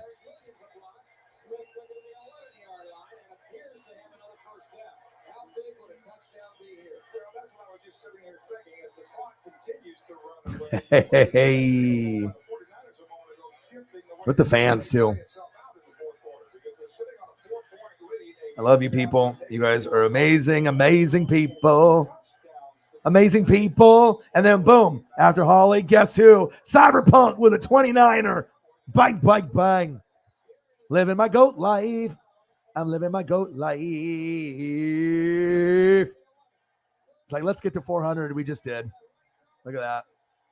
Thursdays, they're the magic day. Cyber. Holly. Holy cyber.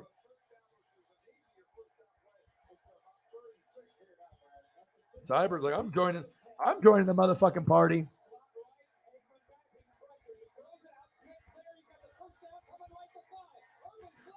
Michael Irvin with the block touchdown, Emmitt Smith. Let's go, baby. Let's go. What a successful day with multiple goats just going crazy. Thank you, goats. Like I said, we're the vibe and the, you know, it shows you, you know, if you have caring, loving, you know, people, you don't need 600, you don't need 6,000. Sometimes you can, you know, have an amazing night with 6 people. It's not going to be common results, but it shows you, you know what I mean? If you have the right people in your life, you know, and you got dreams and you got goals, even in a situation that 99% of the people wouldn't be able to succeed in, you can be the 1%.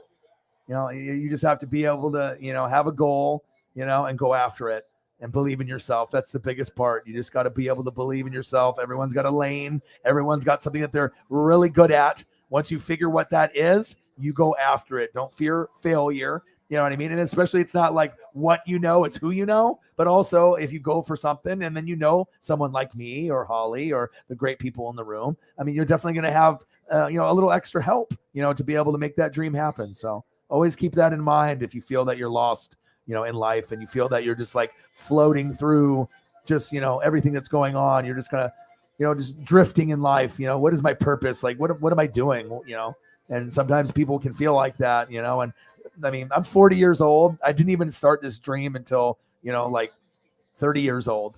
So, I mean, like I said, everyone has that dream or that passion, but if you're 18, if you're 25, you know, you're 35, shit, even if you're 45 or 55, it's never too late to be able to go for something and change your life in a positive way. And that's big facts. And we fucking look real good every day. Oh, yeah.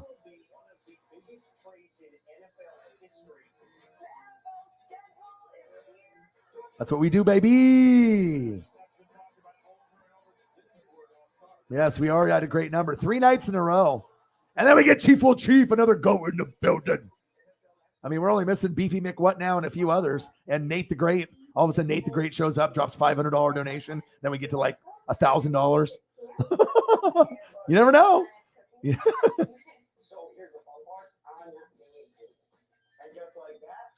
I know it's crazy too, because I feel the same way. Like I have more connection with people here than I do with a lot of people in person here in Oregon. It's just like when you can all have that, you know, same thing in common, but you also have crazy personalities like myself. And, you know, a lot of the people in the room are just so unique and everyone has special qualities about themselves. But, you know, it's just that honesty, the loyalty, the respect, the uplifting, the caring, giving your shirt off the back, you know, if you need to. Thinking about other people before yourself. I mean, if you're that type of person, like a lot of us here, you know, that's what it's about. You know what I mean? Sometimes money isn't everything.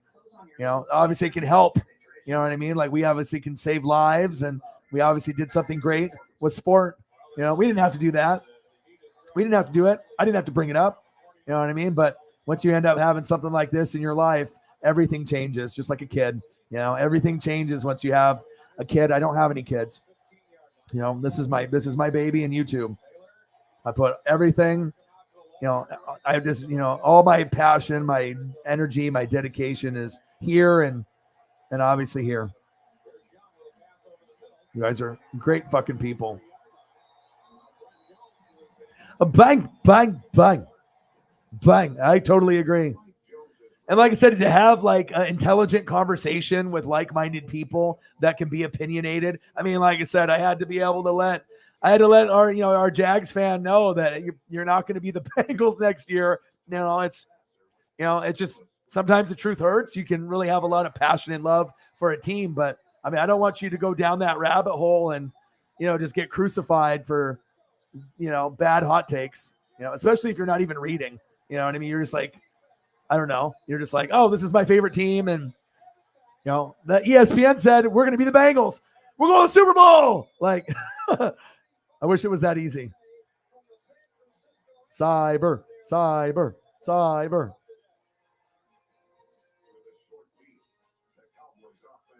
Yeah. And some of the biggest nights that we've had where we've hit 400, 500, 800, 1,000, 1,300, right? We've been at 15 people or less. Like those streams weren't even at 20. They were at like 15, like max. It's amazing.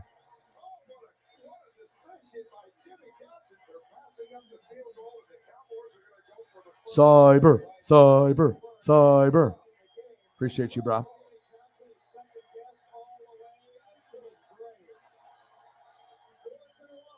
Where the goats at? They're in here. I see you. Best fans on planet Earth, the most likable, loving, caring individuals that love sports and family and pets and food and everything that I like. You guys. Stranger Things, baby. What you know about Stranger Things? Stranger Things. July 1st. July 1st. Tom will tell you. The 1st. July 1st, baby. Is anyone waiting for the Hopper and Elle reunion? Or Hopper and... Hopper has a couple reunions to get to. 2 of them. Well, he already kind of had one. So I guess the Elle would be the big. The big, the crying one. Obviously. I wonder what that's going to be like. In our best interest to take risks. We want to be aggressive. We want to play the percentages. But by the same token, we've seen too many teams. Holly Townsend, Tommy Winchell. Holly Townsend sounds like a lawyer, and Tommy Winchell sounds like a plumber. So I know you're a vet, but I don't know how we're going to work that out, but we'll figure it out. Tommy Winchell, the plumber, he's the Mr. Handyman. He does everything, right? He got you. Holly Townsend. Or it could be like a dentist or a doctor. Holly Townsend, DMD. Like Britt Baker. You could be a dentist. Holly Townsend. Yeah, who you got your teeth cleaned by who? Oh, Holly Townsend. I broke a pipe. Call Tommy Winchell. He got you. A great family here.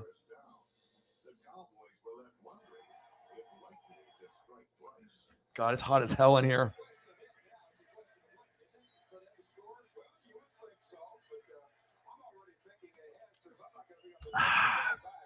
I haven't seen pineapple beer in weeks. They don't got it anymore. The pineapples, they're just disappearing. I'm like, fuck. Pineapple? It's like all they got is like the damn orange one. So I don't want to drink damn orange one. At least get me mango. And I was at least able to find a couple of those. But that was my face looking at the Safeway rack. I'm like, okay. Orange, orange, orange. No lime, no pineapple. And thank God there was some mango. I was like, where the hell is those pineapples at? And everything is getting ready to go the right way. It made us feel like ourselves again. You know, we kind of third quarter didn't have the ball a lot. Second quarter we kind of the fumble and the mess ups, the penalties. We start like okay. All right, we broke the 4-hour mark. Everyone's still having fun. Some people might have to go. Some people can stay. I definitely will go to the 4-hour and 30 mark. But it seems like we might go 5 hours tonight. I mean, just depends on you guys when you guys want to go or leave. But I mean, we got a lot of momentum right now with Uncle Mo, with the donos and the goats. So I'll go for another hour, regardless if everyone leaves or not. But I think I can definitely do 30 minutes. And if we want to evaluate, then we can go there. But I think going 5 hours is definitely doable. Even if we don't get anything else the rest of the night. I mean, I'm not ready to go to sleep yet or whatever. I barely just got done with like my first beer right there. I had to like slam it real quick. I've been so busy looking at all your amazing comments and reading and watching this game. You guys are awesome.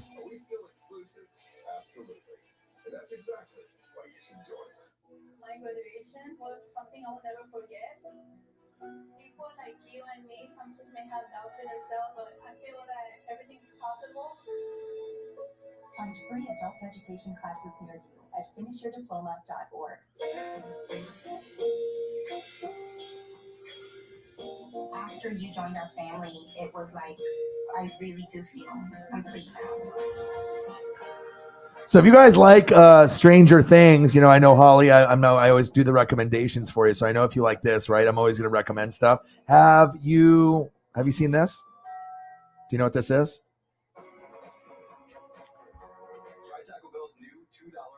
I think you would like this show. It's like Stranger Things. It gives you a vibe of like that. Lock and Key. They have 2 seasons. I think they're going to do 1 more. It's good. So if you do like Stranger Things, which is a cult following, a lot of people like Lock and Key as well. I think you would enjoy it. And it's a fucking fire photo too. You know, I'm always going to find the best for you guys. It's always better when we can have people, but you know, if you got to go to sleep and you got to go early, but like I said, you know, if Jameson's in here or Elliot, they can keep it moving when you're gone. But if you're not here, Jameson's not here, or Elliot's not here, I mean, I can do it, but it's not really this, you know, I don't want to have to really focus on that part. I just want to be able to entertain and have fun and whatnot. But yeah, today was a great night. Green Bay Productions. How you doing, bro? I'm good. We're having a awesome, fun time tonight. 4-hour stream. We've had less than 20 people in the room, and what do we have on Donos right now? Like 400 something. I would say that's a fucking successful night. Gronk Spike. Gronk Spike. It's a good night. It's a very good night. 3 nights in a row, getting back to where we were.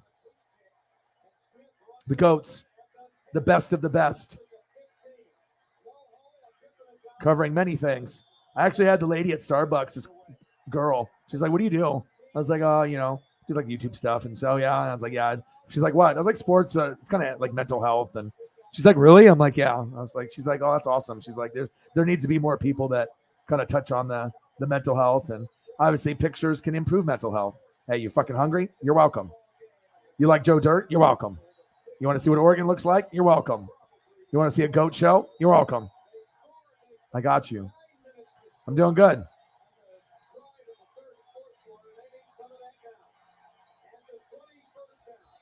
But Lock and Key. Aikman, Harper, go. Alvin, fucking Harper. Boom, boom, boom, boom. And this is the play that single-handedly helped them win this NFC Championship game.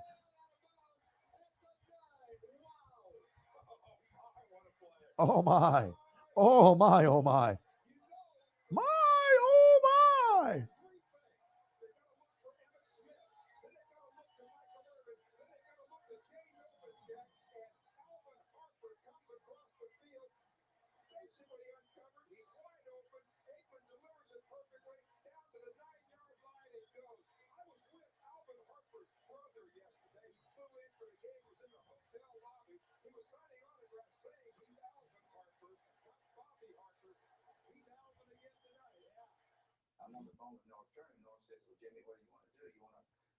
Yeah, is that original art, bro? Where'd you get that? Is that something that you just found on the internet, or did you make that?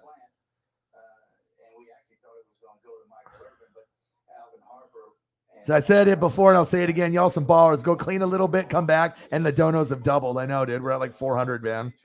Mr. Stone. Bang, bang. Niner gang. How are you, dude? We're just chilling, man.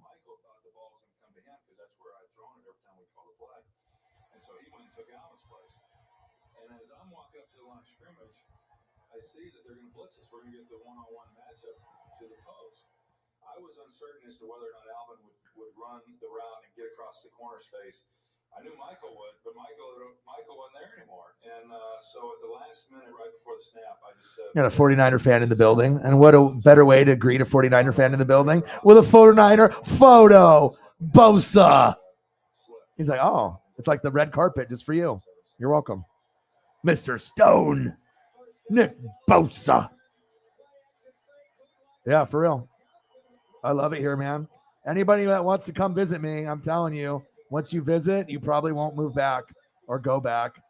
Wineries, breweries, dispensaries, wine, beer, weed, gummies, flour, whatever you want, right? You want to go to the coast or the beach, 2 hours away. You want to go to a Blazer game, 30 minutes away. You want to go to see a Ducks, hour and a half away. You want to go camping, 2 hours away. You want to hit the mountains, 2 hours away.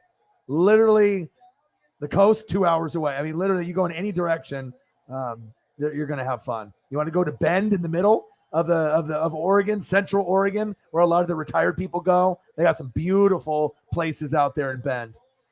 But this is what this is my spot, man. The 503, baby. He's like, damn, for real. 400 in donuts. Let's get to 450. What's the outlook for the Ducks this year? Oh, it's interesting that you bring that up.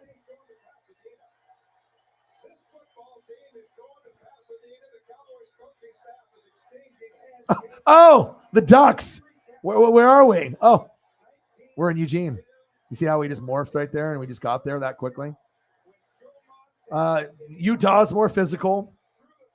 USC got the quarterback and the coach and a lot of transfers from Oklahoma.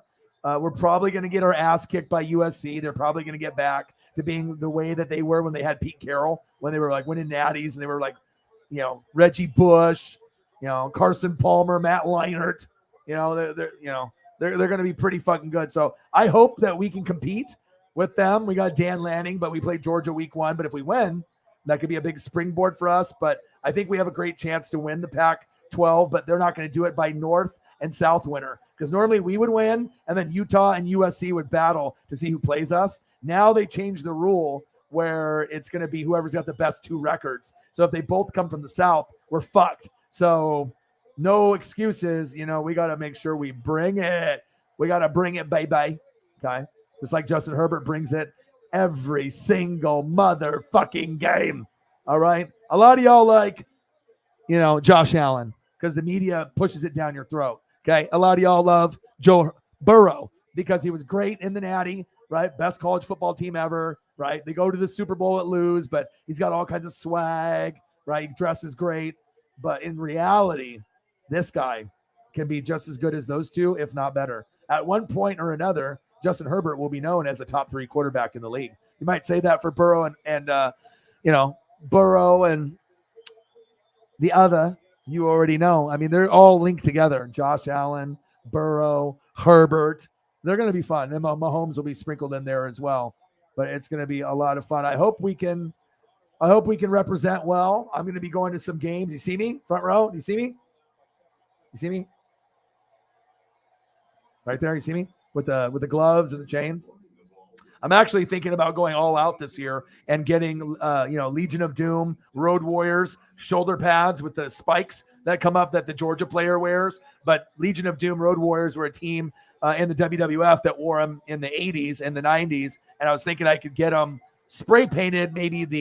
I could get green apple, maybe instead of black for the actual shoulder pads. And then I could spray paint maybe yellow for the spikes. And then I could wear the chain and I can have the gloves and I'll have the spikes on. So, but if I end up buying one of those, I see like Etsy, eBay, they usually go for like $300 or $400. So I don't know if I can make my own because I would want like the spikes to look good. Some of them, they look like dodos on there, like miniature dodos on there. I don't want to have no dough on my shoulder. Okay. I want to have spikes. So, but yeah, I think that we can shoot for 10 wins, 10-1, 11-1. We don't want to lose more than 2 games. 2 games is too much, but undefeated, 1 loss, 2 loss. We definitely don't want to go like 9-3, but if that happens, it happens. If Utah and USC are better, but we're going to finish top 3. But if you're Oregon, the goal is number 1. You know what I mean? It's like, fuck Utah, fuck USC. We're trying to, be the best. That's just, we're the Ducks, dude. We got the best uniforms. We got the best helmets. We got Phil Knight. We got the money. We got the money. All right. But we got a lot of passion here. And if you go to a Ducks game here, like Seahawks, you go somewhere that has the passion. I mean, we have like 50,000 fans, but we're ranked number 4, out of all the colleges based off like the loudness. The only 3 that are ahead of us have 100,000 or 120,000 capacity. So if like Michigan or Ohio State or Penn State or Alabama have 100,000 and we only have 50 and we're just as loud as everybody else, what does that say? For every one of us is 2 of them. So we definitely get lit, and we love our Ducks for sure. So I expect greatness, but I think it's, we got Bo Nix, the Auburn transfer. So there should be some opportunities there, since he's already played 3 or 4 years for Auburn. Anybody's going to be better than obviously who we had, fucking LeBron James clone. That was horrible. So yeah, the quarterback that we had last year might have been the worst one in 20 years. And I'm not even exaggerating.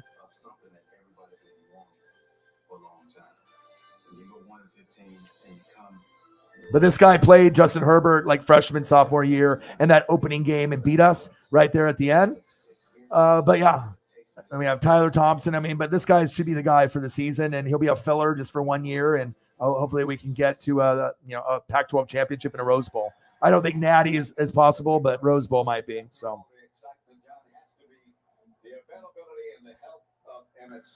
Rent rates, not too bad. We're cheaper than Washington and cheaper than Cali. So it just depends if you can get to a low-income housing or if you get an apartment or a condo or a house. You know what I mean? It just depends on the amenities. I mean, if I move somewhere, I got to have washer and dryer included, if I don't have a house or whatever. So we got 1994 NFC Championship, Madden and Summerall. Yes, please. I'm in fucking heaven right now. But it's not too bad. I mean, we got, what do we have? 3 bedroom, 2 bath, walk-in closet and, area or whatever, washer and dryer included. And, usually rent rates, used to be like $900 to $1,100. Now they've gone kind of up, but, usually under $1,500. Sometimes you'll be paying, that $1,400 to $1,800, depending on if it's like a house. But I mean, usually under $1,500. So not too bad.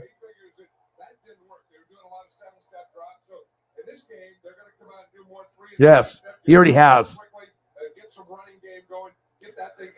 Fucking dude, you're talking about like a freak, man. Like I'm like in that, like when you talk about shows and everything, like this is one of my favorite shows of all time. Like all time. Like, I give recommendations on what I like. I like True Blood. Okay. I like Game of Thrones. I like Dexter. Okay. And then obviously Stranger Things. I mean, Stranger Things is like right up at the top. Like there's a reason why it's like a cult following. It's fucking fantastic, man. Like, and I like, I'm a nerd. I like, Obi-Wan. I like Star Wars. I like Marvel. I like DC. I mean, I like cartoons, Simpsons, Family Guy, King of the Hill, South Park, fucking Rick and Morty, Bob's Burgers. I mean, I'm a little kid at heart. I might be 40, but there's things like toys and cartoons that truly make my soul happy. For someone that has had depression and anxiety, I need to be able to, have things that lift me up, A-Rod and TB12. So let my Pat get one. Yeah, we're going to, Grossi, if he decides to keep it up, I mean, we were supposed to collab for NFC Championship game, Packers and Bucks. So if he decides that he wants me to have, I can always do the game, here myself, but if he decides to, make it happen, like we said we were going to make it happen, then week 3, I'll be getting a call and I'll be on his channel and we'll be doing Buccaneers Packers week 3. So that could be a huge opportunity for not only, me, but obviously the Fanatic family and for us to grow here and get people to recognize who the fuck I am. So I feel I'm definitely underrated. A lot of people have more subs and views than me, but I feel that as far as quality of a show and originality, I think we're one of the best, period. And I don't think anyone else does a better job calling a game besides Grossi. I don't think there's anyone else on my level. I think me and him, I feel, have the most energy, that are the most entertaining. There's other guys that do it, but I feel, especially with my sports knowledge and my innovation and my creativity, I think it's unmatched. But like I said, being a Green Bay Packer fan, you're gonna cover a wide fan base across the world for sure. But I'm a definite one of one, baby. Orion McDuck, you know me. Oh, and McDuck go together like peas and carrots. I know Madden and Summerall.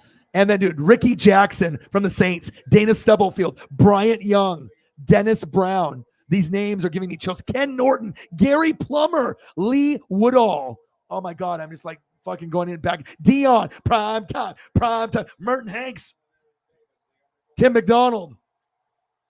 Remember when he did the little chicken dance? Merton Hanks his neck would always be flopping around. This was my favorite 49er team besides like the Joe Montana, Jerry Rice, early 80s, 81, 84, 89, 90, you know what I mean? Around that time period, 88, 89. But this 94 team with Steve Young that had Dion. That's my favorite Dion of all time. There's never been a player that's had more swag on planet Earth than Dion in 94. You look at the do-rag, his shoes, his cleats, everything about Dion was just so icy and so fresh. Like I'm just looking at him right now. If I buy a throwback jersey and it's not Tampa, it's that one. Barry Sanders would be bought. All right. Dion, Barry, Bo, Joe Montana, Jerry Rice. those are my 5. But the Dion in 94, the 75th year anniversary patch, Mitchell and Ness intercepted the 30, the 20, the 10, the 5. Touchdown. Niners. Bang, bang. Niner gang. Wow. Eric Davis. Fuck my life. Woo!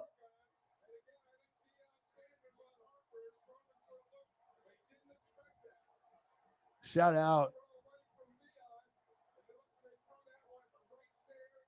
Bang, bang, bang, bang, bang, bang, bang, bang, bang. Bang. Bang. My neighbors probably fucking hate me. They're like, what the fuck is this guy doing? Shut the fuck up. Oh, baby.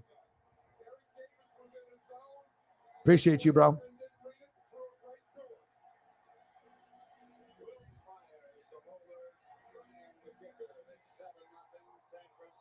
Sure.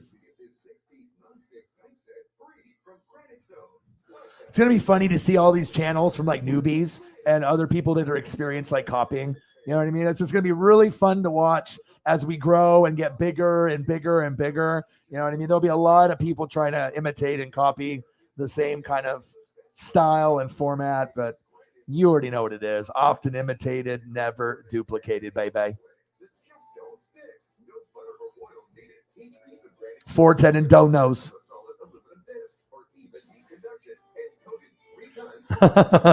You know it. Yeah. And like I said, you guys have meant a huge, for me to decide, like to try to party less, hang out with friends less, not drink as much, and just, to really focus, on the grind, because obviously things are tough and I already have the work ethic, but I really want to show, you guys that like anything is possible. You know what I mean? Obviously you have to have talent, you have to have drive, you have to have passion, you have to be determined, you actually have to believe in yourself. And, you have a lot of factors that are going to be into play, and, nothing is perfect ever. But I mean, if there was any more perfect way that I could, kind of make a name for myself and start, this movement, I'm really proud that I got you guys, to be able to be the ones. I mean, it's a special feeling. Oh, look at this, Chiefs Kingdom. You take care of me, and I take care of you, baby. See that? You ain't going to get that kind of interaction on any other fucking YouTube channel where they do comments for people that don't donate, changing the backgrounds up, sweating like a motherfucker, pulling up photos and GIFs and memes. You talk about something, you get a photo. I mean, these fucking people will just be clamoring all over this shit. But by that time, it'll be too late. We'll be big, big, big, baby.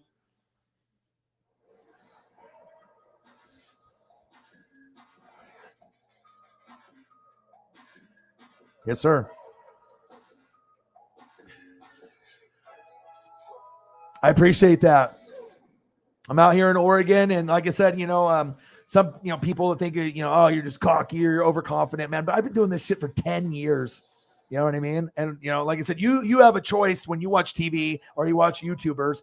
You can tell, what's going to be entertaining or not. You got to be able to know what you're talking about. You got to have enthusiasm. You got to be able to know player pronunciation, enunciation. You got to be able to make up nicknames. You got to be able to come up with creative stuff. You have to have a creative show. You have to be, just overall, an individual being, different. And like I said, I feel honestly that, I could definitely do it on ESPN the Ocho. You know what I mean? Like if they had some other, off network, channel, ESPN 3, 8, you know what I mean? I honestly think if you had YouTubers like me and Tom call the games, we would get, more ratings, once they actually see what they're getting, because you're going to be more entertained. There's more of a connection. You know what I mean? And you're going to get the enthusiasm, because sometimes when you just have former players or guys that are old, that doesn't mean that they're great.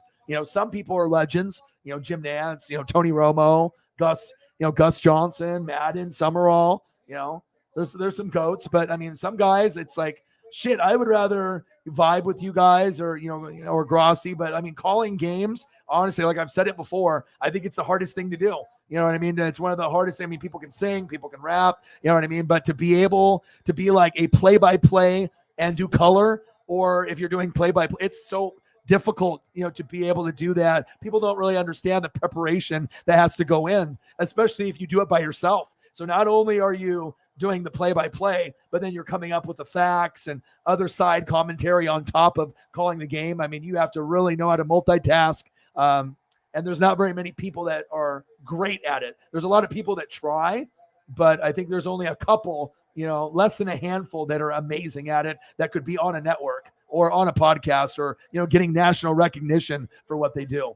And like I said, I honestly feel that this is one of the best channels. We might not have the subs or the views just yet, but I mean, I honestly feel that this channel can get, 100,000 subs, 500,000 subs, 1 million subs. And most people would say, Ryan, that's crazy. But people that say that haven't seen this show. They don't really know what we're about, what the movement is about positivity and mental health and also just having fun. And like I said, and you're going to get the sports knowledge from me, and you're going to get it in the wrestling side, pop culture, for someone that reads a lot. But I really do appreciate that, man. I take a lot of pride into it, a lot of preparation, a lot of energy. And like I said, sometimes people think it looks so effortless. But like I said, you have a love for the game, but nice. Pick it up, Niners. There you go. But I love doing it. It's probably my favorite thing to do. Out of all the things, I mean, I love doing these late night streams too. Like at the very, very top of my list, I love them. But calling games, I love doing that probably the most for NFL and college football for sure. Mr. Williams.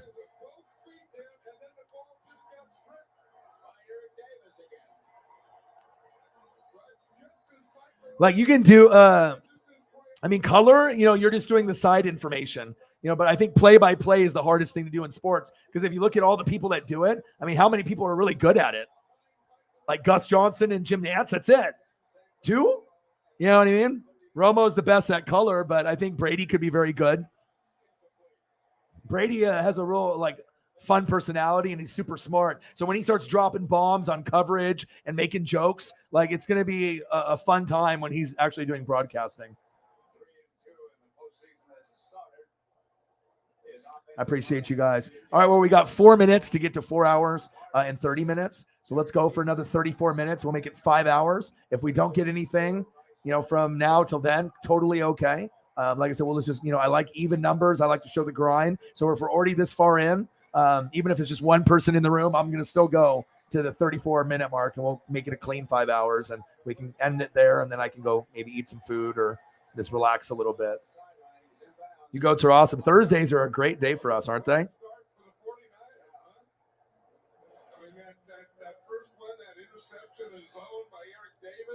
I got 94 championship game on the TV, and I'm hanging out with you guys. I mean, does it get any better than that?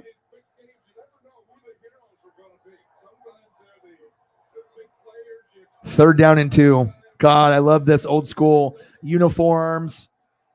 That 94 season, that 75th anniversary was really special too. Young was ridiculous. Best left-handed quarterback ever.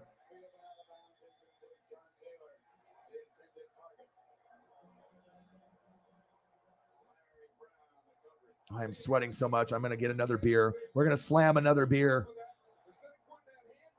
before I'm done. So I think that shows your true work ethic. Can be one person in here and still bring in the enthusiasm and knowledge. That's not something many people would have the will to do. Yeah.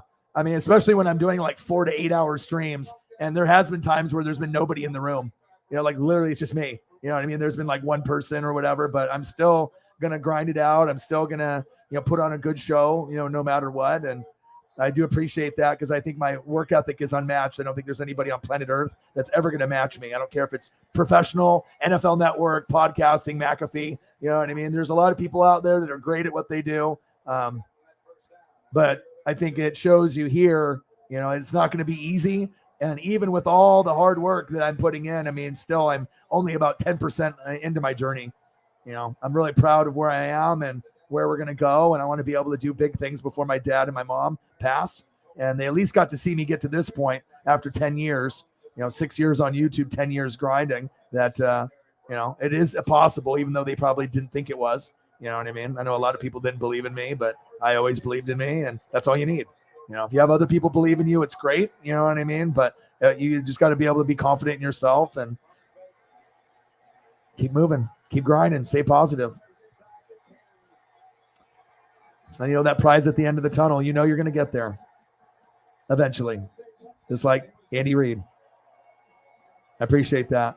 Because like I said, there's a lot of people that can do a stream, when there's a game on, right? 2-3 hours. And then, but what if it's no game? If it's just like freestyling and you're not calling the game, you're just actually streaming. Not a lot of people can do more than an hour or 2 or 3. A lot of people quit 2 hours or less if it's not even like a game. They don't have that commitment. All right, I'm going to grab another beer. I'm going to slam this beer and grab another one. And we got 30 minutes to go.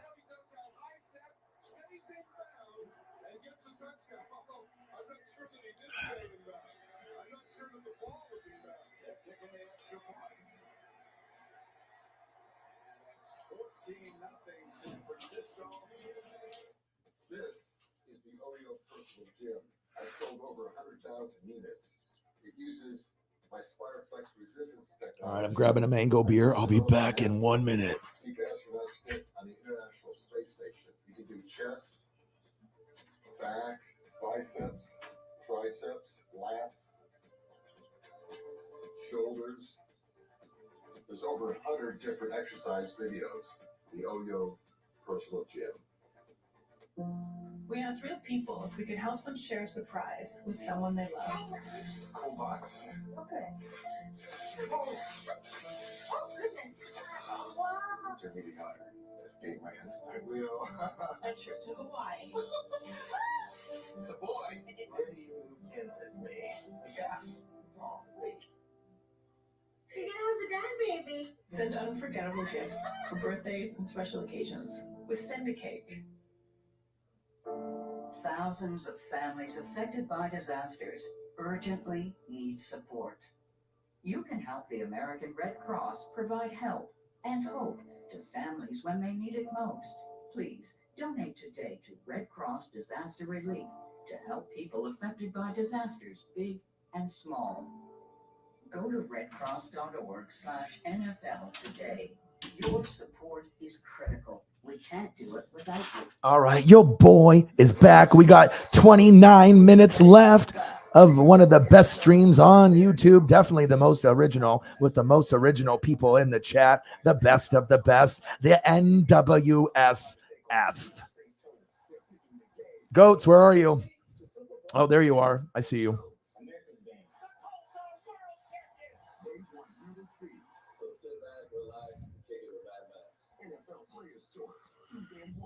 NFL Network. When the bats and foot crow, eagles they can seagulls too. Beaks and wasps and oohs a fly. Soon I too can take to the sky. Mom, are you still busy cooking? Well, you're welcome to come and help me, Big Freya. There's no helping you anymore. Don't you know? Red Bull gives you weakness.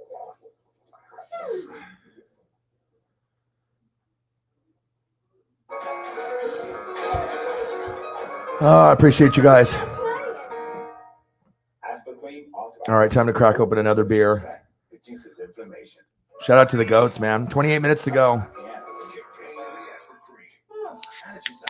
Bedtime means it's time to take Zysol. Zysol relieves allergies while you sleep, so you wake refreshed. Plus, it works faster than Claritin, and on first dose, provides the same.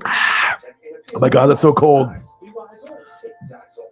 So I ended up messaging Mr. Williams. You said you blocked, you gave him a timeout on accident, right? You gave him a timeout on accident, so I messaged him. I don't know if he got it or not, so I assume he'll be back in.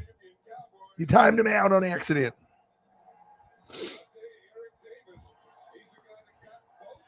Shout out to all the goats in the room. I appreciate you guys. We got 27 minutes left. I mean, whatever you guys want to talk about. I mean, I can bring up shows. I can do recommendations. I can do food. I can do wrestlers. I mean, it's pretty much what you guys want. You want mental health stuff. You want ribs. I mean, pretty much whatever you guys want, you speak up, and I'll make it happen. That's facts.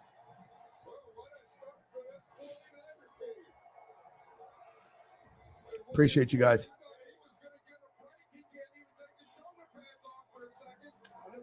Oh, God, this fucking beer is so good.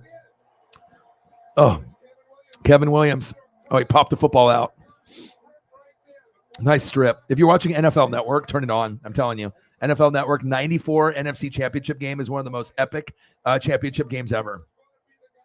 They've had quite a few, that they played. 92, 93, 94, 95. Like Niners and Cowboys were so good. So good. What a day today.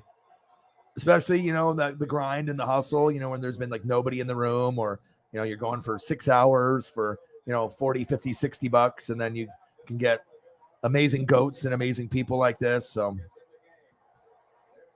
oh yeah. Yeah, I'm gonna do that too. So, I want to do a YouTube studio first.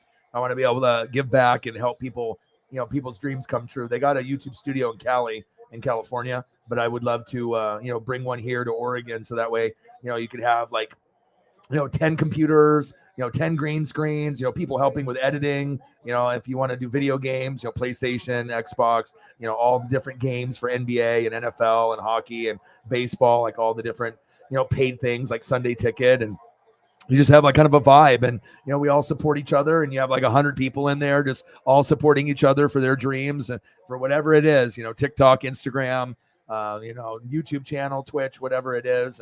And then obviously Northwest Sports Fanatics Bar and Grill, but I wouldn't want chairs. It would be all couches, all couches, lazy boys, good Southern food, all the games, video games. Like I definitely would want to make it special. And I got a cook, Catania, that could do like crab puffs and Southern cuisine and whatnot. And would do like all the steaks and, the pulled pork sandwiches and all kinds of stuff. But yeah, I definitely have a lot of visions. I don't know how long I'm going to live on this earth, but obviously as long as I'm still breathing, I'm going to keep grinding and, obviously building a legacy for myself on here. And then, if I can give back and help people achieve their dreams on a YouTube channel, and get some help, while you could be nonprofit or we could charge, per hour and stuff, but I definitely want to be able to help people, not necessarily have to make money off people to help them, but to be able to have a place where people can go positive, and vibes, and have to worry about gang stuff or people doing dumb shit stuff. Obviously at night they can just come in and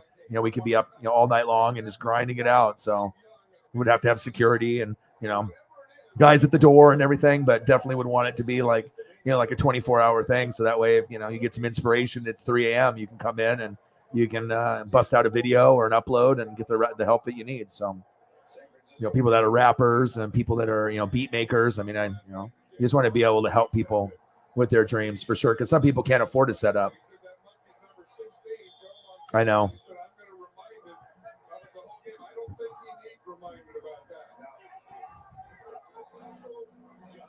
Nice. Big hit.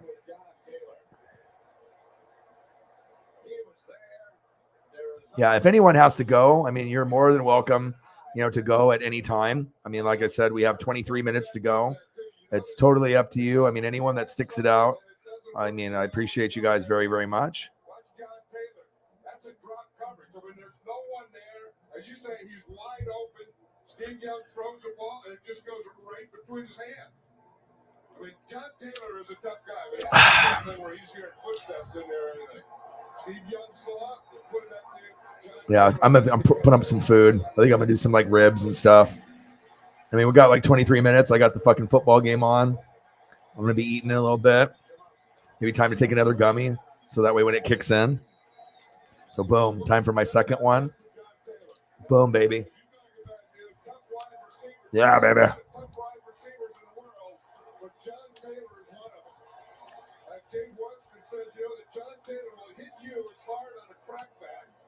You hit him, but when he comes in a slant, that's what they're trying to do. Watch Washington. Shout out to all the goats, man. He tries to get John Taylor. He didn't really put a hit on him and then hold on and mess with him and all that stuff.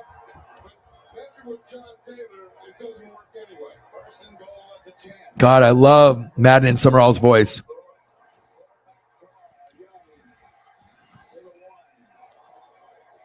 Summerall did the play-by-play and Madden did the color. You're never going to get anyone better that color than Madden.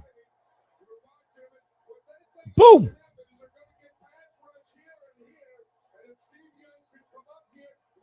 X's and O's, no one, he is so smart, dude. And just the way that they do the he's the pen, you know what I mean, on the screen. They don't even do that anymore because they don't have anyone that can do it like Madden, where he can read the breakdowns. So maybe Brady could do it, when he's talking and doing the breakdown because he'll be doing the color. But if he did it like Madden, that would be so sweet.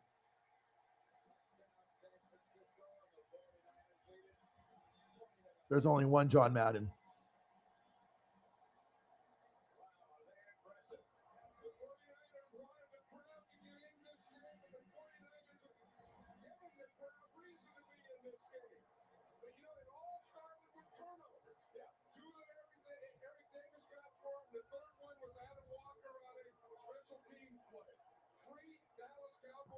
Well, we don't got Mr. Williams back in yet, but I don't know if he left or if he had to go back to work or what was going on, but I messaged him, so at least I let him know what's going on.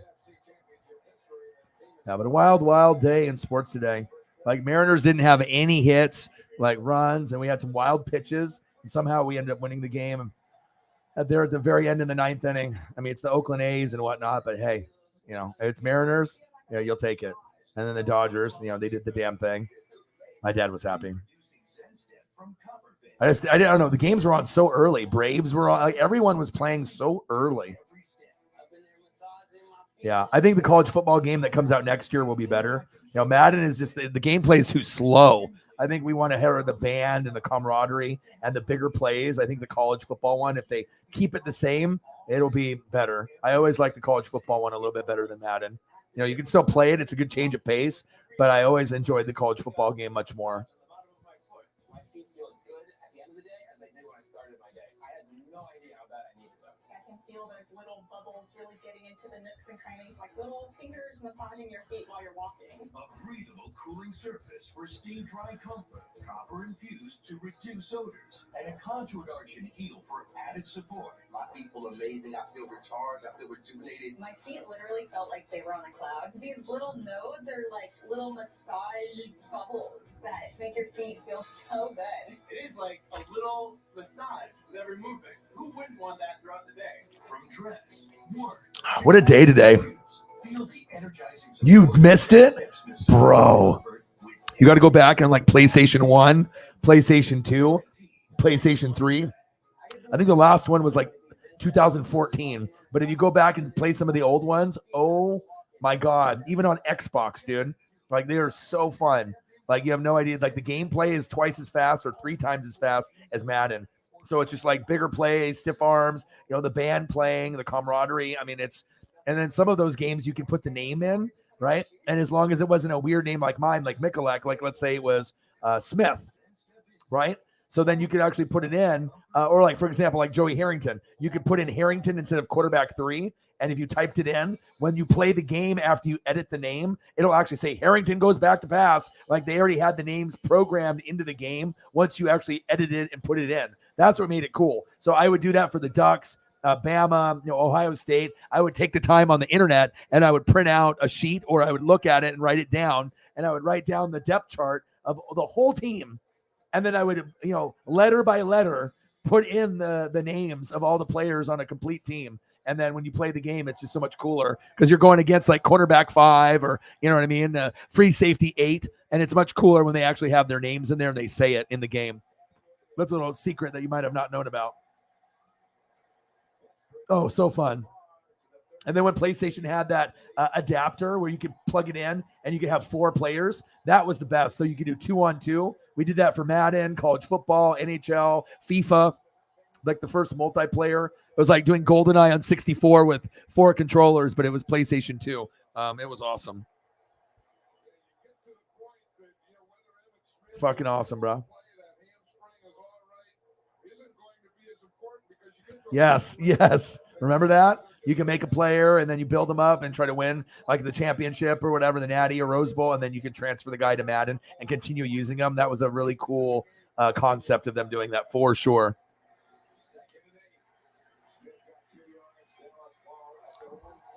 21-0 Niners. Marcos Pineda, Oregon State, Oregon Pac-12. Absolutely. Remember that we've had memories where we used to play that, and my old roommate Jake and his friend Derek. Like, Derek was a Beaver. My roommate Jake at the time was a Duck like me, and yeah, so much fun, man. And it was cool too, because when you had that adapter, you could have one person be quarterback, one person be wide receiver. And then as I am being wide receiver, I don't have to run the route, right? I run my own route with the controller, and I say, hit me. And then you throw the ball, and then I'm open. You know what I mean? So you don't even have to run the route. I run my own route. So it's harder for you to, gauge what it is. You might see slant on the screen, but if I just go straight, and then I'm going to get a touchdown. So that was the cool part. And I remember I played with my ex-girlfriend's cousins one time at the beach, and we did that 2-on-2, and we literally won like 80 to like 14 because they just couldn't stop me because they didn't know where I was going. It was so awesome. All right. Thank you for staying. Appreciate you. Oh, yeah. It would have been Pac-10 championship back then, though, with the old PlayStation games. What's the last one, Marcos? 2014? I mean, Marcos would know. He loves college football, and he loves Madden. There's no work in there on Big Derek Kennard's helmet. I imagine it's a big helmet, too, don't you? Yeah, I mean, they're always, you hate to see that. God, I love hearing Madden's voice. There's nothing better to me than listening to Madden and Summerall. As great as Jim Nantz and Romo are, I mean, Madden and Summerall are by far number one. Marcos, did you get a chance to talk to Erica at all? Have you hung out with her since her mom died or no? It's just really sad, dude. But when I saw her online, I messaged her like first, I was like, oh, new profile pic. I'll say hi. You want to make sure the friends know that they're loved, and I mean, it's like this sucks.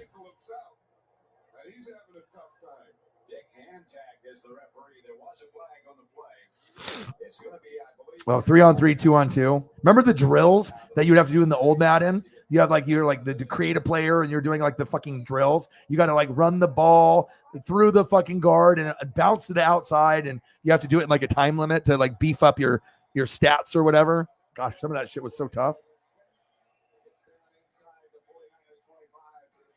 What an epic night. I don't know what it is about fucking Thursdays, but we just kill it on Thursdays.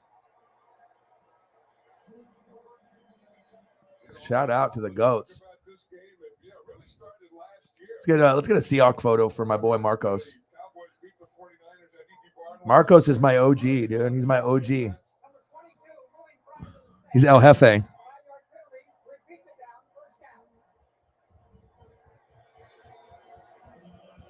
isn't a penalty. We're talking about Larry Allen and the problem that he is having moving.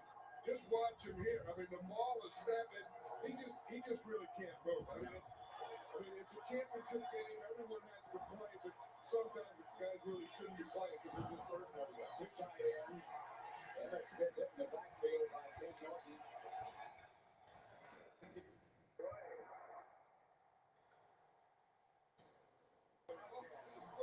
That the 49ers added some muscle there's part of it. Yeah, and that's what Eddie DeBartolo said. He told Carmen Policy, we need more defensive players. So the 49ers really went out and bought a defense. And they bought a defense for this game. And one of the guys they bought was Ken Norton Jr. right there from the Dallas Cowboys. He looked like his dad on that. He threw that straight right, then he followed it up with a left hook, then a jab, and then an uppercut. All right, as a Seahawk fan, you going to root for Russ on the Broncos, or are you just like, fuck that? You going to root for Russ to win for everything that he did for the team, or are you salty? And you're like, fuck that. I would assume that you would want him to win. I mean, obviously, you're going to tell there's no more Legion of Boom, no more Marshawn Lynch. You're not going to win. You had your chance, you hit your window, and you did it. Just like I predicted, remember? You remember.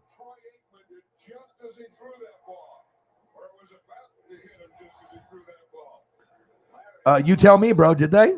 I haven't looked at the draft results or whatever. Do I need to look them up? Oh, yeah.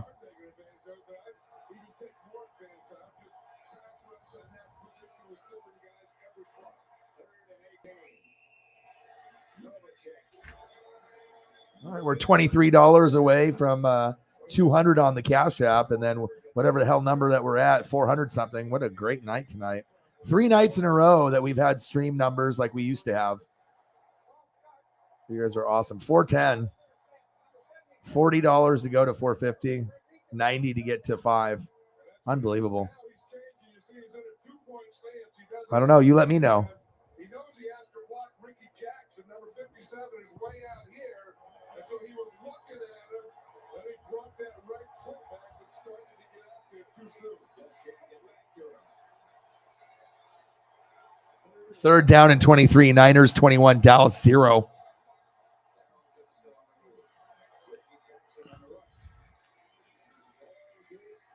Touchdown, Cowboys. Aikman to Irvin. God, they were good.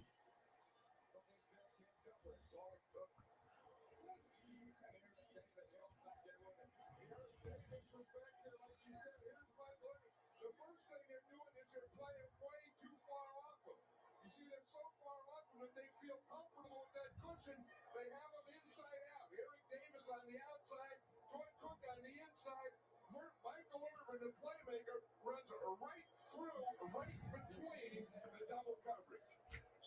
Monio for the extra point. Nova checks the holder. 21-6. All right, we got 10 minutes to go. That's interesting. Anything surprise you guys about the NBA draft or anything like that? I mean, I don't even really know a lot of the players that are in there, honestly. I know some, but I mean, it didn't really have that star power for me to get excited about, to be honest.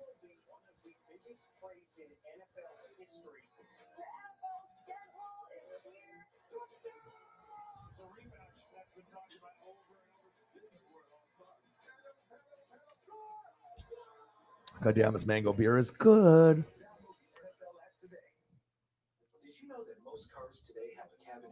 Shout out to the goats. Anything you guys want to, see in the last 10 minutes, just request it. It's pretty much just say it in the chat, whatever you want. Last 9 minutes will be for you guys, whatever you guys want. You know what I mean? I got you.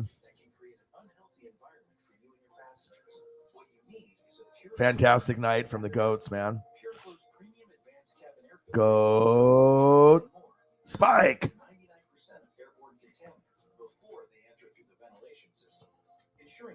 Circulating through your car is clean and healthy. We changed the filter in our house, but I didn't even know my car. Love it. Fucking love it. Take out the old filter. Disgusting. It's so dirty. Look at that. Yeah, I do too, but I just, I can't fake. I can't lie. Like, oh, I love fucking college hoops. I love NBA. It's like, fucking can't do it. It's almost like unwatchable to me, dude. All right, last 9 minutes. We're going to the beach. The beach, boy. Easy to buy and easy to install yourself in minutes. I had no idea that cars had cabin air filters. I was able to watch the instructions, go to my car, pop out the glove compartment, and you take out the dirty filter and put the new filter. We're at the beach, baby. The option to clip on an air freshener to the filter is such a game changer. I mean, shit, if you can't look at that and not get relaxed and feel good, nothing will. Something about water, man. Just sunset, water, palm trees, good vibes, good people. That's facts, man. Can't wait to go camping, man. I usually only go like once a year. I mean, if you're talking about something that's going to improve mental health, fuck, man. That's it. Food on the fire in the morning. You get a little, egg scramble with bacon and maybe some sausage and whatnot.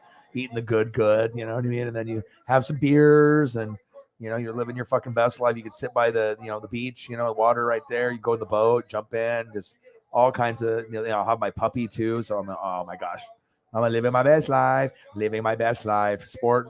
Yeah, I wish I could take him too. Rodriguez, I'm definitely not wearing that jersey. And I wish she was this small, but can't wait. She gets her cone off tomorrow. I'm so excited, man. Literally 12 hours from now or less, she'll have her cone off. And then I'll be able to hang out with her. And then I'll hang out with my boy Preston. He's been going through some little tough times. So we'll be able to hang out, play some catch with the baseball, maybe shoot some hoops, go to the card shop. I'm excited. It's nice to be able to hang out with friends. And I don't really hang out with too many, so. Muscle stimulator that stimulates his torn hamstring. Yep.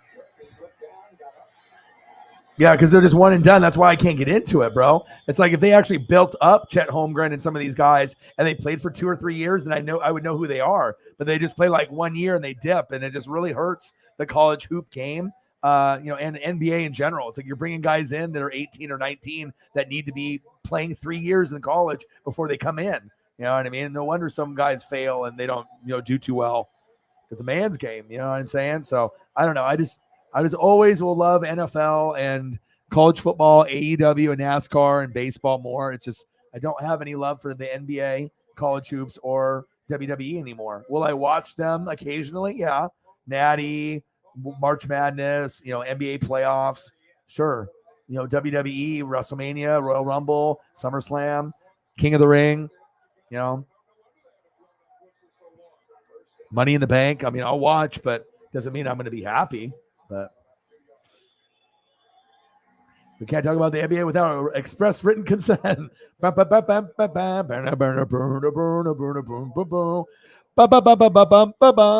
like an NBC when they had the Jordan, and it was like back in when Jordan was good, and they always had the NBC, and they had Bob Costas. God, life was good. Marv Albert and Bob Costas back in the day.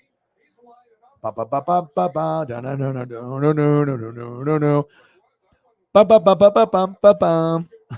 my God. Old school. You hit it on the head, brother.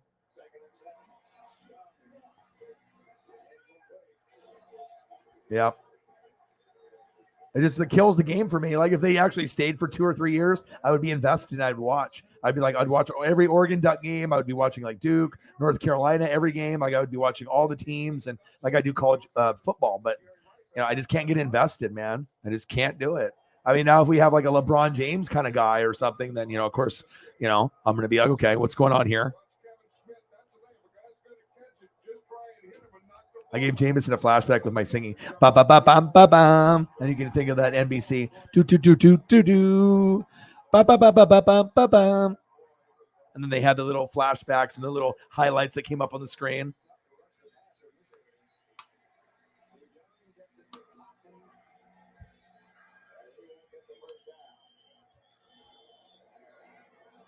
Yeah, you guys are goats. Thank you for hanging out with me to the very end. Some people just leave. Some people say bye. Some people just dip. It's fine. Everyone did an amazing job. Can you imagine like the last 3 nights? Gosh, it's like I worked so hard, and we just never know what's going to happen, if it's going to be a good night or a bad night. But, I always will give you guys my all, like no matter what. And I appreciate you guys, man. It just feels good to be loved and appreciated. Holly with a 25er, Holly with a 15er, Mr. Williams with an 8, Holly with 100, and then Cyber with a 29. That's just on Cash App, on top of all the donos that were on the super chat as well.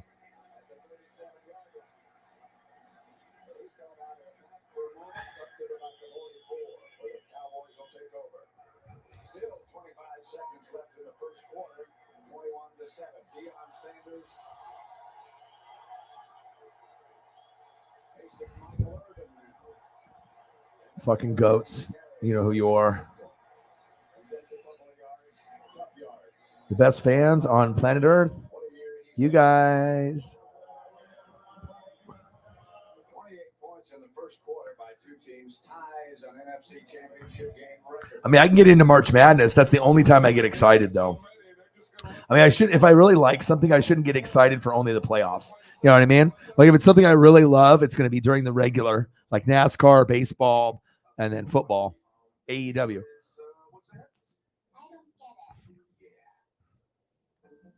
this will help. So now we're in the present. Now we're in the future. The all-electric Chevy Bolt EUV with available Super Cruise for hands-free driving. Dad, Yeah. do fish get thirsty? Find new answers. Find new roads. Chevrolet. Owen, when you came into my life, it was a whirlwind. We didn't know. All right, we got a couple minutes to go. I know some of y'all could keep going for another like 30 or an hour, but fucking A, man, it's 12:44, which is going to be like 12:45, 2:45, or 3:45. Just the fact that we have as many people as we have in here at 5 hour mark is awesome. JT, Chief, Jameson, everyone else that's just chilling and watching and not saying anything.